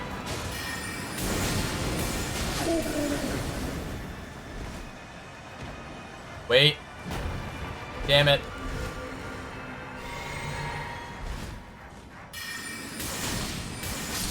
There we go. Holy moly, chat. Oh my god. Lamenter's Mask. Very, very nice. Okay. Yeah, that was a very, very tough battle. And I'm gonna be honest, I am feeling kind of stupid right now. Because at the very end there, I don't know why, I ran out of FP and I completely panicked. Like, I didn't even... I was so... like, worried that, you know, he would activate the curse and I would automatically die, that I wasn't even realizing that I was out of FP. And so, for like a good 30 seconds there, my character was literally trying to use sorcery and, like, was just staring at the wand because it wasn't shooting any sorcery out. And so, I looked like a complete idiot at the end there. But thankfully we clutched it. Thankfully we were able to win. The thing that's very interesting, that, like, I don't really understand the explanation for this at all. The thing that's interesting is I heard a very, very clear noise whenever we were at the end there, right? I heard this noise where it sounded like either Yosh, my Spirit Ash, or it sounded like the boss, the Lamenter, like screamed in pain or in agony, right? And when that happened, right, I thought, oh, without a doubt, surely when that scream happened, right, when the noise was audible, I thought that the curse was going to be activated. And, like, a part of me, right, because I heard the scream, and I was waiting, I was thinking, I was expecting something to happen. And then I was like, okay, so nothing is happening. What if that was the sound of Yosh, my Spirit Ash, dying? And I was like, you know, a part of me was like, no, that can't be true, because Yosh is a max level Spirit Ash, and I feel like he would not die that easily. And so I was like, surely Yosh could not have died. But I couldn't really think of a good logical reason why that scream would happen, because the thing is that, like, you know, the main body of the boss, the Lamenter, was right in front of me, and he was still trying to attack me. He was, like, not affected by the scream of pain that was heard. And so I was like, where is this scream coming from, and why is it happening? You know, like, what does it signify? And so I was very, very worried there, which is why I panicked near the end. Yeah, what a very fascinating fight. And I'm still very, like, very unsure of basically what are the mechanics of that fight. And the reason being is that, you know, with that particular fight, I feel like there has to be some kind of a, like, a particular reason why, a reason why your character would just like basically drop down on their knees and then after a couple of seconds end up just flatlining and dying. You know, like for example, my first theory was that if I get touched by the black, you know, curse that was floating in the air that was chasing after me, then I would, you know, I would then be guaranteed to lose my HP and die in the middle of the fight. But then that was not the case. There was the one fight I did where I didn't even get touched a single time by the black curse, and I still ended up dying no matter what. And so, yeah, I'm thinking to myself, like, so this is basically my thoughts.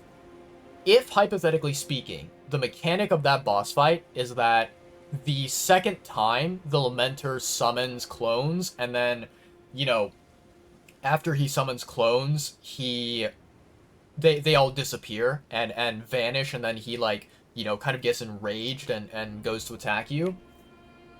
If the second time he does that, you are basically guaranteed to die, I don't think that that is a good boss design. I don't think that that is a very, like, fair or balanced boss mechanic, right? I think that there has to be a specific reason why you insta-die in that fight, and I think that, you know, there has to be a way to avoid instant dying in that fight. If there's no way to avoid instant dying other than basically just kill the boss fast enough, I don't like that boss mechanic. I think that that is a very, very, very poor boss design, and I think that that is a terrible, terrible mistake that the devs have made. I don't agree with that at all. But yeah, so that was the Lamenter's Gowl, and we did manage to find a hefty cracked pot, so that's freaking awesome. I'm very glad about that. If we take a look here, let me see here.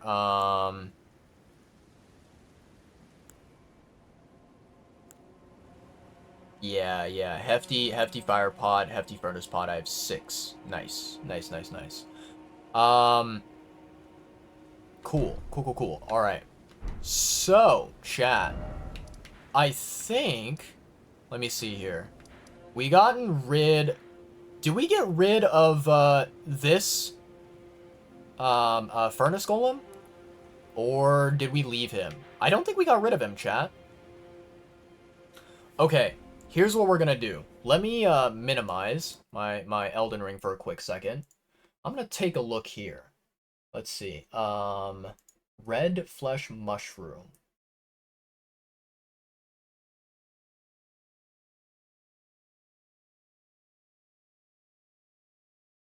Let me see here.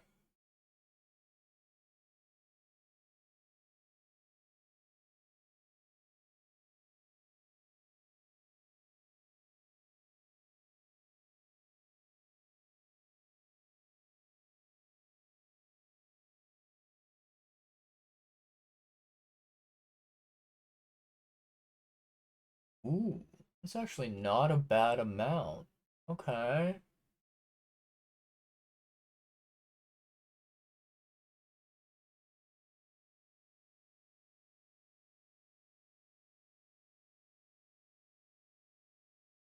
Alright, let's see here, chat. So, after the bridge in which you find the Horned Warrior, Bellarat Tower Settlement. Let me see here.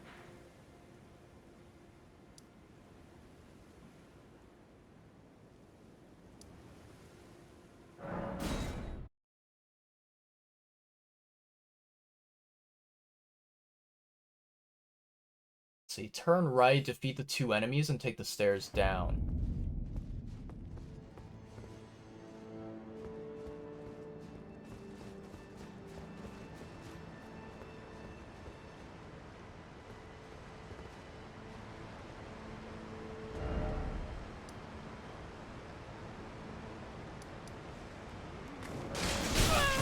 Ow.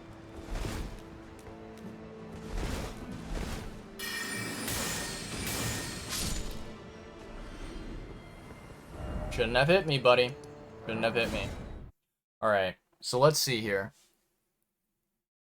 After the bridge in which you find the Horned Warrior.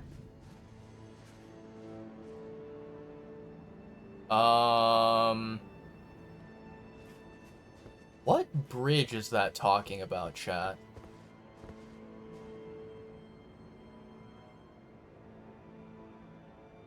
Is it that bridge over there?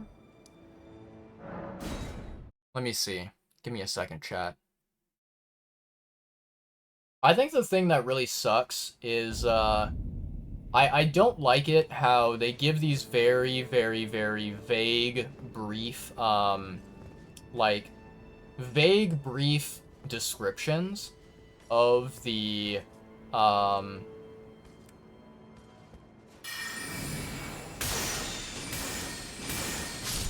vague descriptions of, like, where the items are located, and then, like, they don't even, you know, they don't even really tell you, okay, you start at this site of grace and then you go X or Y or whatever, right?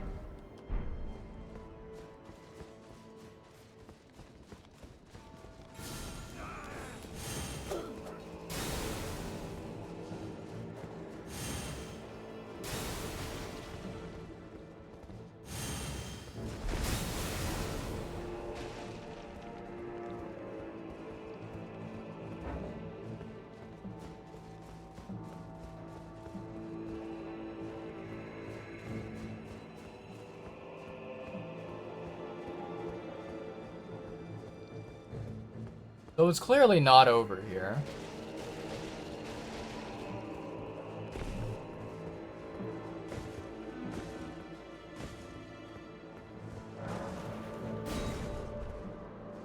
Well, that was fucking useless. Okay.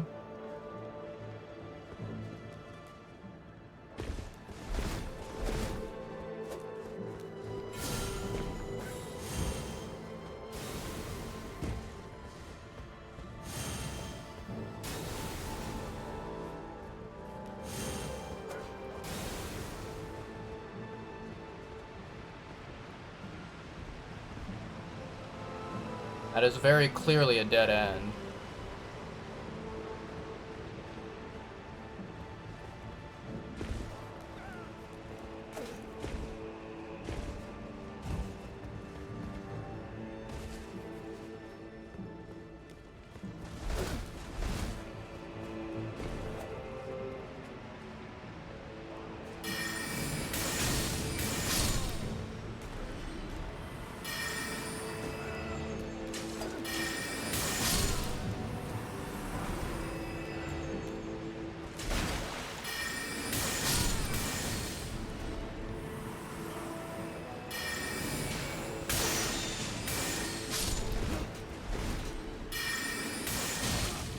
Oh, I'm out of FP. There we go.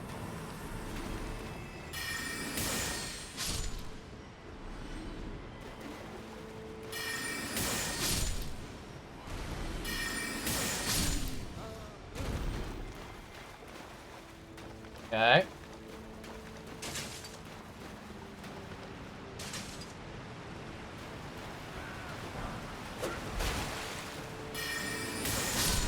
Bye-bye. Ooh, some string. Nice. Don't really know what I use the string for, but sure.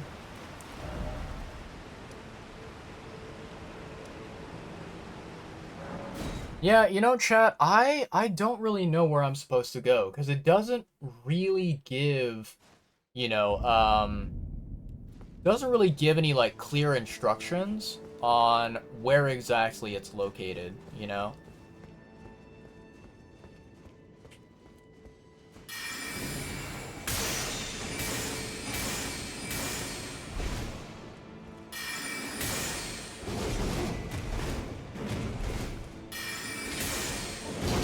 Stop jumping, you dumbass.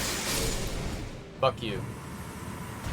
Made me waste so much goddamn FP there.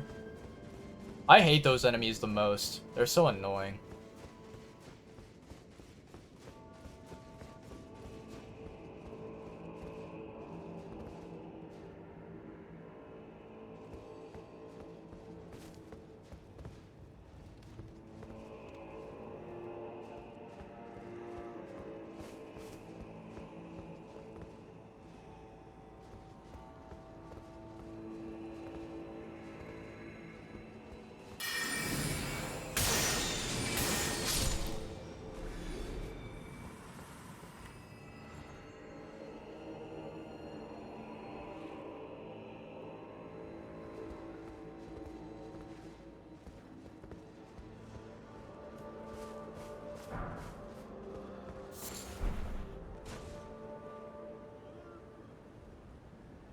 Okay, so I see the bridge, right? Like this looks like it's the bridge. And I saw a horned warrior. Take the stairs down, it said. I have no idea what that is referring to.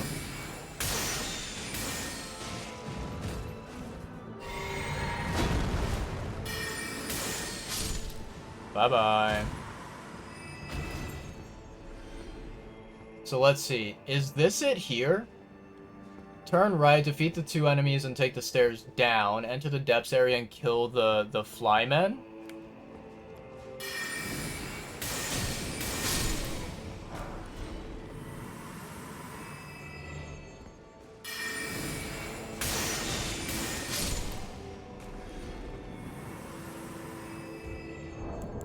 Can't see a damn thing, chat. Give me a second.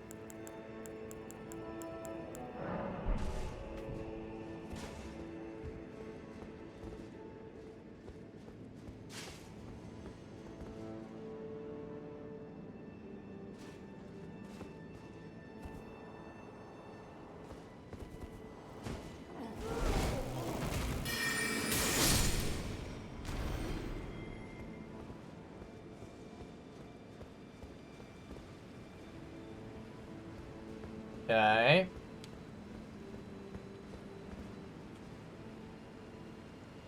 Let's see here. You will reach a more open area with several more flymen and many items scattered around. Broken rune.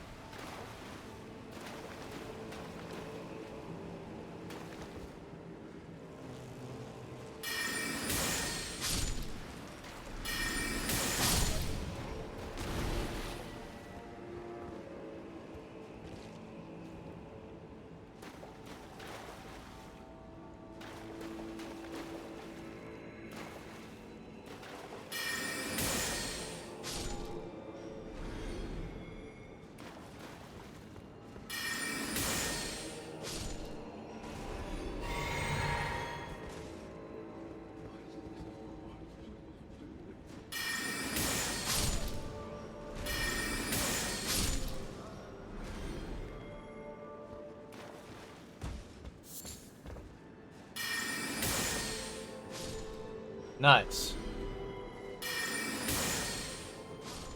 Nice.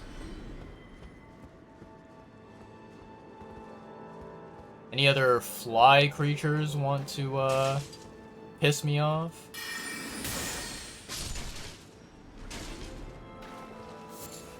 Fly mold. Fly mold. Flash shard. Silver horn tender. Banching boluses. Red flesh mushroom. Pog. Nice.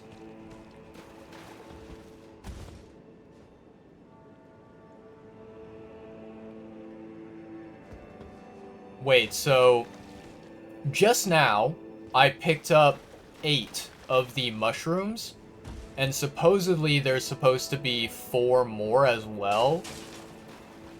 Let me actually check to see. Okay, so let me go to craft. I currently have 8 of them. Yes, so I should have 12. Because it shows here that there is a, there's one item that's supposed to give me 8, and then I guess a second item that's supposed to give me 4 more.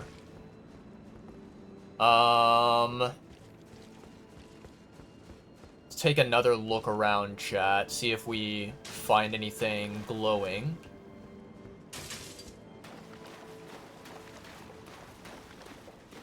I mean, maybe if this is like an item that does not respawn, then perhaps I grabbed it previously when I was, like, running around this area. But I don't know. I kind of doubt it, chat. Huh. Maybe I did grab it.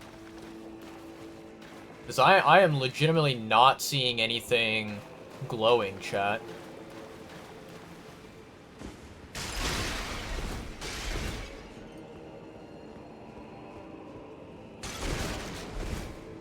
Nope, nothing over there.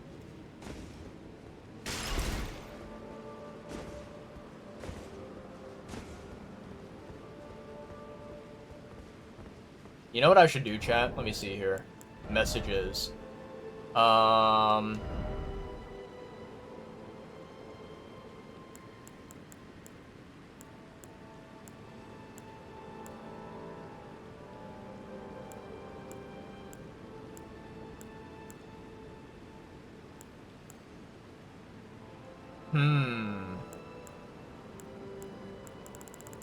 Okay, let's try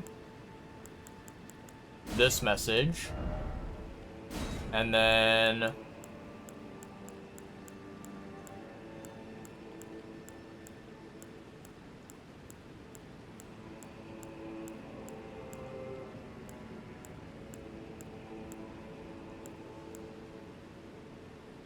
Bug is not a bad one. Scarab, no. Slug, no. Wraith, skeleton, monstrosity. Okay, let me go ahead and do bug. Finish. Yes. Nice. Okay. There we go, chat. Put a nice little message for our friends. And, yeah, I guess I'm gonna go ahead and, teleport out of here. Because I don't see any other valuable items here. Okay. Let's take a look at, the list here. So we currently have 8. And I think I'm gonna double check here. Let me go to craft. We need 3 of them. Oh, the furnace pot only needs 2. Ooh, okay. So 3 multiplied by 5 is 15. Can we get 15?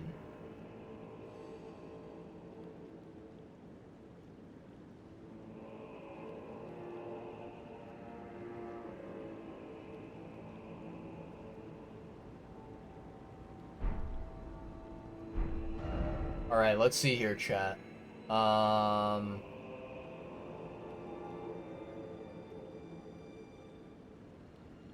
Fort of Reprimand. Where is the Fort of Reprimand? Fog Rift Fort? Aha, okay. In the courtyard by the hanging stalls. In the courtyard by the hanging stalls. Okay. So this will give us a total of, I think, 13, if I'm not mistaken.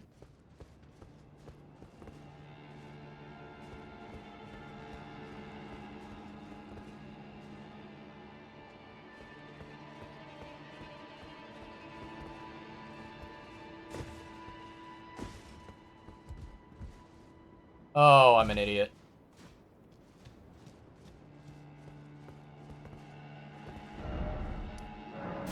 I did actually not mean to, what's it called, fall off of the cliff there, the ledge.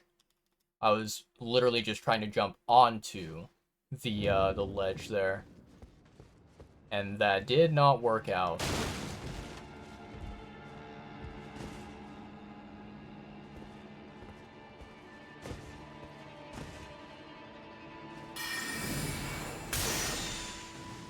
Hi there, bud. Bye there, bud.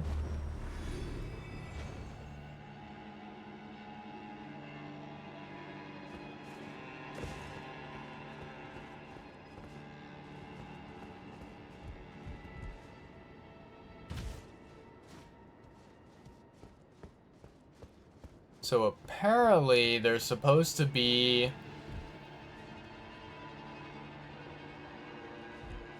some here. Is this it? Nice. Okay, ×5, baby. Let's fucking go. Alright, so we now have 13, and I need 15 minimum to get 5 of the fire pot. So let's take a look here. On a body on the gravesite east of the Scorched Runes site of Grace.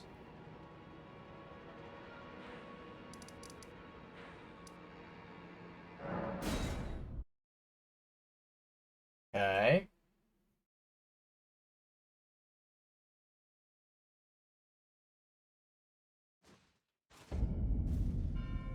Um...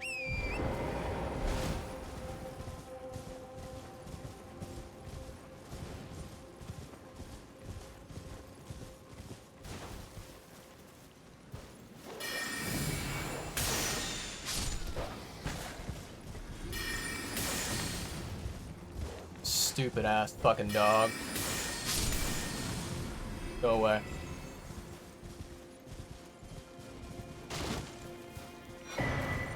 Erdtree fragment. Let's go, baby.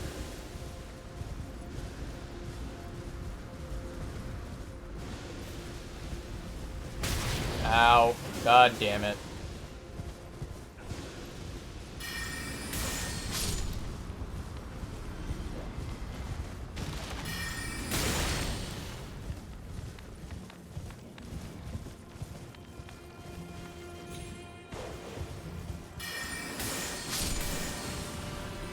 Eat shit.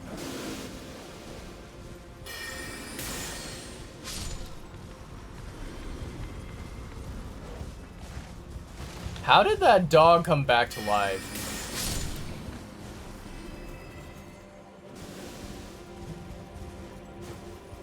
Wait a second. Is this guy, like, reanimating them?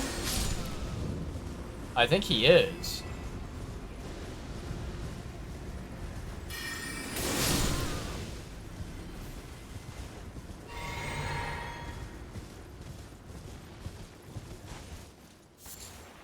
Ooh, black firefly. That's very useful. Ratafruit. Ratafruit. Spirit gravestone. Another one.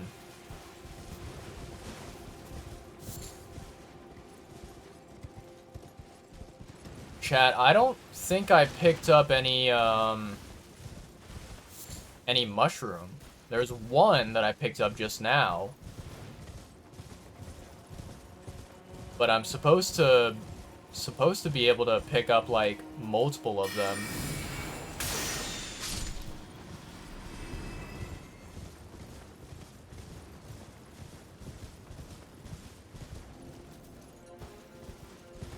Very weird.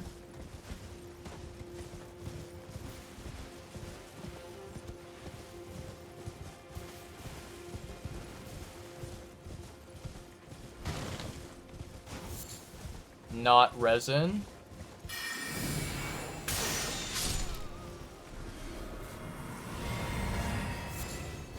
Nice mushroom. Got it from the fallen enemy, it looks like.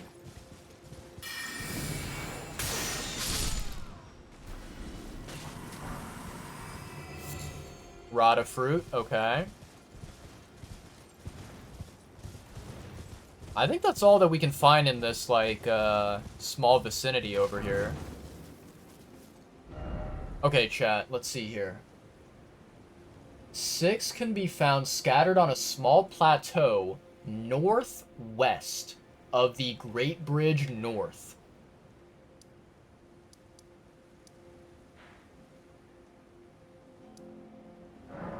Okay, northwest it says. Let's see if we can find this area. It's on a small plateau.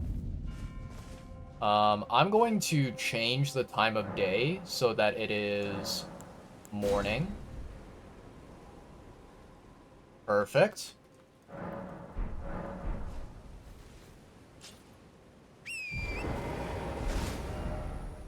Northwest, it says.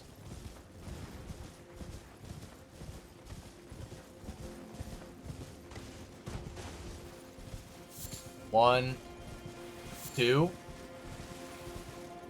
3, 4, 5. Should be one more, chat. 6. Ooh, beautiful. Absolutely beautiful.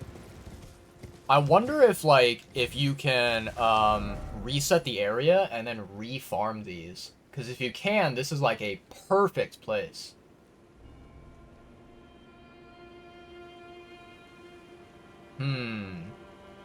And it says that there's also some in the Fog Rift Fort.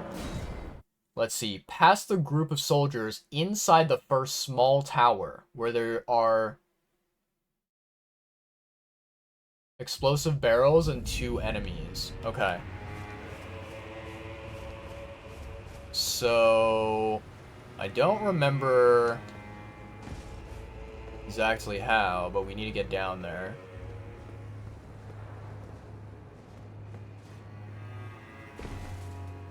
Okay.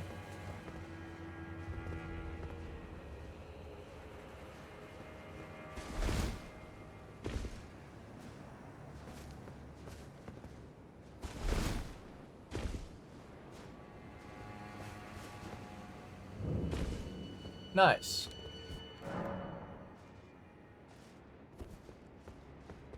Alright.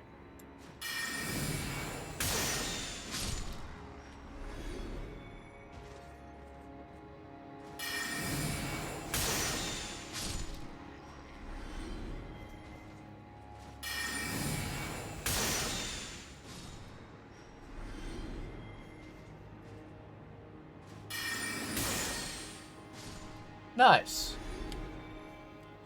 Alright.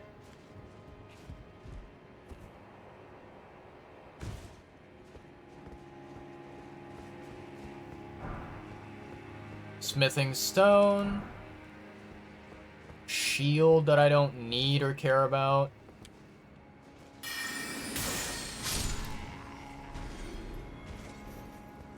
I actually wonder, chat. Let me see here. What if... Okay, what if I did this? And then... What if I, like... Nope, that's too low. Okay, that works. However, I think that the enemy behind here is not dead. There we go.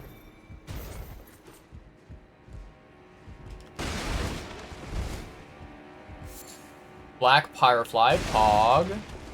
I like that. So yeah, I think the mushrooms that were in here, we already picked them up, and therefore we can't get them again. But it's a good thing that we were, you know, still going to check for them, right? Okay. Let me see here, chat. Item crafting. So, I have 21 of them, which is not a bad number at all. I have a tiny amount of the black Pyrefly. Man, I cannot English today, chat.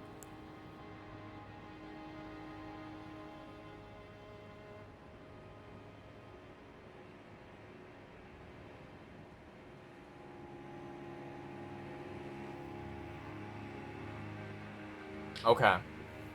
I don't know if I want to craft these, chat, because... Okay, here's what we'll do. Let me go to the map. We're gonna go to... Where is it? Way over here. We're gonna go to the cathedral. And I'm going to go and determine how difficult it's going to be to, what's it called? To hit the furnace golem with, a hefty pot. Like, I want to see how far away this bozo is, right?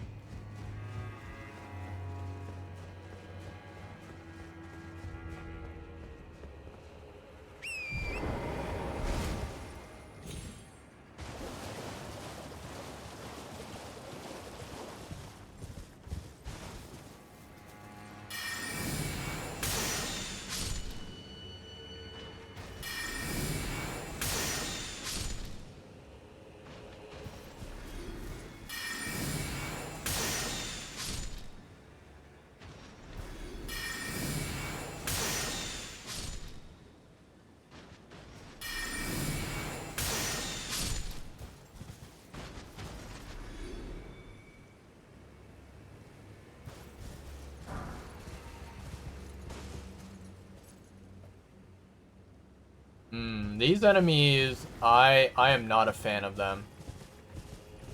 No bueno.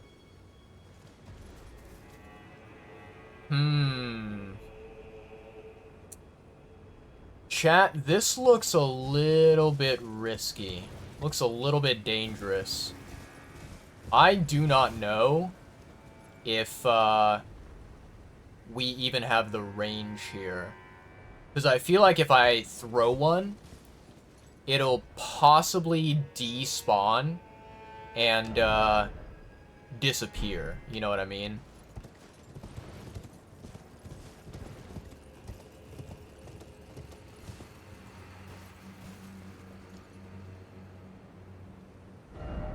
Okay, so the question is, how do we get down, chat? Definitely not this way. Basically, I want to go, like, a very, very slight level lower.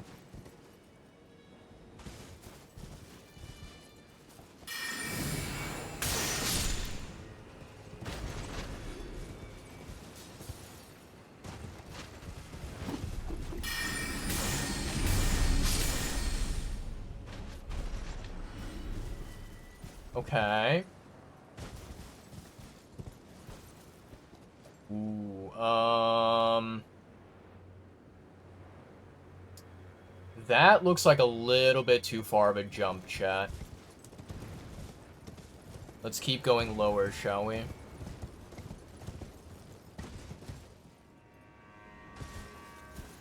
Okay. Alright, I think we should be good to go, chat.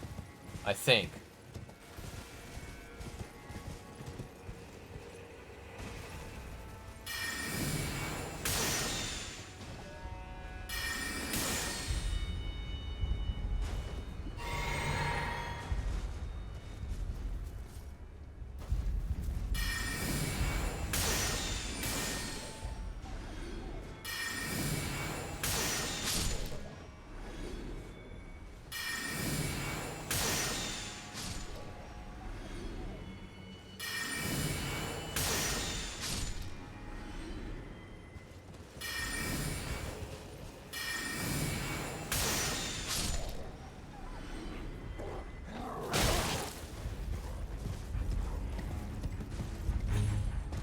I didn't even realize that there was a wolf right there.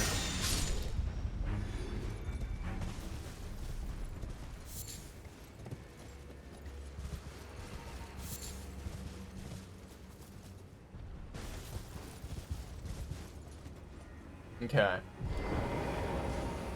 What I'm gonna do, chat, is, let me see here. Equipment. Let me pull out the bow.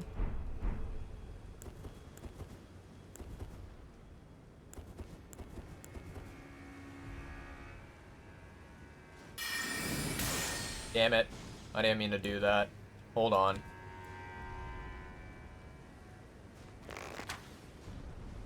What? There we go.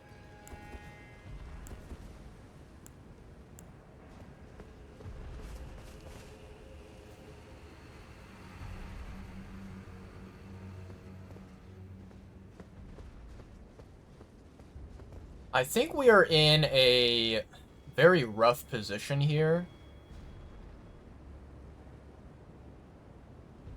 Because the furnace golem, I don't think he walks this direction. Like, I don't think he comes out this far. Which is very unfortunate.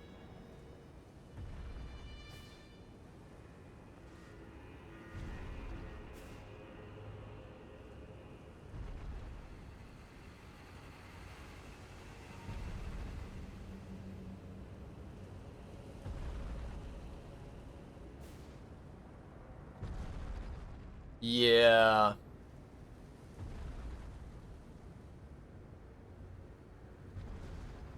This does not look good, chat.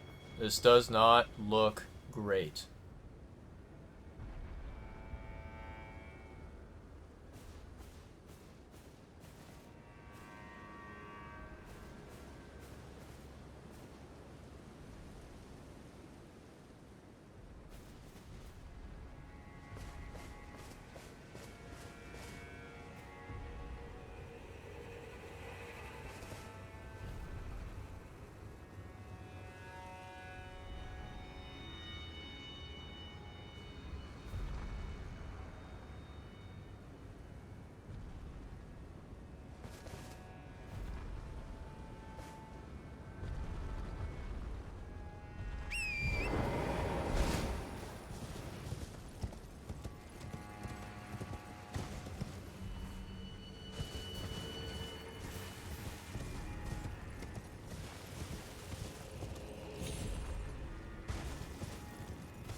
Yikes. I thought that we were closer to the Spirit Spring there, and I thought that I could, like, land safely without taking any fall damage, but it seems like I was wrong. Okay, yeah, so that is a very, very difficult Furnace Golem, because it does not look like the pot strategy is going to work. It doesn't seem like it.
Wow.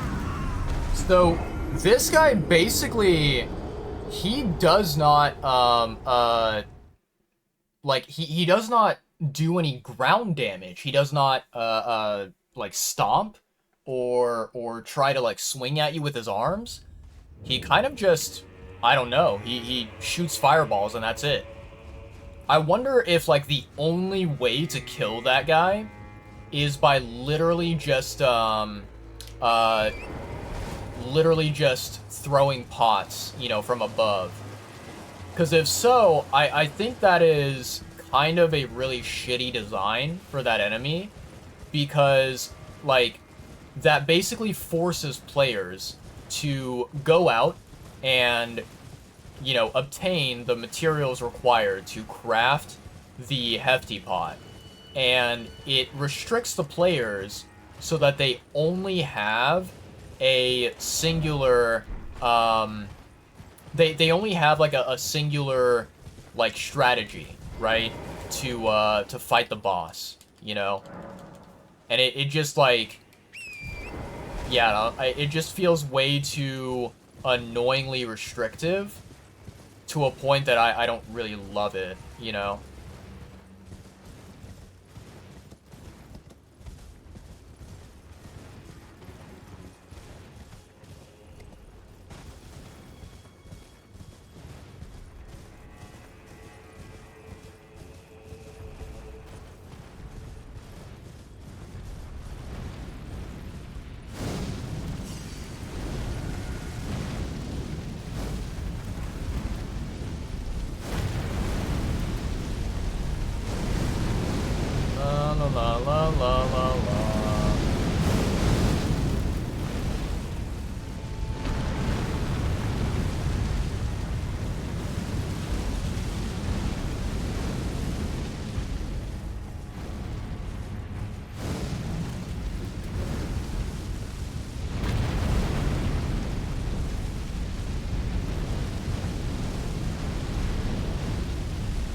so he does move.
Fuck off. No way that that actually hit.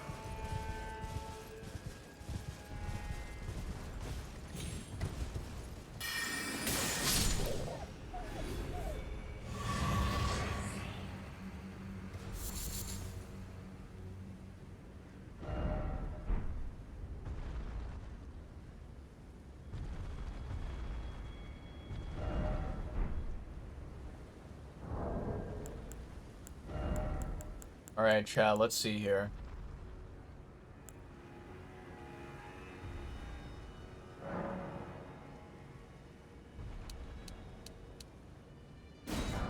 There we go. I'm gonna make 5.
I don't think I can get up there, chat.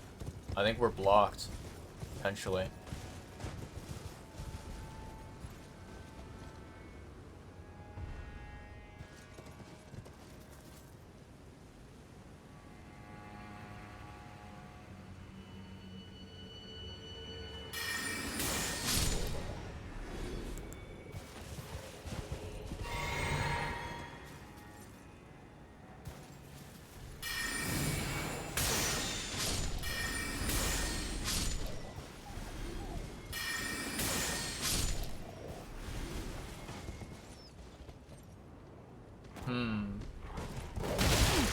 Really? Eat a bag of dicks, dude.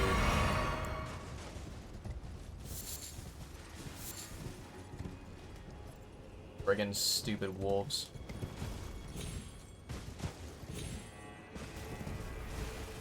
I'm gonna be honest, chat.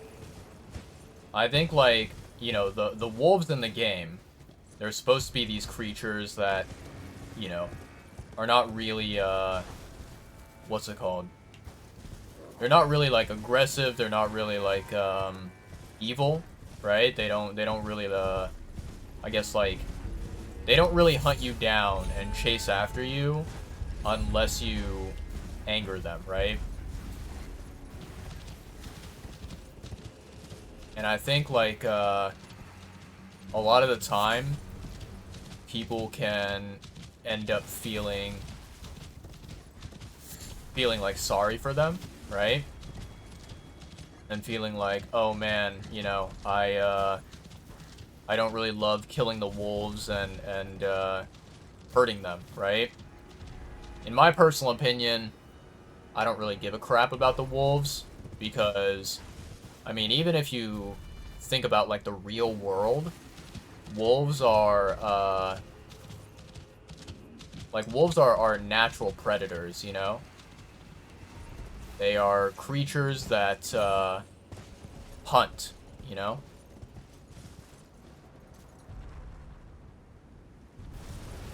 So to me,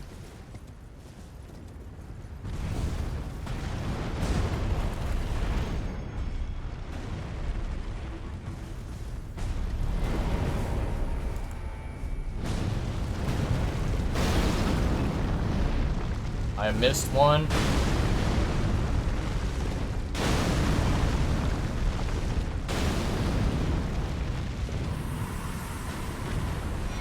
Nice.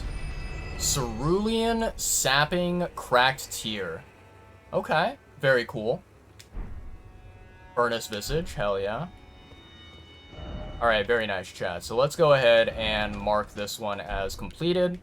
And we have officially killed all of the Furnace Golems in the DLC, which is very pog, because those enemies suck. They are the absolute worst. Okay. So let's go ahead and teleport here to the brand new Site of Grace that we unlocked earlier in the stream. And what I want to do very quickly is I want to take a look and see what these crystal tears are capable of. So let's take a look. First of all, I'm going to level up my Erdtree Blessing. Nice. Okay. And then let's go to Wondrous Physic. Okay. Let's see here. What is this one? Deflecting Hard Tier. Enhances Spontaneous Guard in Mixed Physic. A crystal tear forms slowly over the ages, where the scattered sap of the Erdtree pools deep within the Furnace Golems can be mixed in the flask of Wondrous Physic. The resulting concoction temporarily enhances Spontaneous Guard. Damage negation and guard poise will be heightened in the moment immediately after assuming a guarding pose, or guarding stance. Successfully executing a spontaneous guard will also strengthen guard counters. Ooh. So, the interesting thing, chat, is I believe I saw at least one video that was using this crystal tier, and basically what I saw is that you can take a weapon that does not have the ability to, like, deflect attacks, for example, a sword, right? You can use this crystal tier, and then basically what can happen is your weapon that you are holding can now more or less parry enemy attacks. And I'm assuming that it only applies to enemy attacks that are, like, you know, for example, the enemy swinging a weapon at you, or, you know, maybe their bare hands or whatever. But I don't think it applies to magic or, like, incantations, right? I don't know if it applies to sorcery and incantations. I think it's only, like, kind of physical attacks where they swing at you or, you know, do something that normally would deal, like, physical damage, right? But yeah, very interesting thing right here. Okay, what about this one? Crimson Burst Dried Tear. Crystal Tear forms slowly over the ages, where the scattered sap of the scattered tree pools deep within the furnace golems. Can be mixed in the flask of Wondrous Physic. The resulting concoction gradually restores the HP of one's allies over time. Has no effect on the imbiber. Ooh, okay. So, this can potentially be used if you are doing, like, let's say, for example, a co-op battle. Or maybe you are fighting a battle and you are using spirit ashes. You can maybe use this to keep your ashes alive. That's pretty cool. Alright, let's see here. What's this one? Crimson Sapping Cracked Tear. The resulting concoction temporarily restores HP upon landing attacks. Oh. So the more attacks that you hit, the more HP that you regen. Okay, pretty cool. Cerulean Sapping Cracked Tear. The resulting concoction temporarily restores FP upon landing attacks. Okay, so very similar to this one, except for this one is HP, this one is FP. Okay. Blood-Sucking Cracked Tear. The resulting concoction temporarily increases attack power, but drains HP over time. Very interesting, chat. I don't really know what situation this would be useful for. I'm not very sure at all, if I'm going to be completely honest. Maybe there's a special build that, you know, basically utilizes this ability, but I feel like this is very, very, very dangerous, very risky. I don't know. Okay, let's see here. What's this one? Glovework Crystal Tear can be mixed. Let's see. The resulting concoction temporarily increases the attack power of spirits. Ooh. Okay, so if you have powerful spirit ashes that can deal insane damage, then this could be really, really good. Okay, what's this one? Crystal Tear forms slowly over the ages. The resulting concoction eliminates all stamina consumption. Ooh, that's massive, chat. However, this effect is only brief and will expire quickly. Quickly expire. Wow, okay, okay. Alright, and then the last one here. Oil-Soaked Tear. The resulting concoction temporarily causes the imbiber to break out in an oily sweat, soaking nearby enemies in oil. Oil-soaked enemies are highly susceptible to fire damage. Okay. Very interesting. So this is like, I don't know. It's like a crystal tear that basically puts both the user and the enemy at risk. Potentially. But, like, it seems as if you are not fighting against an enemy that has fire damage, then you don't really risk anything by soaking yourself in oil, right? Yeah. Yeah, so then in the scenarios where you are not facing an enemy that deals flame or fire damage, you can use this, and it'll be effective. But otherwise, not really. Okay. I think out of all of them that we have looked through, right? I think that the, let me see here. I think that very likely the deflecting crystal tear is probably the most valuable one that I think is worthy of potentially using. Yeah.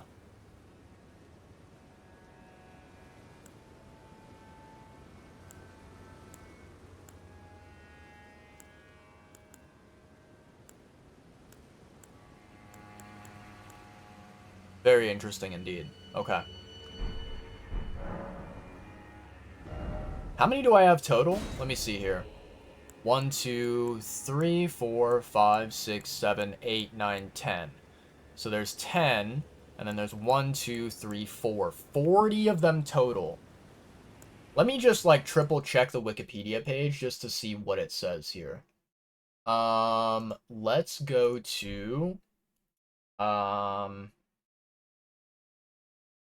Crystal Tears.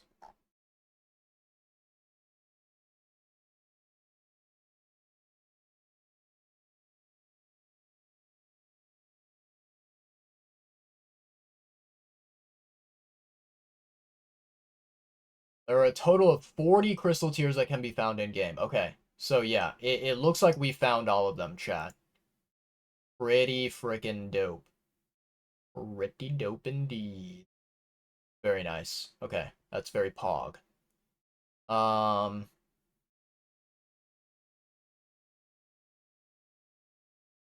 awesome. It's good to know. Let's see here, chat. What we have going on? Huh. Chat, I think it's probably a wise idea for me to end stream here. I think.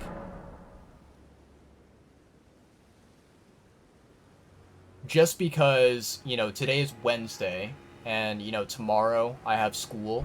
In fact, I have an assignment for my Japanese class that is going to be due at, it's due at basically 12:30 p.m., which is when my class starts. So I definitely do need to do that assignment, before the deadline. Um, yeah, and of course, tomorrow and the day after I have homework, I have classes, right? So it's probably best if I go ahead and let you guys chill here at this site of grace. You know what we can do, chat? I see an enemy way off far there in the distance, someone on horseback. We can probably fight that enemy, and then if, hypothetically speaking, there is, a site of grace that we can get to, then we can go ahead and do that, right?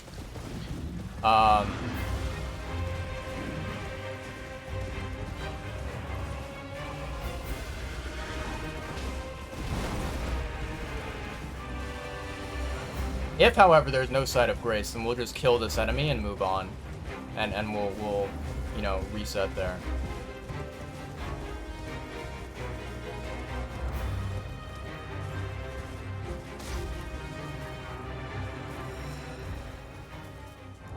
Okay, I have an idea, chat. This is a terrible, horrible idea, but let's try it.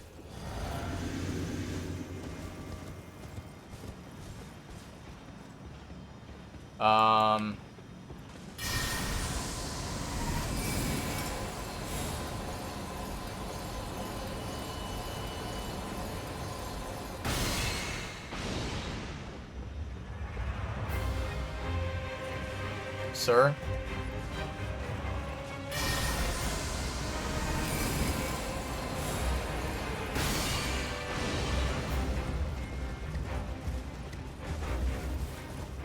Really? That's your limit? That's kind of weird.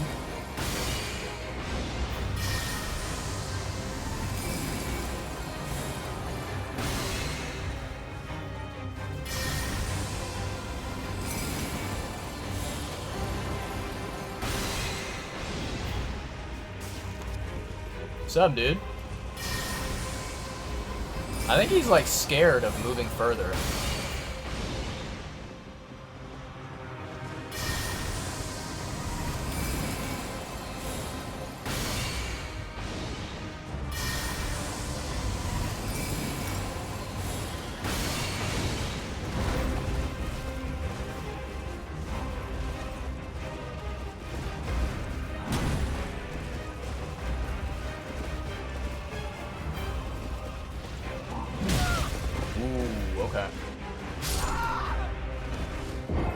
So, the thing that I was trying to do there, chat, right? The reason why I, like, kind of got close to the edge and tried to, like, jump off the edge and maybe, like, maneuver around is I thought that maybe, potentially, this boss would try and follow me and basically just, you know, fall from the cliff, right?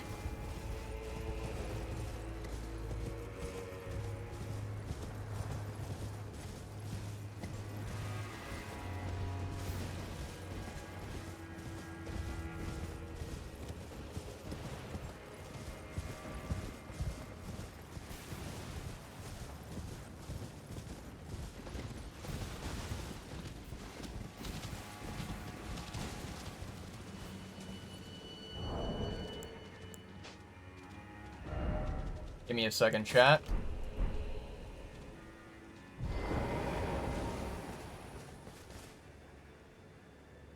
Alright, let's see here. Let's put you right here, Lieutenant. That is a very pog positioning.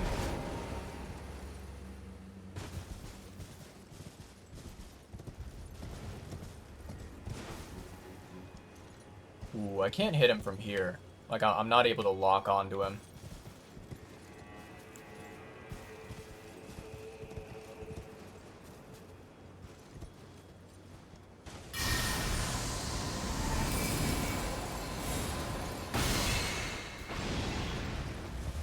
Sub, Deuterino.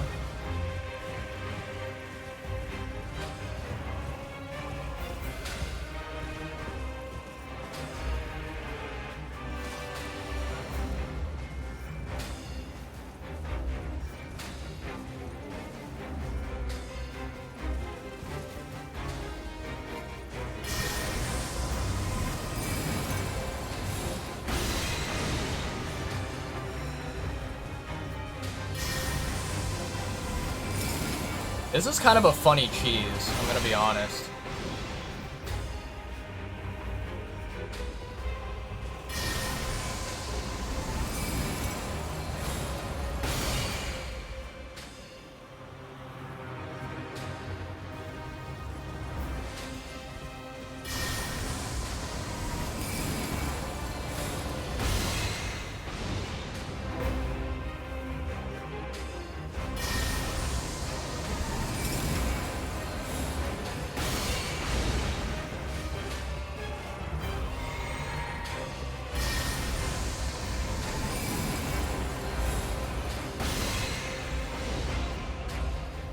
Okay.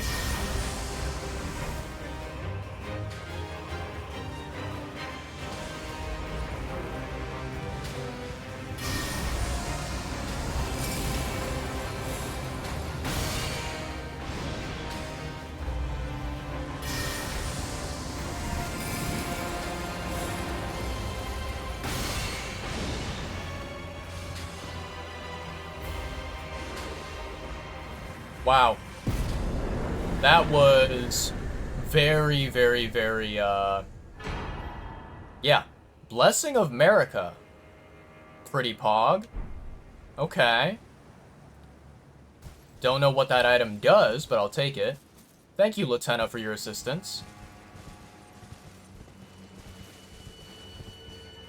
You know what I'll do, chat? Let me basically refresh my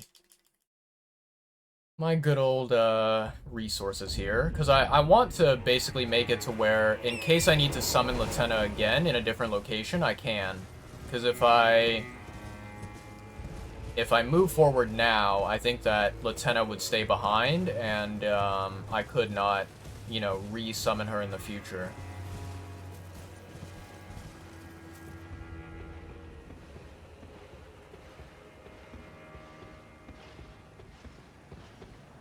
I wonder if this guy respawns.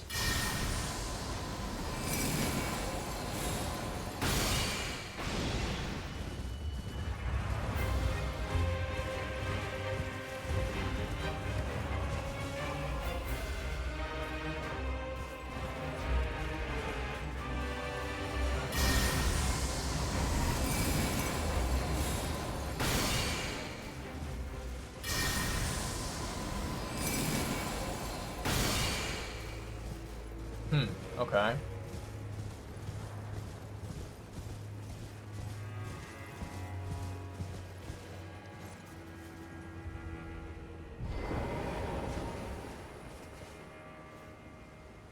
Well, here goes nothing, chat.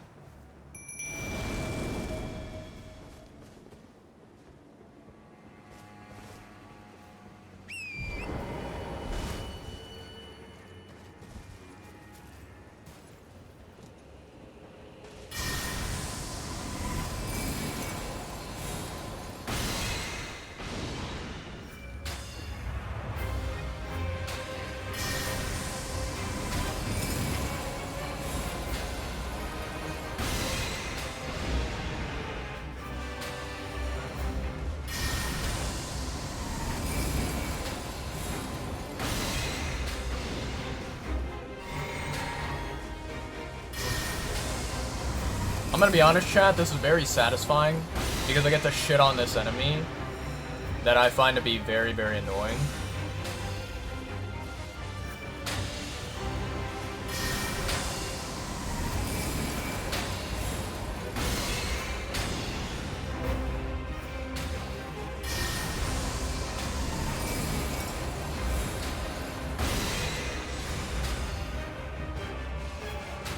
That was a nice deflection, but it went in the wrong area. Okay.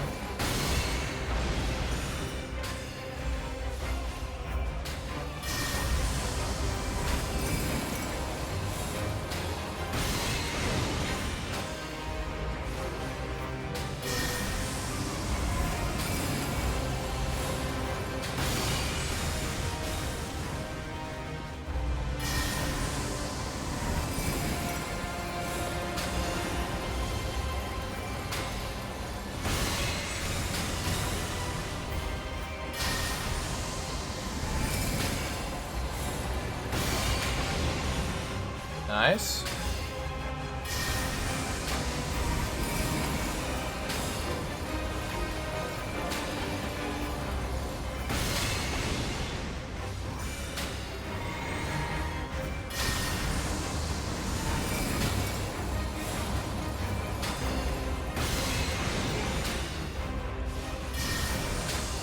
He really loves spamming that magic shield, doesn't he?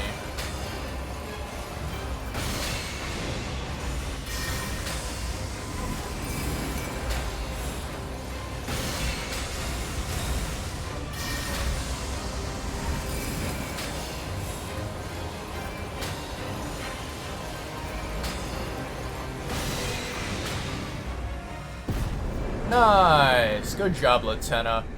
I'm proud of you. Another Blessing of Marika. Okay. Very interesting. So, let's see here. There's a bridge over there. Now, what's over here then? Because this is an area that looks like it might have something interesting to loot.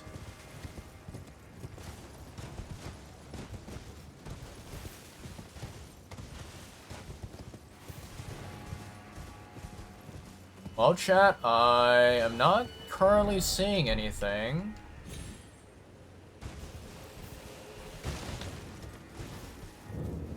Shaman Village.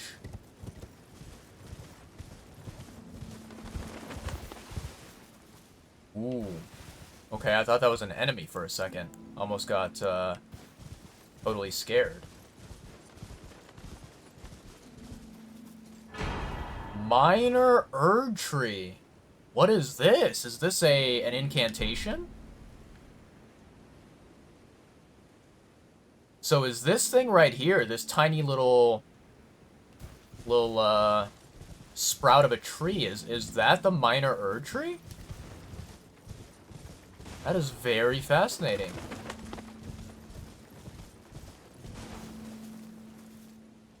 Okay.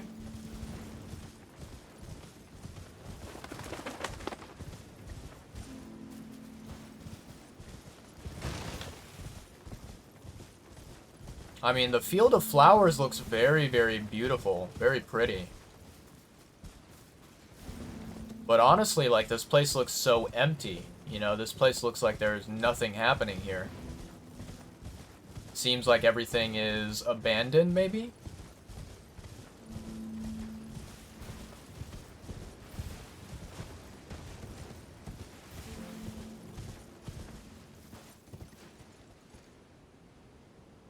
Oh, looks like there's a section down there.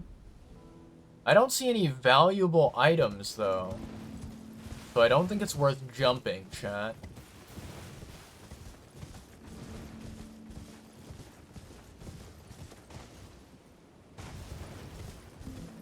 What I am looking for, though, is I'm hoping that there's a site of grace that will allow me to quickly, you know, teleport between here and other locations.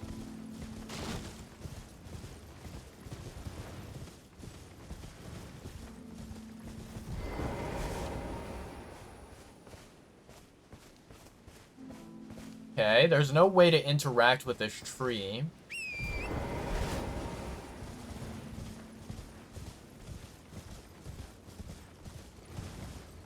And yeah, I don't see any sites of grace around here.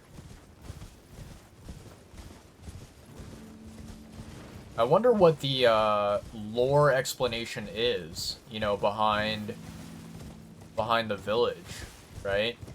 Like, why is there no site of grace around here? Right?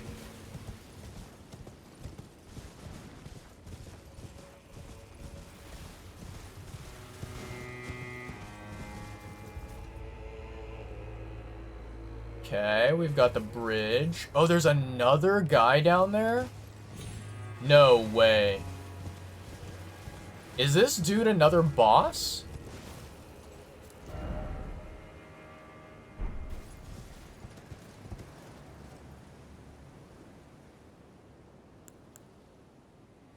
Chat, I think I can do it. I think I can get this guy. I should have enough FP. But I think it's doable. I just don't know where he came from, you know?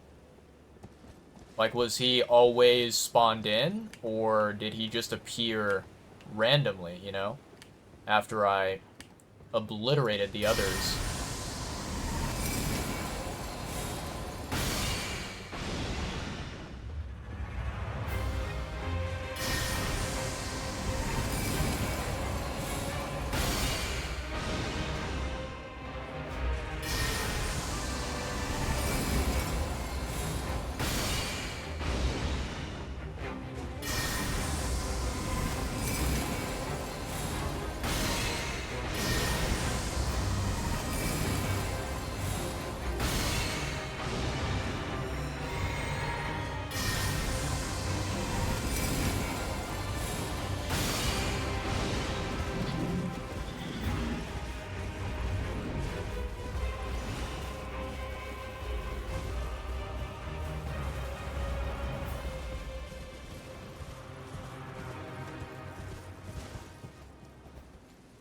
Okay.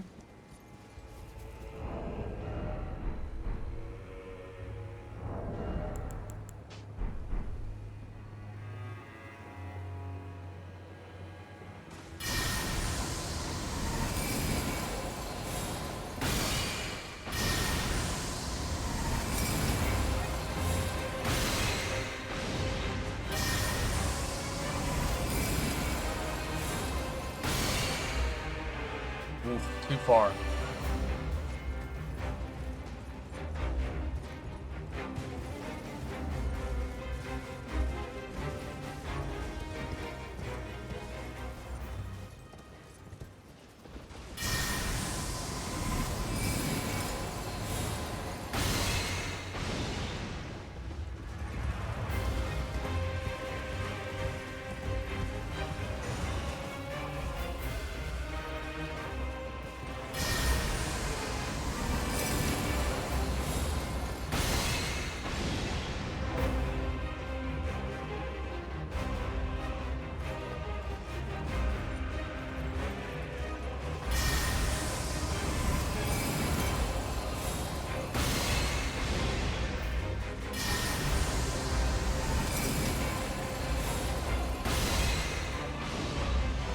I do like how this spell curves around. That's really, really nice, I think.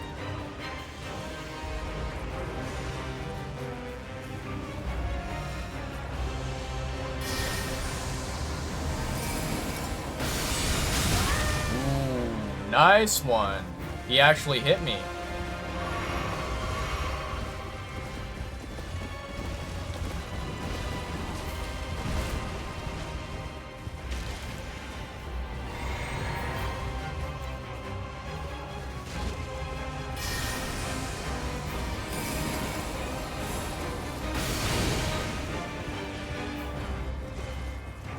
Okay, despawns. I'm actually quite surprised he came all the way up there. Last time he kind of despawned pretty early, you know? But that was a good, like, deflection that he did, without a doubt.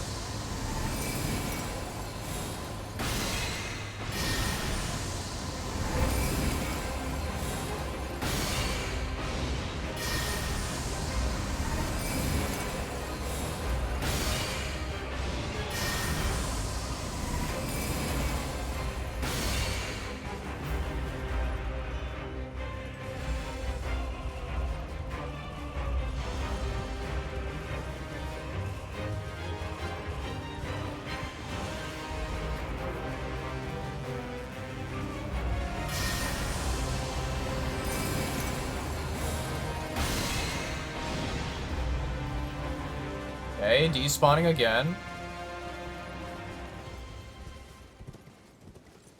I love being able to cheese these idiots.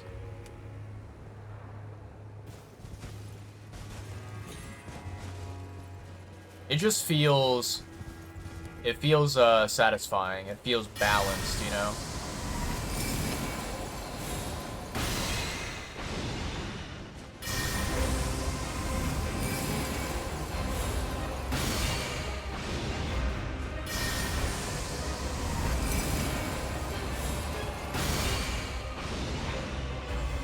Okay.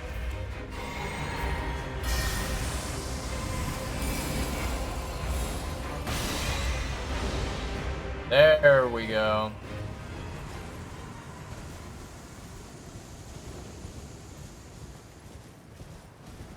Okay, so no Blessing of America from that one. Very interesting.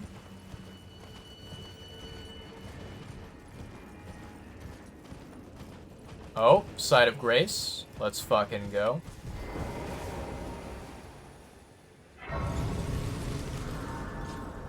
Alright, let's rest here, chat. So we are now over the bridge and into this new peninsula area. Looks like we have quite a lot ahead of us to explore. Look at this entire giant landmass. There's like a giant crater over here. What else is there? Seems like these are maybe tombstones, or they could be fingers, perhaps, since we are going towards this area, which is a finger ruins. Very fascinating. But yeah, chat, I think we're going to have to stop here for today. I think this is going to be the end of today's live stream. I will say, I'm quite happy with the progress we made today. We managed to gather all of the crystal tiers. We managed to get into the new area and explore the new area a little bit, right? Got to discover Shaman Village and kill some tree sentinels. That was very, very satisfying, honestly, getting to kind of cheese them in that way. I like that. And yeah, we have a good amount of exploring ahead of us to do. Yeah, very, very cool stuff. So chat, I'm going to pause the game here, leave it here, and let's see. Okay, so just as a very quick, like, disclaimer, just to kind of, like, you know, give you guys a heads up, so that you are not caught off guard and surprised, but the next time that I stream Elden Ring, which is probably going to be this Saturday, there is a very good chance that you will see me potentially have, like, you know, some more hefty cracked pots, or at the very least have, you know, the ingredients that you need to craft it. So I may do some light farming off stream, potentially. We'll see. But yeah, other than that, I don't really have anything else to... Yeah, I don't really have anything else to particularly mention about the game. one thing that I definitely would like to do, and I don't know if I'm going to do it on Saturday, I don't know if I'm going to do it like next week or when it's going to be, but at some point, chat, I do want to hunt down the available Ashes of War that you can collect in the DLC. Let me take a look here. Ashes of War. Let's go ahead and just click on the page. 25 new Ashes of War are in the Shadow of the Erdtree DLC, it looks like. Okay. So I think I have some of them, right? Some of these Ashes of War are, what's it called? They are exclusively from boss remembrances, so we can count those ones out. And we can look at the ones that are like found out in the wild. So let me take a look here. I'm gonna get rid of all of these extra pages just so I can do a proper count of how many of them that I can collect. Okay, so I have that one, that one, that one, and that one. So those are 4 that I already have. Piercing Throw, I found that one, I believe. Yeah, okay. Scatter Shot Throw, I don't have that one. So let me open a new page. Wall of Sparks. I don't think I have it. You know what we can do, chat? Let me open up my page in the game to triple check.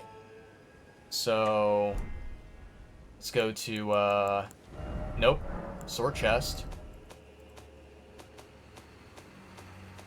Ash of War. Okay. Wall of Sparks, so it looks like a giant flame. I do have it. Okay, perfect. All right. So then let's see here.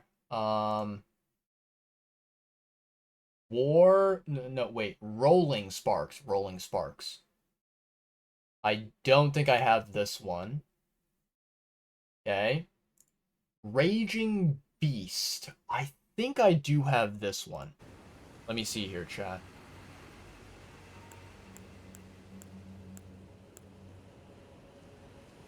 What does it look like? It looks like that.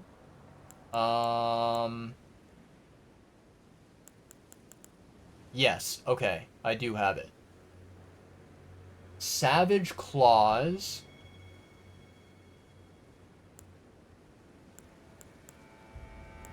I do have Savage Claws. Where did it go? Is it up top? I think it might be up top. Give me a second, chat. Savage Claws.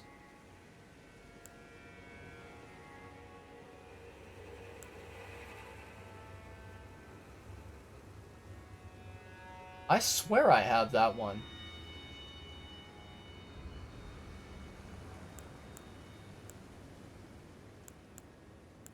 Because I literally have a weapon that, equips it.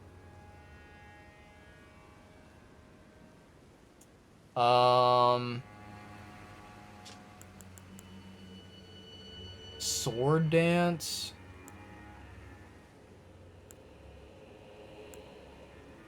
Vacuum Slice.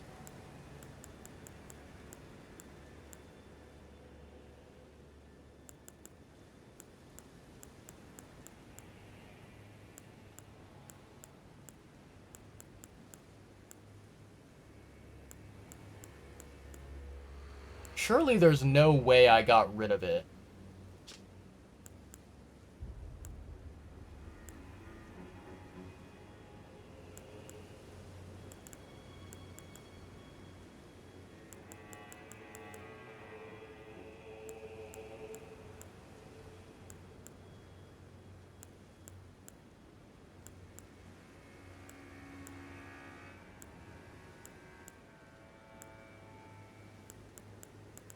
This is weird, chat. I know for a fact that I have Savage Claws.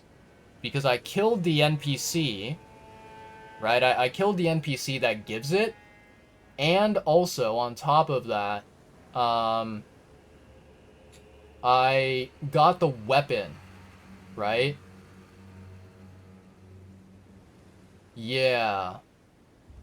Okay, so I'm gonna say that I have that one, because I should, even though it's not appearing in my inventory.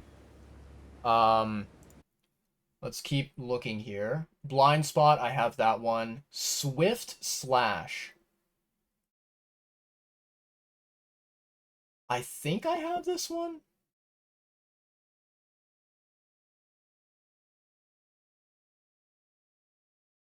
Wait, hold on. Let me take a look at this one.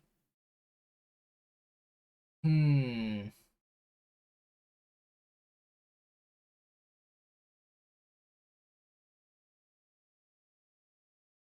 Oh, damn. Oh, that's so annoying, chat. So Swift Slash, I think this is an art of war that I saw people using it in YouTube videos, and it looks so freaking cool. And I was like, I want to get that Ash of War. But apparently, it is basically locked behind an NPC quest line. And if you screw up the quest line, you are permanently unable to get it until the new game, right? New game plus that you do.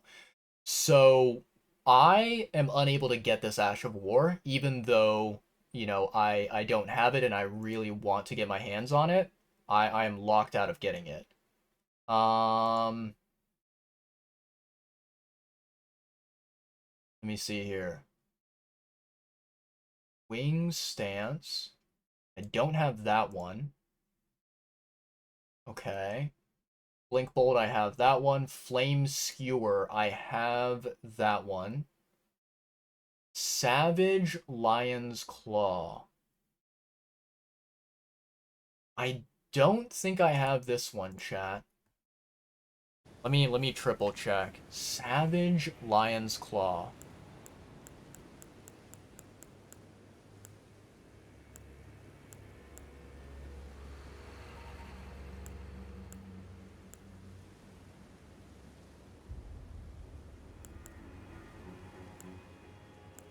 Yeah, I don't think I have that one, chat. Okay. So we're adding that to the list of ones that we need to get. Okay. Wait, let me do this. And then let's see. Hold on. This one, this one, this one, this one, this one, this one, this one. There we go. Okay. Divine Beast Frost Stomp, that's a Remembrance one. Flame Spear. I think I maybe have this one. Let me take a look. Flame Spear. I do have it. Okay. All right. Let me see here. Carrion Sovereignty. Okay, I definitely do not have that one. Shriek of Sorrow, I do have that one. Ghost Flame Call. Dropped by Deathrite Bird. I definitely did not kill a Deathrite Bird. Okay. Poison Flower Blooms Twice. I don't have this one, so we're gonna open that one. Igon's Drake Hunt.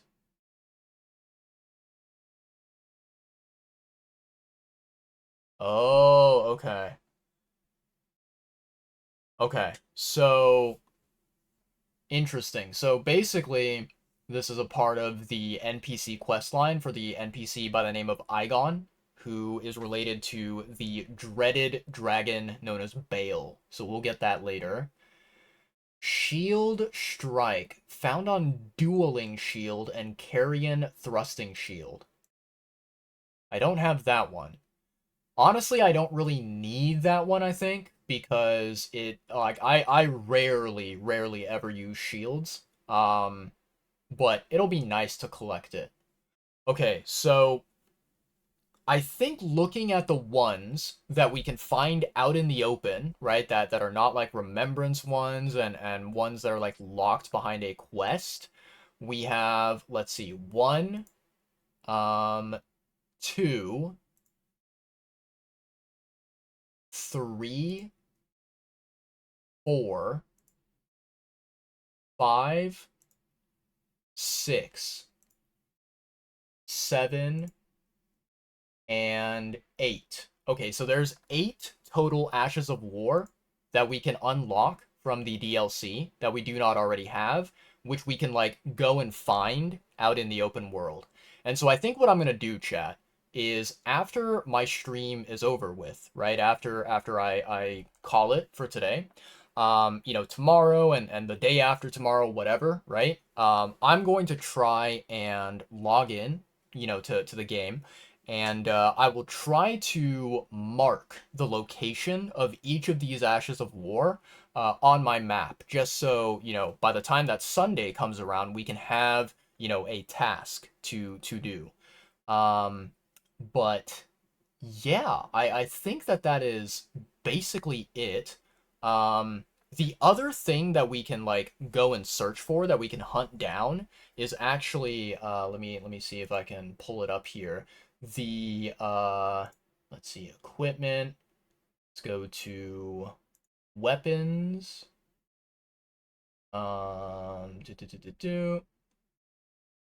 Let me see here. Um, go to the regular weapons page. And then let's take a look here. Perfume bottles, that's what I'm looking for. So yeah, we have the perfume bottles here. There is 1, 2, 3, 4, 5. It looks like there's 5 of them total, and we already collected one. We got the chilling perfume bottle. So that is pretty freaking dope. We can knock that off the list. We basically only have 4 more perfume bottles to get. And I think what we'll do is I'll do the same thing as the Ashes of War, right? I will mark the location on the map to show where they are located, and we can grab them and we can add them to our inventory. And then after that, after we do all of that, I think that we should have, I would say, I would reckon we probably have about maybe 80% of the new DLC items that are valuable that we want to have, that we want to unlock, right? Um, so yeah, but man, like the more that I think about it, chat, right? Like one thing that I definitely 100 million% I feel this way is like I really really really uh am looking forward to playing the DLC again on the next new game cycle, because there's so much stuff that I missed out on in the first DLC playthrough, right? Like there were so many, like for example, NPC quest lines that I completely just fucked up and made a complete mess of, and it was just like, yeah, it was a damn shame that we missed out on a lot of very valuable stuff, right? Um, so yeah, I think that, you know, getting to enjoy the DLC for the first time around, right? Getting to explore everything is really nice, but without a doubt, 100%, I am going to be exploring the DLC a second time again, just to like make sure that I get everything. You know what I mean? Um, so yeah, yeah. Okay. Let me see here, chat. I have quite a lot of these in here, don't I? Okay, I'm gonna take these. I'm gonna move all of these into my regular inventory, into my, like, bag that I have on hand. Because there's a chance, possibly, potentially, I may want to sell, one or multiple of these Ashes of War. The ones that are really shitty that I don't care about. So I'm going to move those to my inventory just in case I want to talk to Andre the Blacksmith and, have a nice chit chat with him. Let me see here, chat. So we have the chilling perfume bottle. I don't think we have any other perfume bottles, as far as I know of. I think that is our only one.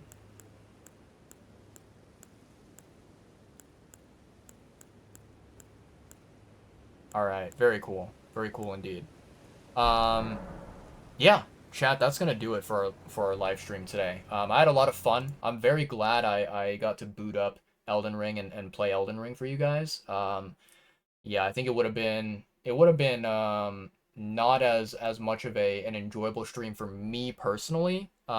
If you know I logged in and played Genshin and Wuthering Waves and whatever only. Um, yeah. But let me see here, chat. I'm going to open up. I'm gonna open up good old Twitch.tv. And we're gonna see who the heck is live right now. So let's go to live. Hmm. All right, chat. This is very unfortunate. Um, there's basically two streams that I can raid you guys over to. Um, one of them I very much respect and admire and really appreciate this, streamer as a human being. He's a really cool dude, and his name is David. I'm actually gonna give him a shout out here in my chat. So I'll give him a very quick shout out. For those who do not know who this is, right?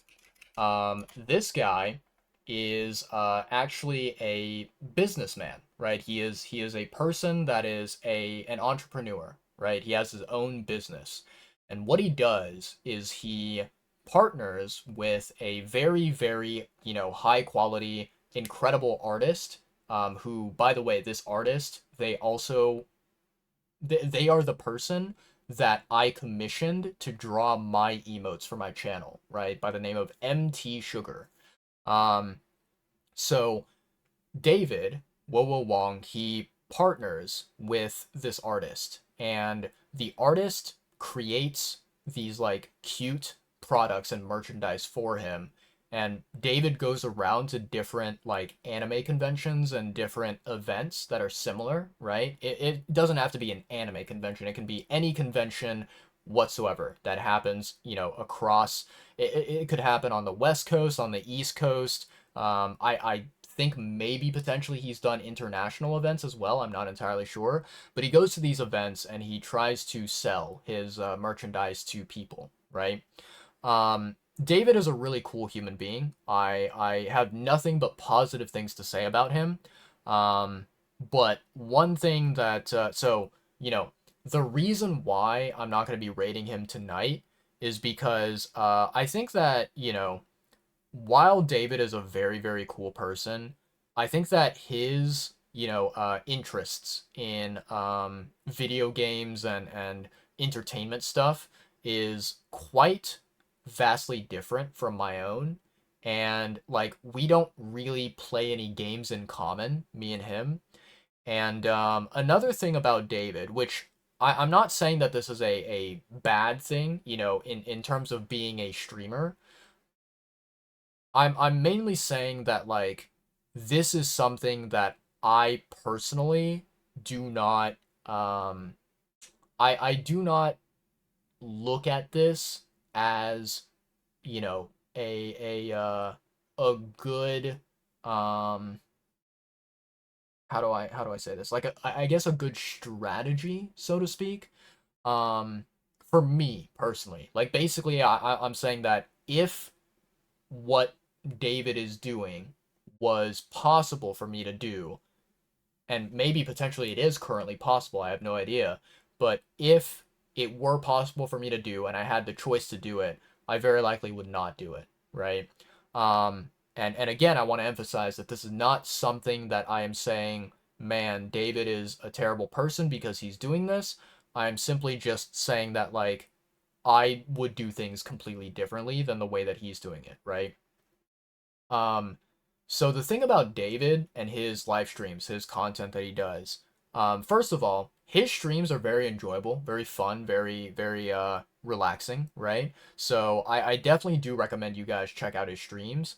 But the thing that he does, which I personally do not really I don't love this sort of behavior is David will basically search for every single tiny little opportunity he can to basically do sponsored streams and to, like play sponsored games or maybe try out sponsored products on his stream because what he's trying to do is he is trying to turn his stream into sort of a secondary or a third possible source of income, right? He's trying to like see if he can earn some money from streaming, right? Which, I totally understand why, because he has that entrepreneur mind, right? He wants to try and earn money. And the interesting thing that I've heard him talk about this on his stream, right? He says that actually, the money that he earns from streaming, it helps him to like pay rent and to provide for himself a little bit, right? It's not a lot of money, but he takes as much as he can potentially earn, and he uses that to survive, right? Um, so yeah, because of his, approach to streaming, a lot of the times the like games or the activities that he does on his streams are ones that I don't really particularly have any interest in whatsoever, not at all. So yeah, I feel like the way that I am as a streamer, right, basically a nobody on Twitch, even though I am a nobody, even though I have no viewers on my channel, I have, kind of principles that I live by, right? I have sort of these rules that I impose upon myself. And one of those rules that I have for myself is basically that I only really want to raid people that, have interesting content and who are interesting people that, like I personally would watch them as a viewer, right? If you were to put me in the shoes of a viewer, I would watch their stream willingly and happily, and I would enjoy their content. And so, for example, in those scenarios where there's a really cool streamer but they are streaming something that I'm not interested in, I don't particularly want to raid that streamer. I don't want to kind of like I don't want to um uh I guess like pop open the stream and check out the game or the activity that they're doing that I have zero interest in, right? And so yeah, and I feel like just common sense, right? Obviously, if you think about it with logic, I think that as a streamer, right, a lot of the stuff that I stream and a lot of the stuff that I enjoy is very likely stuff that my viewers also enjoy because guess what? They are choosing to watch me. They're choosing to watch my streams. So that must mean that we have mutual hobbies or interests, right?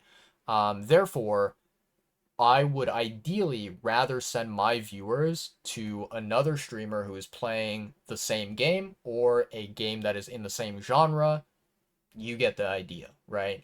Like I could send you guys to maybe a Genshin streamer or an Elden Ring streamer or a Dark Souls streamer, or a Honkai Star Rail or a ZZZ streamer, right?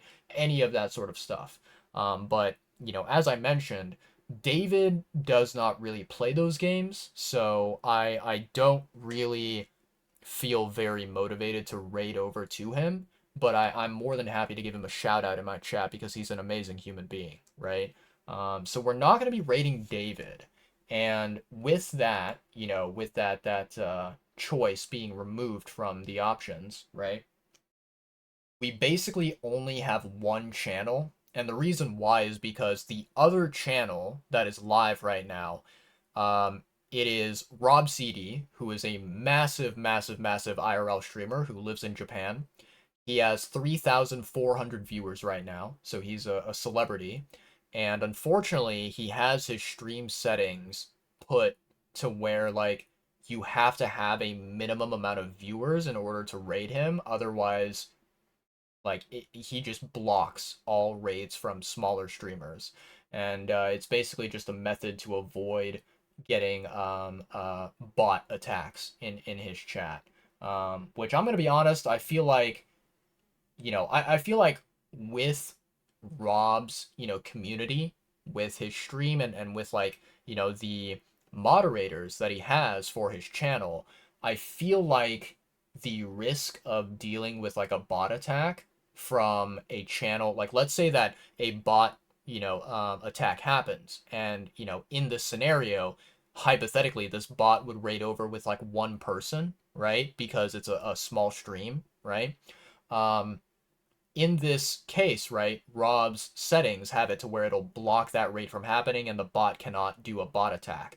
But I feel like, let's say that hypothetically the rule was not there, the setting was not there, and the bot could raid Rob's channel with like one viewer or two viewers or whatever, right?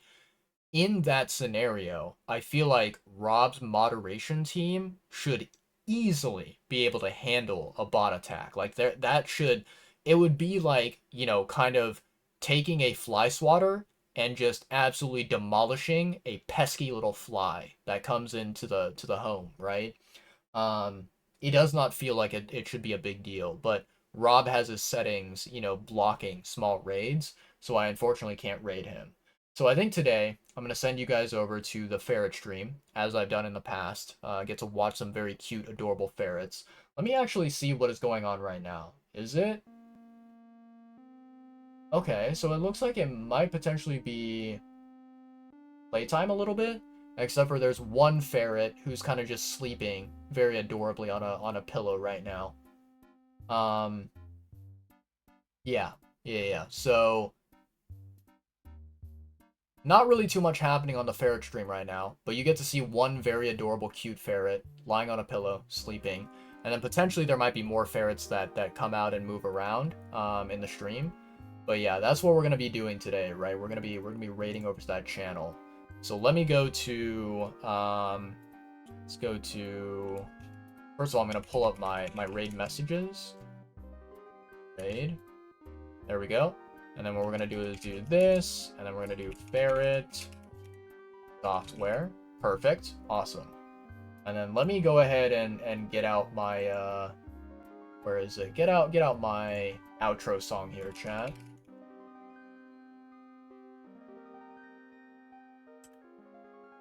Okay, perfect. So yeah, we have the outro song ready. We have the raid, command ready to hit enter. Yeah, let's do this, chat. All right. So I'm gonna put my controller away here. Let me make sure it doesn't like angle with any of my wires or anything like that. Perfect. Sweet. Let me grab our little mascot over here. Come here, chonky boy. There you go. Ugh. He's so fat and fluffy, chat. Oh, I love him to death. He's so nice. Yeah, chat, thank you so much for hanging out today. It means a lot to me, and I hope you guys enjoyed the Elden Ring gameplay. I certainly had a fun time, and I'm glad that we were able to progress and get some cool new items, right? Today is Wednesday/Thursday. The next time that you guys will see me live is very likely going to be 2 days from now on Friday, and I will try to go live as early as I can, but no promises. I can't guarantee that it'll be super duper early.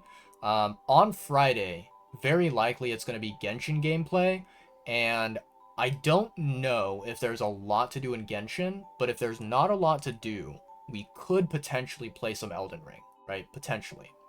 Um, so yeah, look forward to that. Look forward to that.